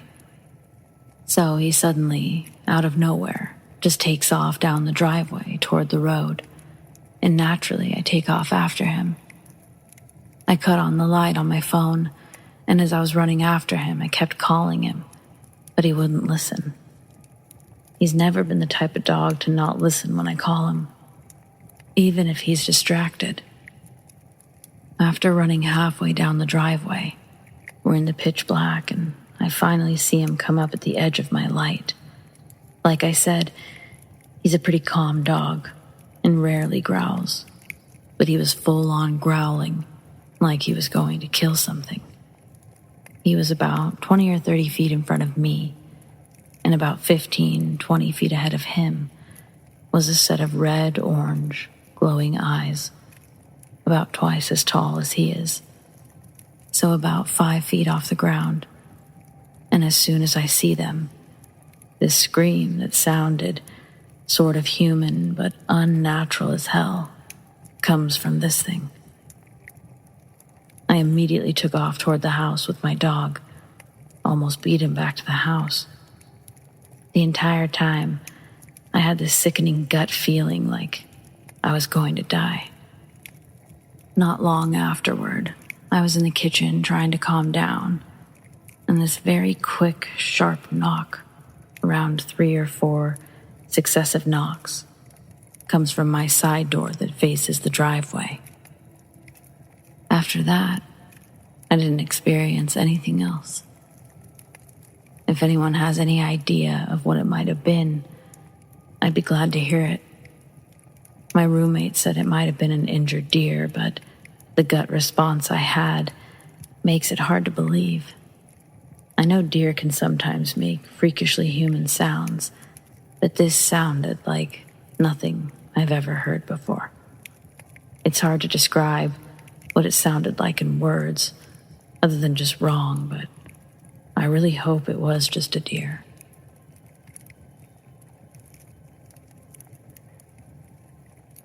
I've had several strange things occur, often enough throughout my lifetime to no longer just pass them off as coincidence or something other than it is. I grew up in households of many different religions, and from a young age I showed great interest in spirituality and other religions. People in my family, or in direct contact with those practicing religion, it would range from Catholic to occult. My grandmother was overly religious, and she spent nights awake reading the Bible and praying. This is just some background on how I grew up.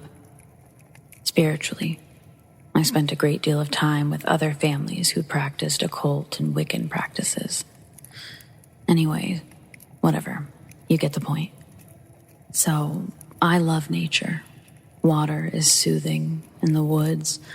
I collect crystal quartz and stones that are meant for different uses, such as healing.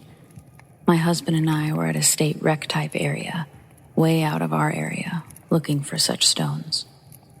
As I was sitting on the ground, digging away, a woman and a younger girl approached and questioned what I was doing. The young girl lost interest fast, but the older woman she was with, she had remained. I showed her what I had collected and even offered one as a gift. Her face kind of washed over like she was dazed out a bit. She took the stone and said how she would keep it and forever remember the moment. She went on to tell me how beautiful I was and how my eyes radiated life and light and how I'm such an inspiration for some people. She went on about my eyes and other things. I was rather surprised, but remained humble and managed to appear not as dumbfounded by her as I was. I never really experienced anything like it before. She really did seem like she'd gone into a daze, though, prior to. Another odd encounter, well, 2 odd encounters. My husband and I frequent a local weekly farmer's market. We generally start up at the top of the building so that he can run to use the bathroom. I stand outside and patiently wait. I'm an anxious and empathetic person, so I try to just keep to myself as I wait. So I'm just standing there, probably staring at the floor or something, and this guy comes out of the bathroom and just stands beside me. Okay, whatever. I look up and he looks at me and says, "Going to be a full moon tonight." Said something else about luck, and I just sort of stood there, looking at him. Husband comes out of the bathroom and we head off. A short while later, this man and another man walk by. The man who spoke to me earlier looked my way and said something to the other guy I couldn't catch, and then said, "I'd know her anywhere." Okay, next up. Different time. I travel a lot and we like to visit odd places. We stopped at this radio place where an older woman walked people through for a tour. Her husband had collected them and had passed away. There was a smaller shed building and then a garage. I'd gone in this shed just a moment and then left my husband to go back to the truck. After a short while, he and the woman came out of the shed. She walked over to me with her hands cupped, kind of shyly, and said she had a gift for me. I said, "Oh yeah, a gift?" And I put my hands out in front of her, where she placed a beaded Christmas spider. She didn't really say much other than there was information about them online. I got out of the truck to follow them along the garage. I had the gift in my hand. I swear, when I walked through that garage, I felt all these tiny little spiderweb threads tickling my legs and arms. I was brushing at my legs as though to, brush them away. No one else seemed to notice. Even after going back outside, I'd mentioned it to my husband. He brushed me off like I did the webs.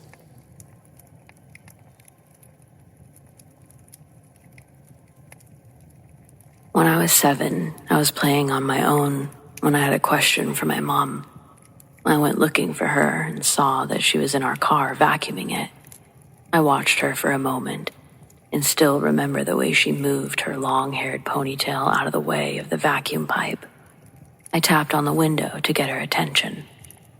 She didn't look up, so I waved my arms and yelled, "Mom, Mom," to no response. The question must have been unimportant because I gave up and went back into the house. As I walked in, my mom was standing in the kitchen. I felt goosebumps all over my body. I still remember to this day how confounded I was in that moment. I walked up to her, very confused, and asked her if she'd just been vacuuming in the car. She looked at me strangely and said that she was never in the car, that she'd been in the kitchen this whole time. As I knew it was impossible for her to move from the car to the kitchen in that short space of time, I began to wonder how many other things I saw that were not really there. This one is one of my most vivid memories, and every detail was incredibly real. It never happened again.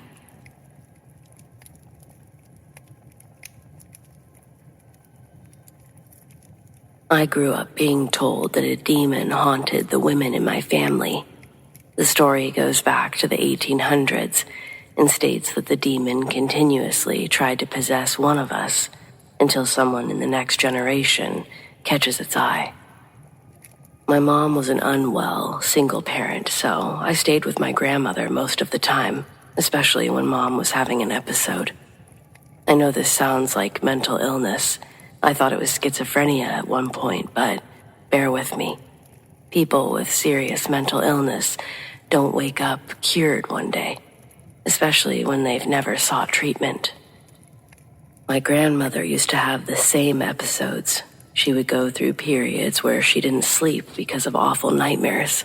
She wouldn't eat because everything looked disgusting, and she stopped cleaning herself because all of the water was dirty in her eyes. Sometimes she saw other people as the demons, and things could get violent if not handled properly. When my mom turned 17, she started experiencing all of the same delusions, and my grandmother never had another episode again. The same thing happened each generation before as well. I don't know how to explain that. I spent most of my teen years in constant fear. My mom was already considered old for the switch to happen at 17. My grandmother was only 14 when it happened. After graduation, I went away to college, made friends, got a life, and it suddenly felt kind of insane to believe a demon was going to come after me. I got so angry with my mom, my grandmother for scaring me like that. I skipped going home for Christmas that year. By summer break, I was less bitter and agreed to come home. I even stayed with my mom because I had every intention of talking to her about getting treatment. Ideally, I would have waited a few days and chosen my moment, but I had an awful nightmare on day 2. In my dream, I was laying in bed, wide awake. Then I rolled onto my back. I saw something standing in the far corner. It was too dark to see its features, but its head was just under the ceiling, and I could make out its arms and legs. I wanted to scream, but I couldn't. It felt like something was wrapped around my throat. I kept waiting for it to come out of the shadows, but it never did. Eventually, my alarm went off and I woke up.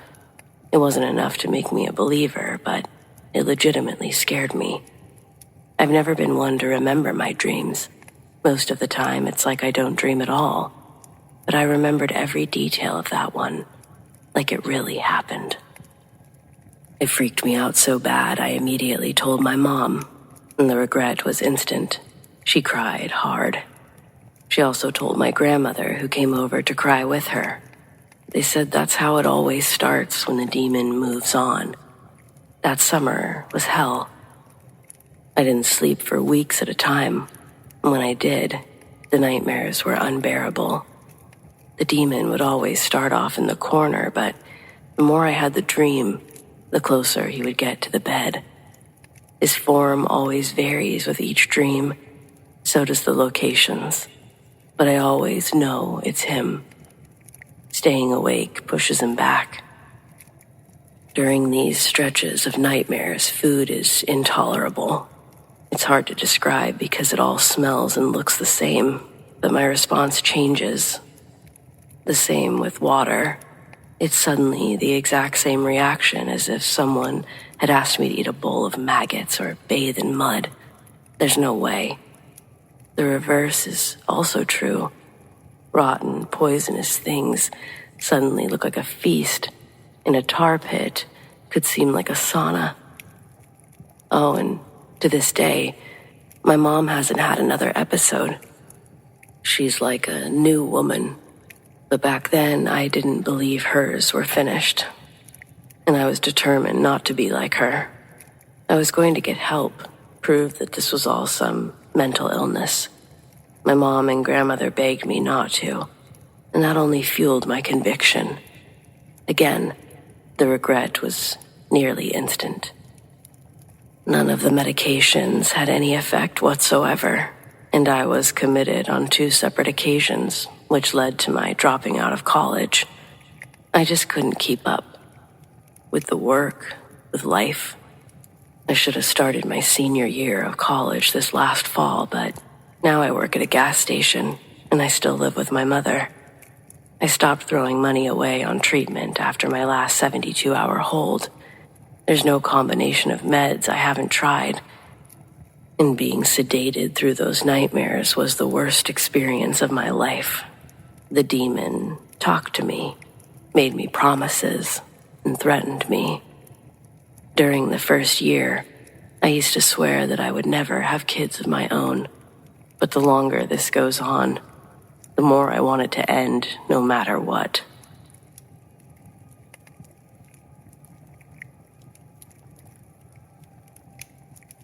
I used to take the same bus home from work every night. It was late, usually after 10 p.m., and the ride was never too crowded. It wasn't the best part of town, but I'd gotten used to it. Headphones in, eyes on my phone, just counting the minutes until I'd be home. I wish I could say that the night felt different, that I somehow knew something bad was going to happen, but I didn't. The driver barely glanced at me as I swiped my card, as usual, and the few other passengers there sat in silence, staring straight ahead like they were afraid to make eye contact with anyone. This was pretty standard. I found a seat in the middle, close enough to the back door for a quick exit if I needed one, but not too far away from the driver either. I always did that, just a little safety measure that I'd picked up after living in the city for a while. The bus rumbled along and I was scrolling through my phone, trying to tune out the hum of the city outside. And that's when I noticed a man a few rows ahead of me. He was pacing, his eyes darting around nervously. His hands twitched at his sides, and every now and then he muttered something under his breath. And there was a woman sitting across the aisle from him. Her eyes were fixated on the floor, gripping her purse tightly. She kept glancing at him out of the corner of her eye. like she was trying not to draw attention to herself, but couldn't help watching him. I took out one of my earbuds to get a better sense of what was happening. The man's muttering was getting louder, more agitated. I couldn't make out the words, but there was something about his tone that put me on edge. Suddenly, he stopped pacing and turned to the woman. "You think I don't know what you did?" His voice was sharp and filled with accusation. The woman stiffened, her knuckles white as she clutched her purse. "I don't know what you're talking about," she said quietly, her voice trembling. The man took a step closer to her, his body tense. "You've been following me," he hissed. "I've seen you. You've been watching me for days." The whole bus seemed to hold its breath. No one moved, no one said anything. The driver kept his eyes on the road, either oblivious or too scared to intervene. I could feel my heart pounding in my chest. Something wasn't right. The woman looked terrified, but the man wasn't listening. He kept accusing her of things, of spying on him, of working for someone else. His words didn't make sense, but the fear in his voice was real. Then, in one quick, fluid motion, he reached into his jacket and pulled out a knife. The entire bus jolted with collective shock, but no one did anything. My body froze. I wanted to shout, to scream, but the words got stuck in my throat. The woman gasped, backing up against the window, her eyes wide with panic. "Please," she whispered. "I don't know you. I haven't done anything." The man's hand shook as he pointed the blade at her. "Liar," he spat. "You're trying to ruin me. You think I don't know." I knew I had to do something. My mind raced, searching for options, but I was stuck in my seat, paralyzed with fear. The other passengers were just as frozen, all of us too scared to act. Just as I was about to force myself to stand up, someone else made the first move. A guy sitting near the front, a big guy, maybe mid-30s. He stood up and stepped forward, raising his hands in a calming gesture. "Hey man, let's all just calm down," he said, his voice surprisingly steady. "No one's trying to hurt you. Put the knife away." The man with the knife spun around, eyes wild. "Stay out of this," he shouted, his voice cracking with desperation. And then everything happened at once. This woman made a sudden move, trying to dash past him towards the front of the bus. In an instant, the man lunged at her. Slashing wildly with the knife, she screamed, stumbling backwards, clutching her arm where he had cut her. Blood soaked through her sleeve. The big guy charged forward, trying to grab the man, but it was too late. In the chaos, the man turned and swung the knife again. This time, the blade was caught in the guy's stomach. I watched as he crumbled to the floor. Panic erupted on the bus, people screaming, rushing for the exits. The driver slammed on the brakes, the bus screeching to a halt in the middle of the street. I pushed my way to the back door, stumbling onto the pavement, gasping for air. Behind me, I could still hear the woman sobbing, the big guy groaning in pain. The man with the knife was shouting incoherently, his voice drowned out by the chaos around us. I ran. I didn't stop until I was blocks away, my hands shaking, my mind reeling. It wasn't until I reached safety, the safety of my apartment, that I realized I was covered in someone's blood. After following up with the police, they told me that the big guy had survived, but just barely. The woman had been stabbed too, though she'd escaped with only minor injuries. They arrested the man with the knife at the scene, but no one ever figured out what had set him off. I'm going to assume mental illness. He had no motive, no real reason for attacking that woman. It could have just as easily been me or anyone else there. It was horrifying for everyone.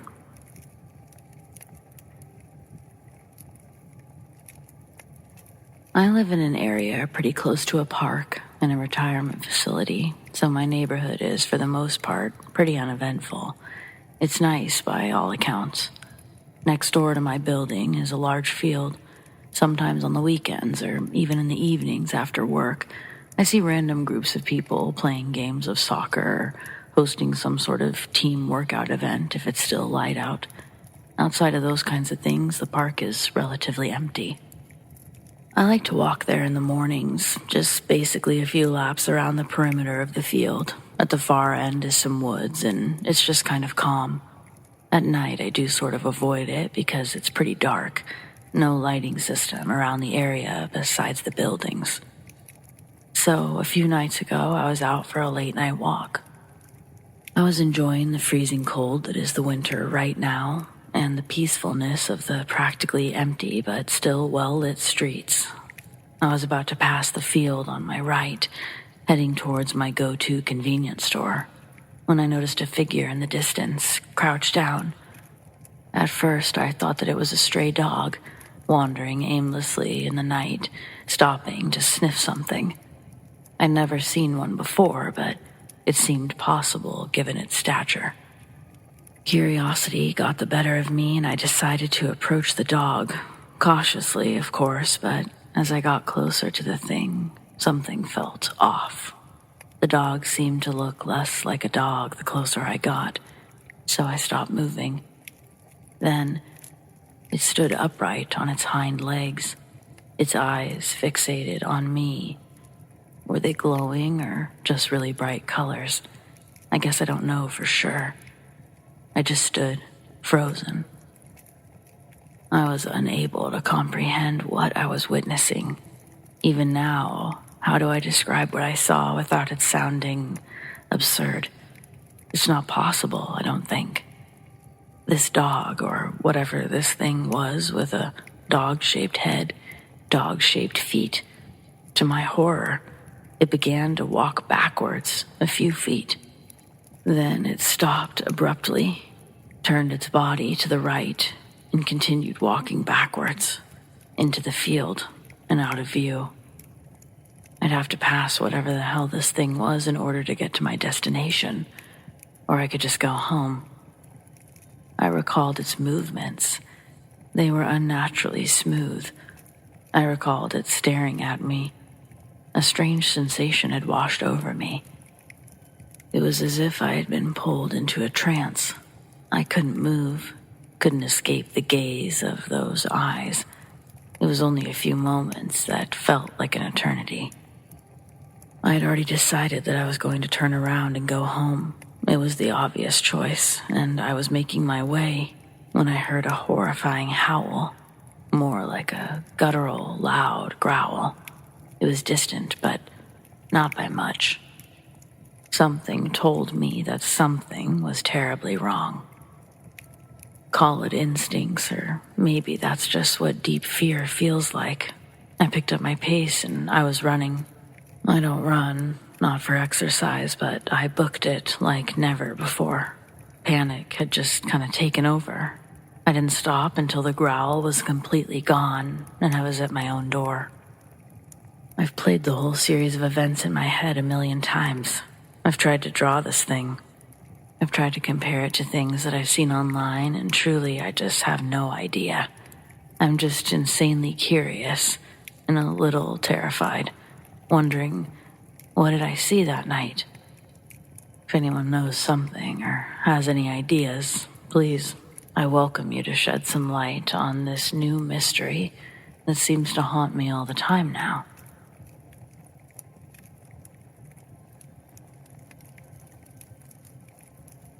I love road trips. There's nothing more delightful to me than to get up an hour before sunrise and hit the road to a destination some hundreds of mile distance. However, there are occurrences in the wee hours when time gets thin and reality blurs around the edges. I'd like to share 3 of these stories that all share a phenomenon that I've called the screaming between. The first was during my move from North Carolina to California. I made it in a 4-day blitz across the continental U.S., which I was pretty proud of. Day 1 passed with no trouble. Moving from Goldsboro, North Carolina, to Prattville, Alabama, in about 12 hours. Day 2, I got all the way from Prattville to Baton Rouge, and I knocked off early to enjoy some beignets and gumbo. Day 3 was the day that I heard it. It was about 4 in the afternoon, with a relatively clear day around me. October isn't the hottest time in Texas, but my AC had quit working, so I had the window down. VNV Nation's Nemesis was blaring out of my shitty Honda Civic speakers when I heard a god-awful shrieking. It was like the sound of a big sheet of steel being torn lengthwise. In a panic, I turn off into a small pullout on the side of the I-10. Before I can even begin to figure out what's going on, rain is hitting the car. A couple of drops, then a torrent.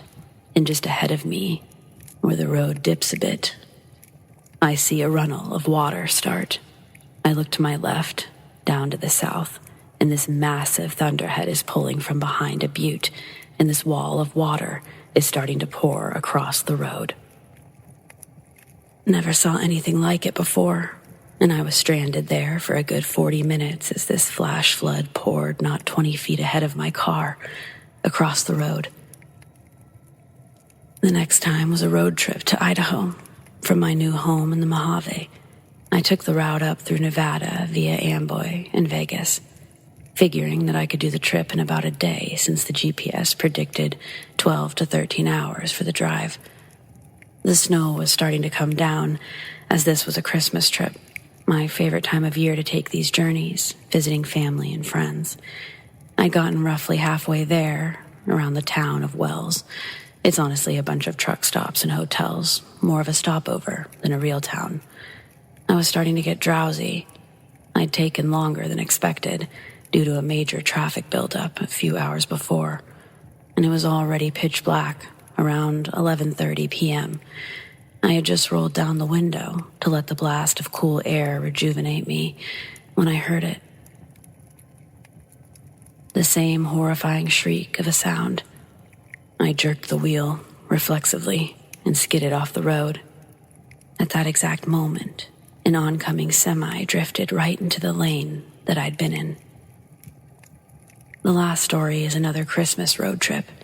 This time, I was going from the Mojave all the way to Illinois, and just my luck, a winter storm comes tearing along the I-70 just as I'm getting onto it during day 2 of my trip. It was insane. I'd gone from a slightly snowy but mostly clear day in Utah to a near whiteout conditions in under an hour. Now, I'm perfectly comfortable driving in the snow, and my SUV had its snow chains and 4-wheel drive in good condition. So I figure I can keep going a few hours at least. Then, of course, I hear it. That infernal hell shriek of a sound. This time, I could swear I heard it saying 13 as it screamed through the winter snow.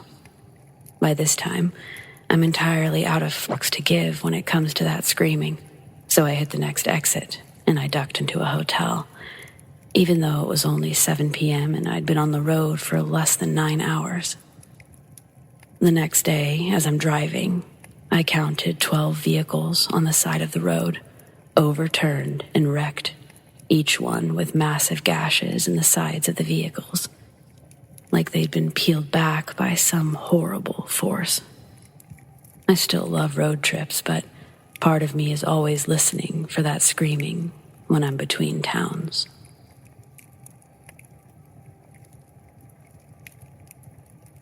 You've heard from me before. My buddies and I have a YouTube TikTok channel where we go to urban legend hotspots with a 12-pack. We do it about every week. And this week, we got a lead from my college ethics teacher on a potential ghost town, an abandoned hospital out in the woods of West Point, Kentucky. It's about a 45-minute drive from Louisville. Our lead was from a website that I'd found with photos and exact coordinates of where it was on the road in the middle of nowhere. However, we quickly realized how sketchy the situation was once we got closer. We were nervous.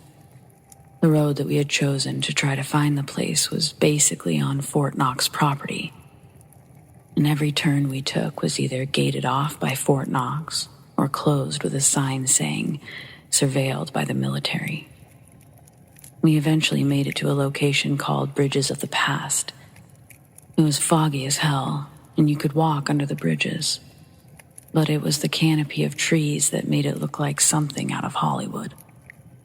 We were hearing all sorts of unexplainable noises. Plus, there was a train trestle with a passing train overhead, so the screeching of the tracks was adding another layer to the already overwhelming sound. Keep in mind, the two of us were by ourselves, with no weapons for self-defense, basically lost, and we were overwhelmed by the amount of noises by the bridge. Plus, we were trying to find a hidden driveway to a location where hundreds of children could still be buried, so we were rightfully in our heads a little. As more time passed, the sketchy feeling didn't, and we were used to being sketched out, but something felt unsafe. We decided that it would be safer to scope out the long way around sunset the next day and try to find the hospital without looking over our shoulder for Fort Knox soldiers. Makes you wonder if anything has happened to anyone trying to find the hospital.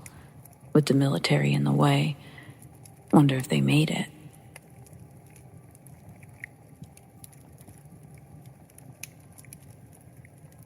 This is a story about my little sister's experience with the entity that haunted our Florida home.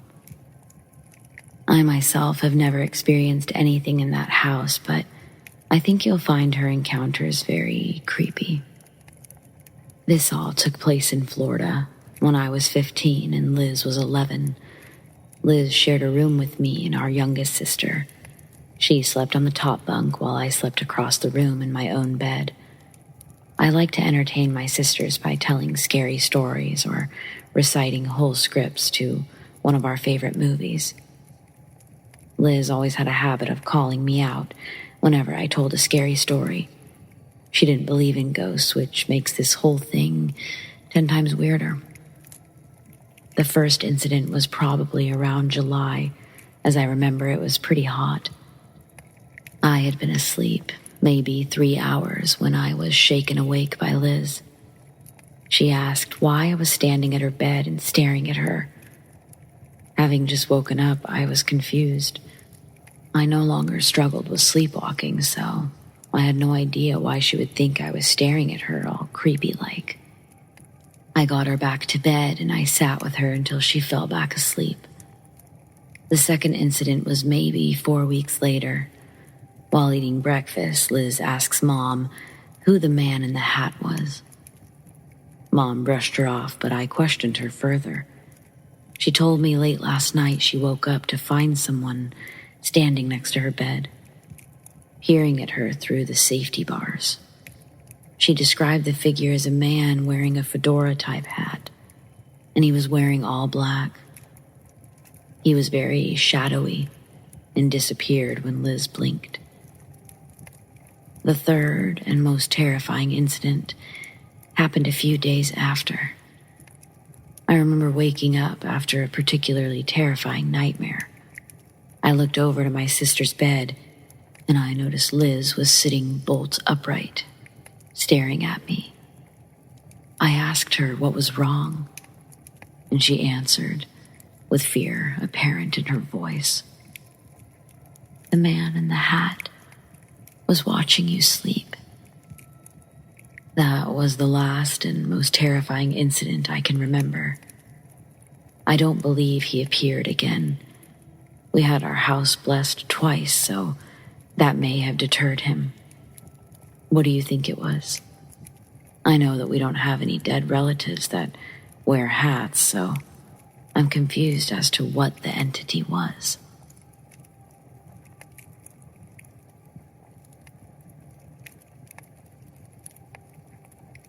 This happened well over 20 years ago, but I remember most of the details as the imagery was seared into my brain. Call it a core memory, if you will. I I was around 6 or 7 years old and living in a very quiet suburban area. My parents often entertained guests and drank beers in the kitchen all night with their friends, and they'd often be parents of 2 or 3 of my best friends growing up. We were allowed way too much freedom as kids and were often left alone for hours. Normally, we'd be in the backyard playing since it was lit at night and enclosed with a tall fence, but it had rained hard that day, possibly still raining at the time, and we weren't allowed out. So, we tried to play hide and seek in my bedroom. We weren't very inventive. To make the game harder, the seeker couldn't turn on the bedroom light and had to rely on the hall light and the very dim street light that comes through one of the windows.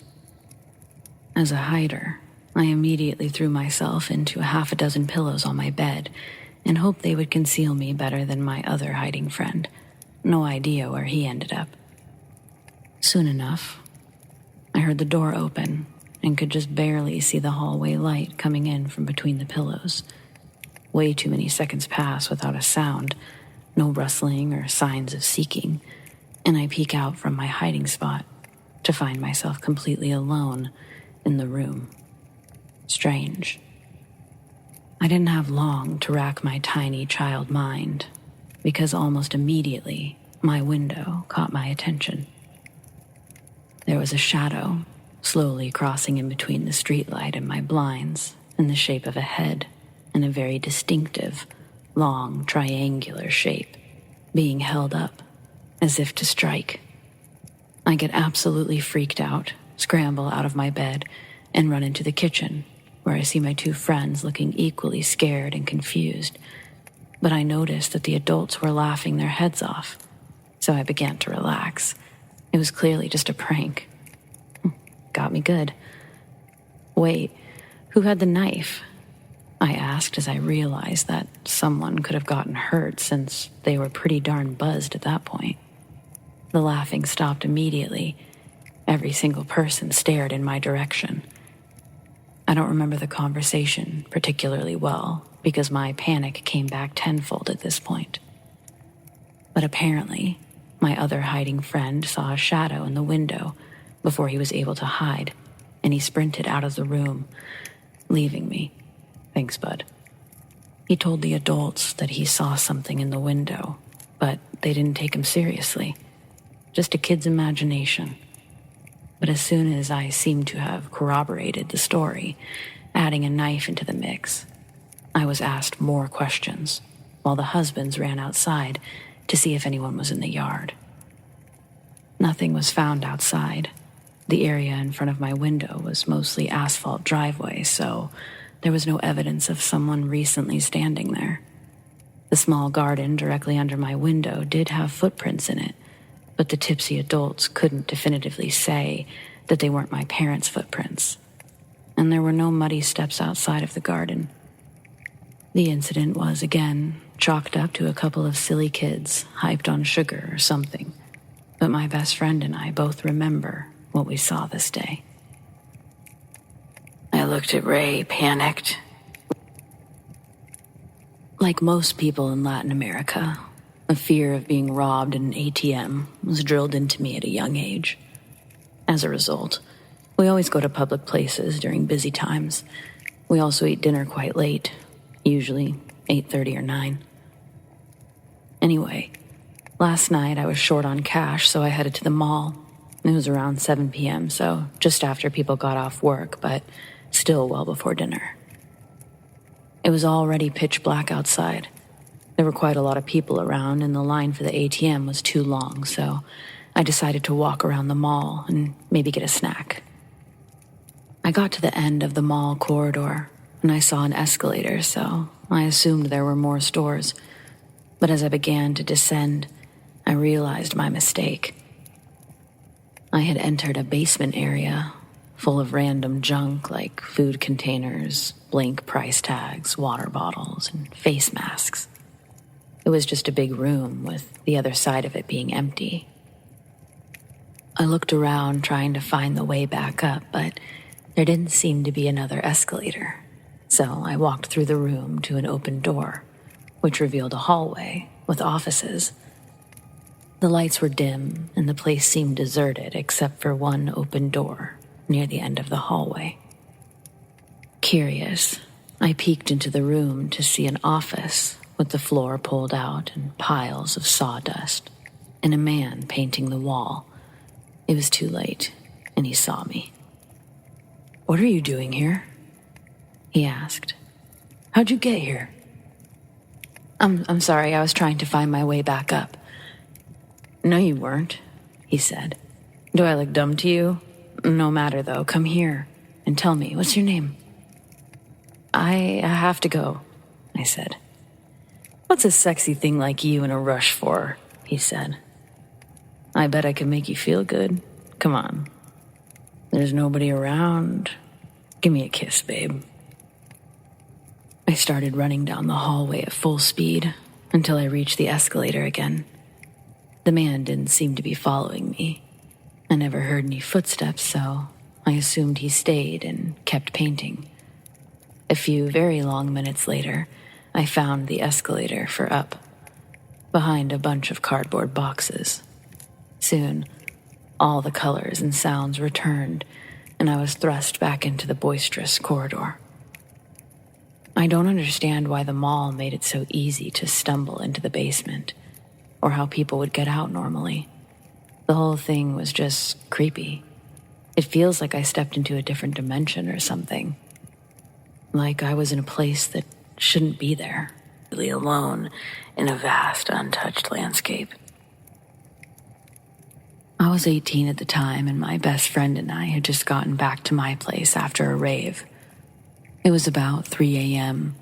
We came into the house very quiet, as I was still living with my dad at the time. We were just hanging out in my room when we hear someone screaming.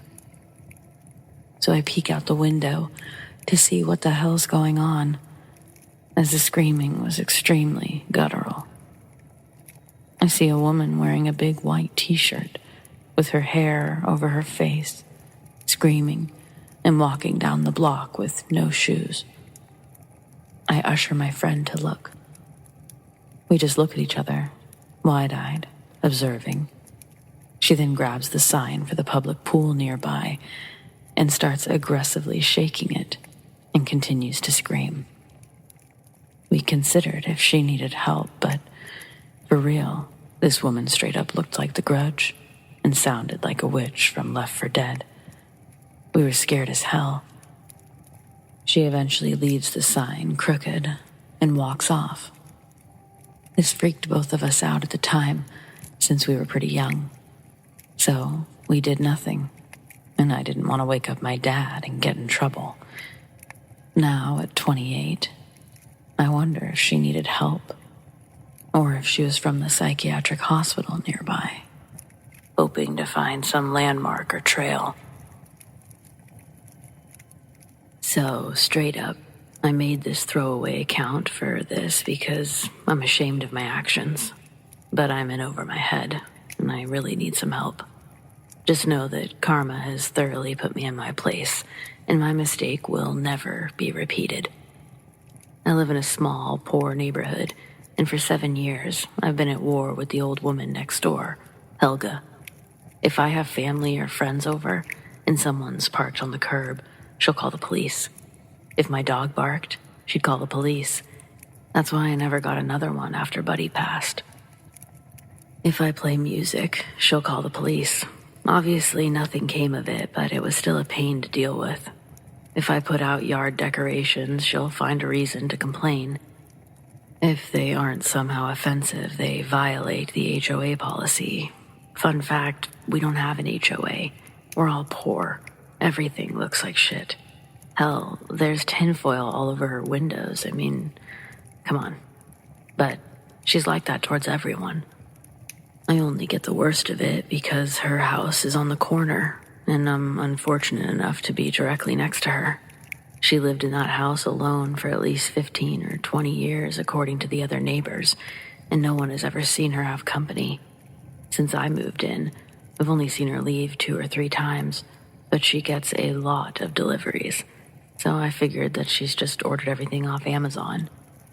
Because of the tinfoil and her tendency to only come outside at night, we didn't catch many glimpses of her. But when we did, she always seemed kind of dirty and unkempt. A couple years ago, when I still had Buddy, I was walking around the block as Helga collected her boxes, and there was a row of scary tribal masks hanging on the wall behind her. I only saw them for a quick second before she hurried back inside, but I'll never forget the one in the center. The face was long and had a pointed chin, large rectangular teeth. Its eyes were closed in angry slants, and red war paint adorned its head and cheeks. My description truly doesn't do it justice. Its menacing expression made it seem alive. The guy who lives across from her, Joe, was coming home late one night, like 3 a.m, not expecting anyone to be out.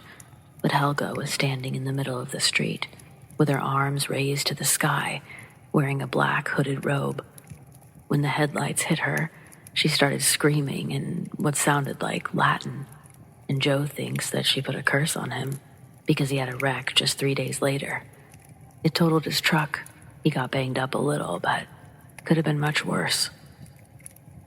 Everyone got really wary of Helga after that, but life moved on without much else happening until 2 weeks ago, when she actually left her house. On the few occasions this has happened, she left after dark and returned before dawn, but on this day, she left at lunchtime. I expected to see her car back the following morning, but it was still gone. She didn't return the next day either, or the next. Meanwhile, her boxes are piling up at the door, and in our neighborhood, they would have been immediately stolen at anyone else's house, but not Helga's. At least not until I couldn't stand the curiosity anymore. This is the part where I'm arguably a huge dick. The logical side of me felt like the boxes probably contained basic household items, toilet paper, trash bags, laundry detergent. But the kid in me couldn't stop thinking about that freaky mask, wondering what else she might collect. I was gonna put it back. But yeah, I stole a box. One of the big ones, in fact. And I'm still paying for it. I ripped into it like a kid at Christmas, but inside was a large wooden cigar box with a little clasp, a cheap lock. The key was taped to the bottom with a card that read, "Do not open," in bold print. Obviously, I had to open it, but I wasn't immediately certain of what I was looking at. A small glass vial had a lock of hair tied to it with string, and there was a pile of what I believed to be dried out herbs, petals, and something that looked like ashes. Disappointed, I put it all back and threw it in a drawer, for the time being. That night, I was getting ready for bed and I heard a loud crash in the hallway. When I went to check, glass was all over the floor from a broken picture frame. The frame hadn't fallen. The glass had just shattered. I couldn't find anything that might have hit it. I live alone. I don't have any pets. The best I could guess was some kind of hot to cold, or is it cold to hot, reaction, even though I experienced absolutely no temperature changes myself. The next night, I had awful nightmares, where I heard someone fumbling around in the living room, and I went to check it out. As I reached the end of the hallway, a shadowy stick figure stood with its head barely an inch below the ceiling.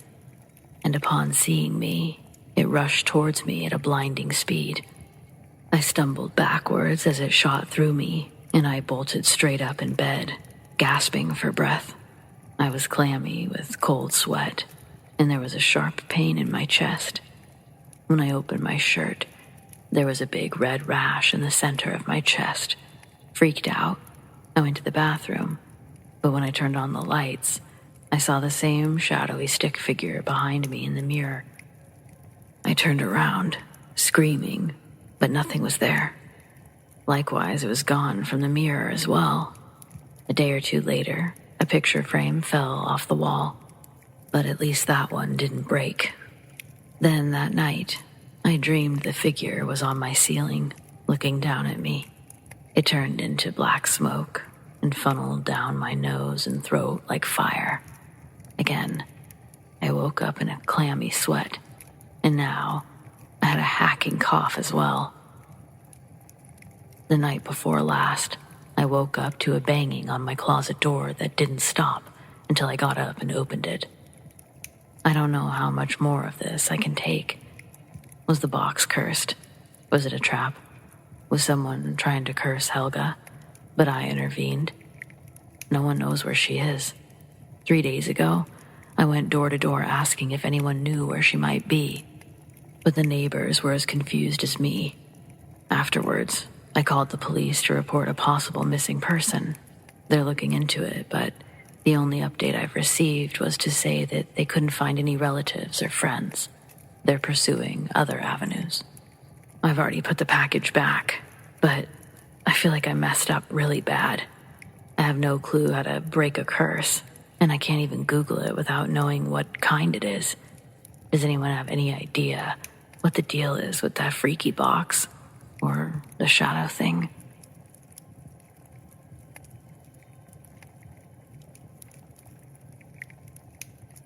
When I was 17, my dad was the manager of a movie theater, and I worked for him during my summer break.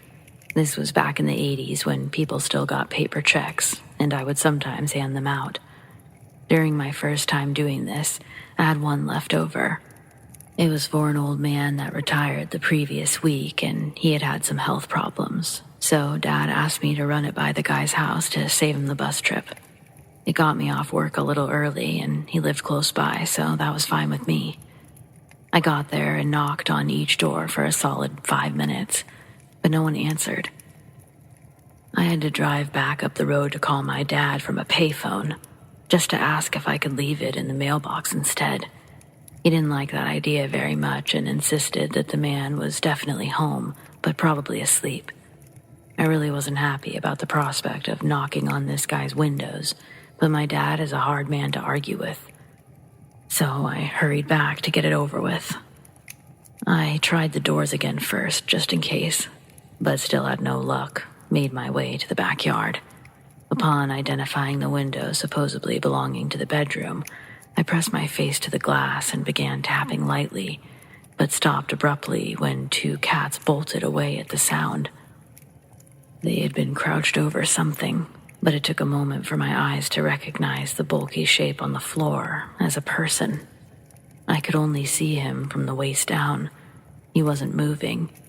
Thinking he must have fallen recently, I tried the window, and it opened easily beneath my hands. That's when the smell hit me. There's nothing in the world like it. It's kind of sweet, but rotten at the same time, and I mean sweet in the worst way possible, for sure. Using my shirt to cover my mouth and nose, I stuck my head in just far enough to confirm what I already knew. The old man was dead.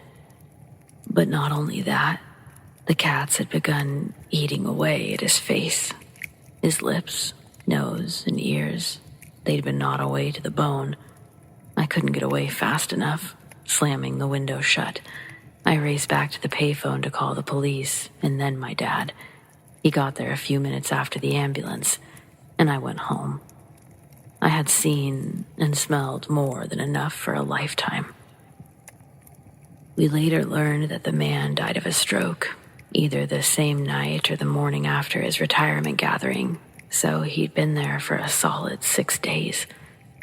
His cats had one of those automatic feeders and water bowls, so they probably had food for the first couple of days, but once they ran out, well, I had nightmares that whole summer, and even though it's been nearly 40 years now, I still remember that smell and the look of his disfigured face like it was yesterday. I'll tell you what, though, Dad never sent me to another employee's house again, and these days, I don't show up anywhere without calling first.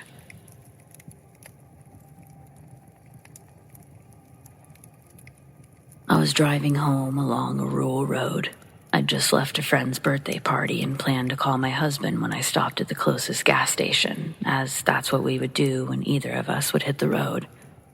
Before even making it that far, I heard this incredibly loud bang. So loud and intense, it actually momentarily rocked my vehicle. After literally a couple seconds of sheer life-altering panic, I regained my composure. Briefly, I wondered what part of my car had been busted or fallen off, and then my cell phone rang. I pulled off to the side of the road, and I saw that it was my husband, so I picked up. "What happened?" he asked, alarmed. "Are you okay?" At first, I assumed he was referring to my car, but I quickly reasoned with myself that there's no way he could have experienced that or known that I have, all the way at work. I sensibly answered, "Nothing's wrong.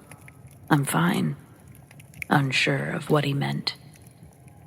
"You just call me screaming and crying from the side of the road and nothing's wrong?" he barked. "I thought you had a car accident." How did he even know I was driving? I thought to myself. "I swear, I didn't call you. I planned to, but I hadn't made it that far yet. It must have been someone else, and you confused the call with me." I suggested this. He's a psychiatrist, so it wasn't the most unusual suggestion. "No, it was you, hun," he insisted. "I'll show you when you get home. I really thought something terrible had happened to you." "I'm totally fine," I said. "Just driving home now. I'll see you later tonight." I got back on the road and stopped at the nearby gas station. I was relatively surprised to see that there was absolutely nothing wrong with my car.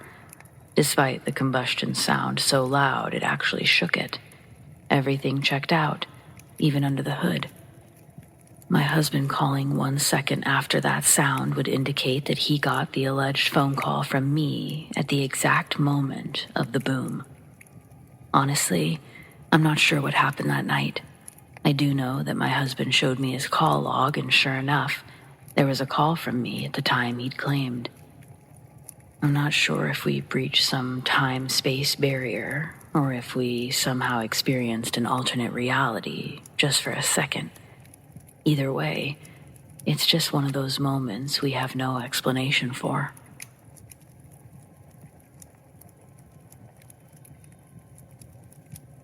I'm not sure if everyone would agree that my story, strictly speaking, is a horror story. But if not that, I truly don't know how to classify it.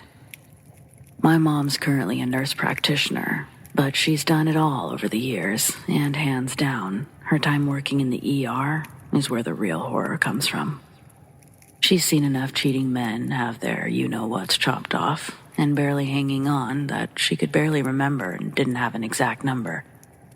And then there's the stuff that people put inside their bodies. You know, butt stuff. Well, mostly butt stuff. There's actually one of an old lady that particularly got to me, and I'm sorry in advance for sharing it here. A 75-year-old woman came into the after-hours clinic complaining of a stench down there. The smell had been growing progressively worse over the last few weeks, and she was getting worried.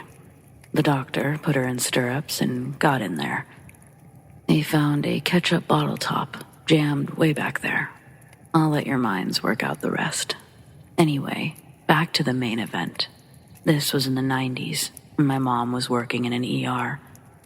A man came in complaining of bloody bowel movements that were extremely painful.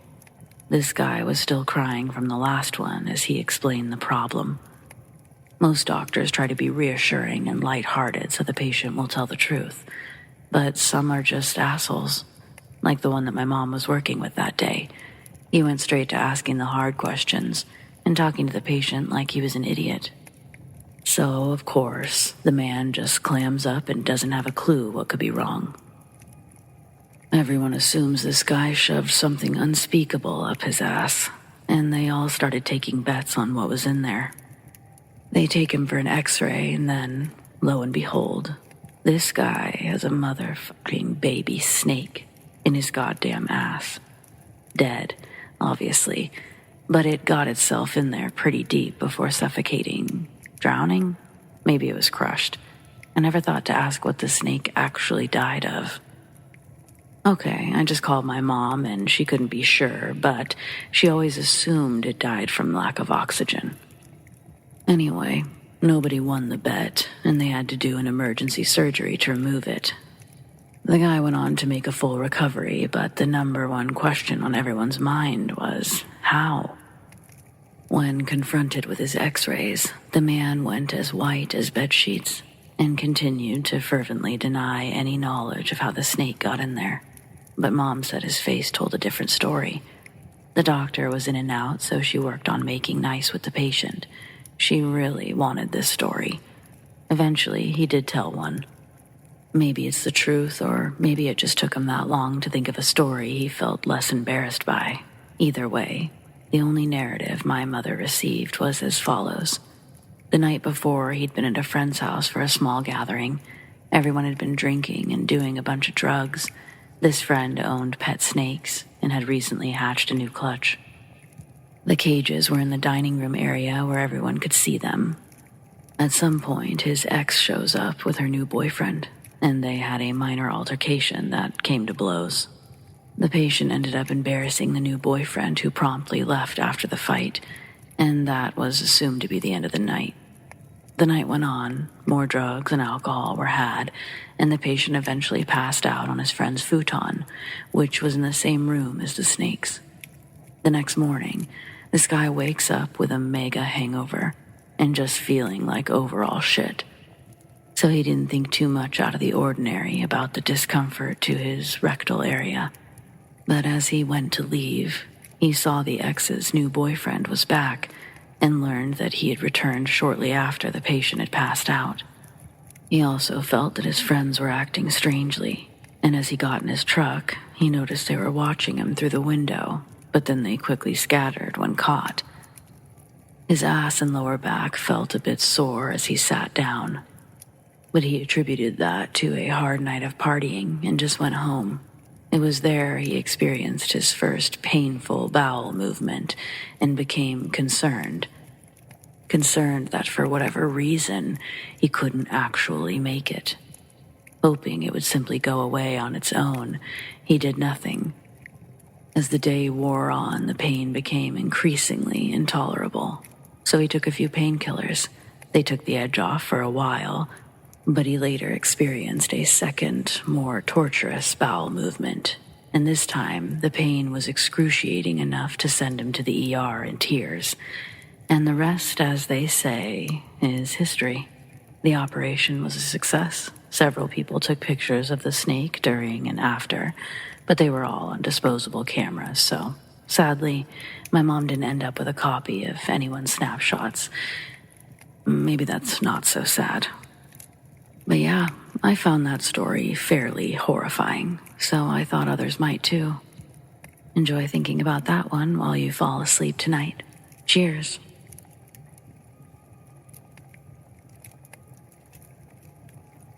A few nights ago, I woke up in the middle of the night and saw a small black orb with tentacles floating towards me from above. Initially, I deemed it was a spider dropping from the ceiling, but as it got closer to me and as I focused, it just dissipated. This thing was pitch black, about the size of a bouncy ball or a quarter. The tentacles were also pitch black. They were thin and hairy or inky. It was by all means there, and then it wasn't. It was strange enough for me to get out of bed in the middle of the night. Of course, I looked this up online and found a few stories, including some on here, all from people who have seen or experienced the same thing. I don't know. Maybe it was something I misinterpreted, but maybe it was paranormal. Spiders don't just evaporate.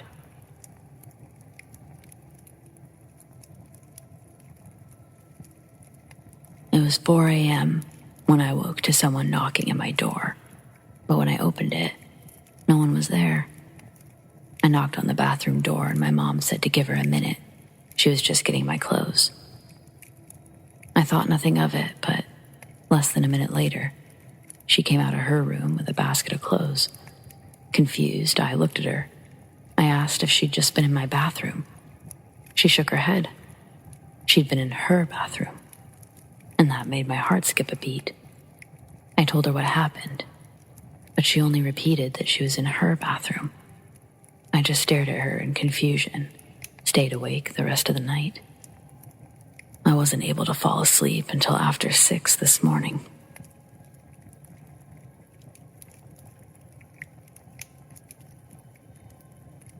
A few summers back, after I had just turned 18, a friend had invited me and some other friends to their family's second home in wine country. I was super excited, and I'd agreed to meet my friends at a semi-distant subway station, BART, Bay Area Rapid Transit. Since it was only a weekend trip, I had all of my stuff in a backpack and my sleeping bag hooked onto the backpack. I'm pretty sure that because of that, many people mistook me for a female vagrant and thus more approachable, or maybe vulnerable. Indeed, that subway trip alone had more weird encounters than I've ever had before. That same trip, I got hit on by a man 3 times my age and screamed at by a homeless man who was asking for the time. However, by far the weirdest encounter that day, and probably in my life, was when the bearded woman in the open-back hospital gown and hospital bracelet approached me. Now, I don't like to think of myself as discriminatory towards people with mental health issues, as most of my friends are depressed in some form or fashion. Yet, when that woman in a hospital gown and plastic hospital bracelet, when she approached me, my mind went straight to all those horror films about people escaping from an insane asylum, which turned out to not be too far from the truth. To give a bit more details on this woman, she was physically intimidating due to her very large and wide stature. She was at least 6 inches taller than me and weighed a good 70 pounds more. And most memorable of all, she had a large amount of sparse, patchy, and wiry facial hair. When she started to approach me, I desperately looked down at my phone and tried to pretend I was anywhere else but on that train platform, hoping that she wasn't actually headed for me. That, of course, did nothing, and she sat right next to me. She first asked if she could borrow my phone. I really didn't want this person to borrow my phone, as not only did I need to save the battery to rendezvous with my friends, but there'd recently been a string of cell phone thefts on BART. I was not about to let mine get stolen, so I gave her some excuse about my battery, hoping that she would just leave me alone. Unfortunately, my refusal was not a deterrent, as she took that as a cue to strike up a conversation. She asked if I was traveling, picking up on my large backpack and sleeping bag, and I said yes, but trying to be as vague as possible.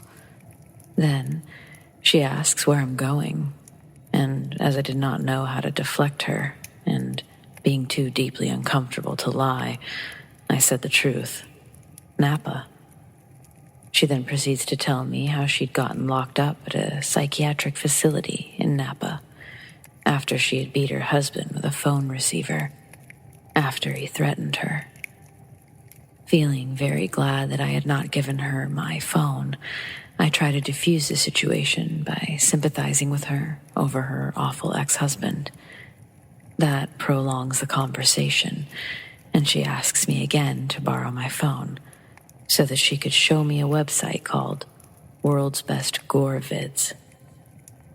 Apparently, there's a particular video she was a fan of. It was a graphic video of a man getting his head run over by a tank. Now, I don't know about you, but that's not something I want to watch, ever. But especially not with the woman who had just admitted to savagely beating someone. Luckily, soon after, my train arrives at the station and I board it. Unluckily, so did she. She kept talking to me during the ride. For my part, I tried to say as little as possible to not seem rude and anger her, while also trying to make it clear that I wasn't interested in talking. She didn't pick up on this cue, or didn't care. We parted ways a few stops later, when she got off the train. She told me that she was meeting her new boyfriend there, and she'd wanted to call him, which is why she wanted to borrow my phone. I sincerely hope that her new man does not have any phone receivers lying around. So, bearded, gore-loving lady in a hospital gown, let's not meet.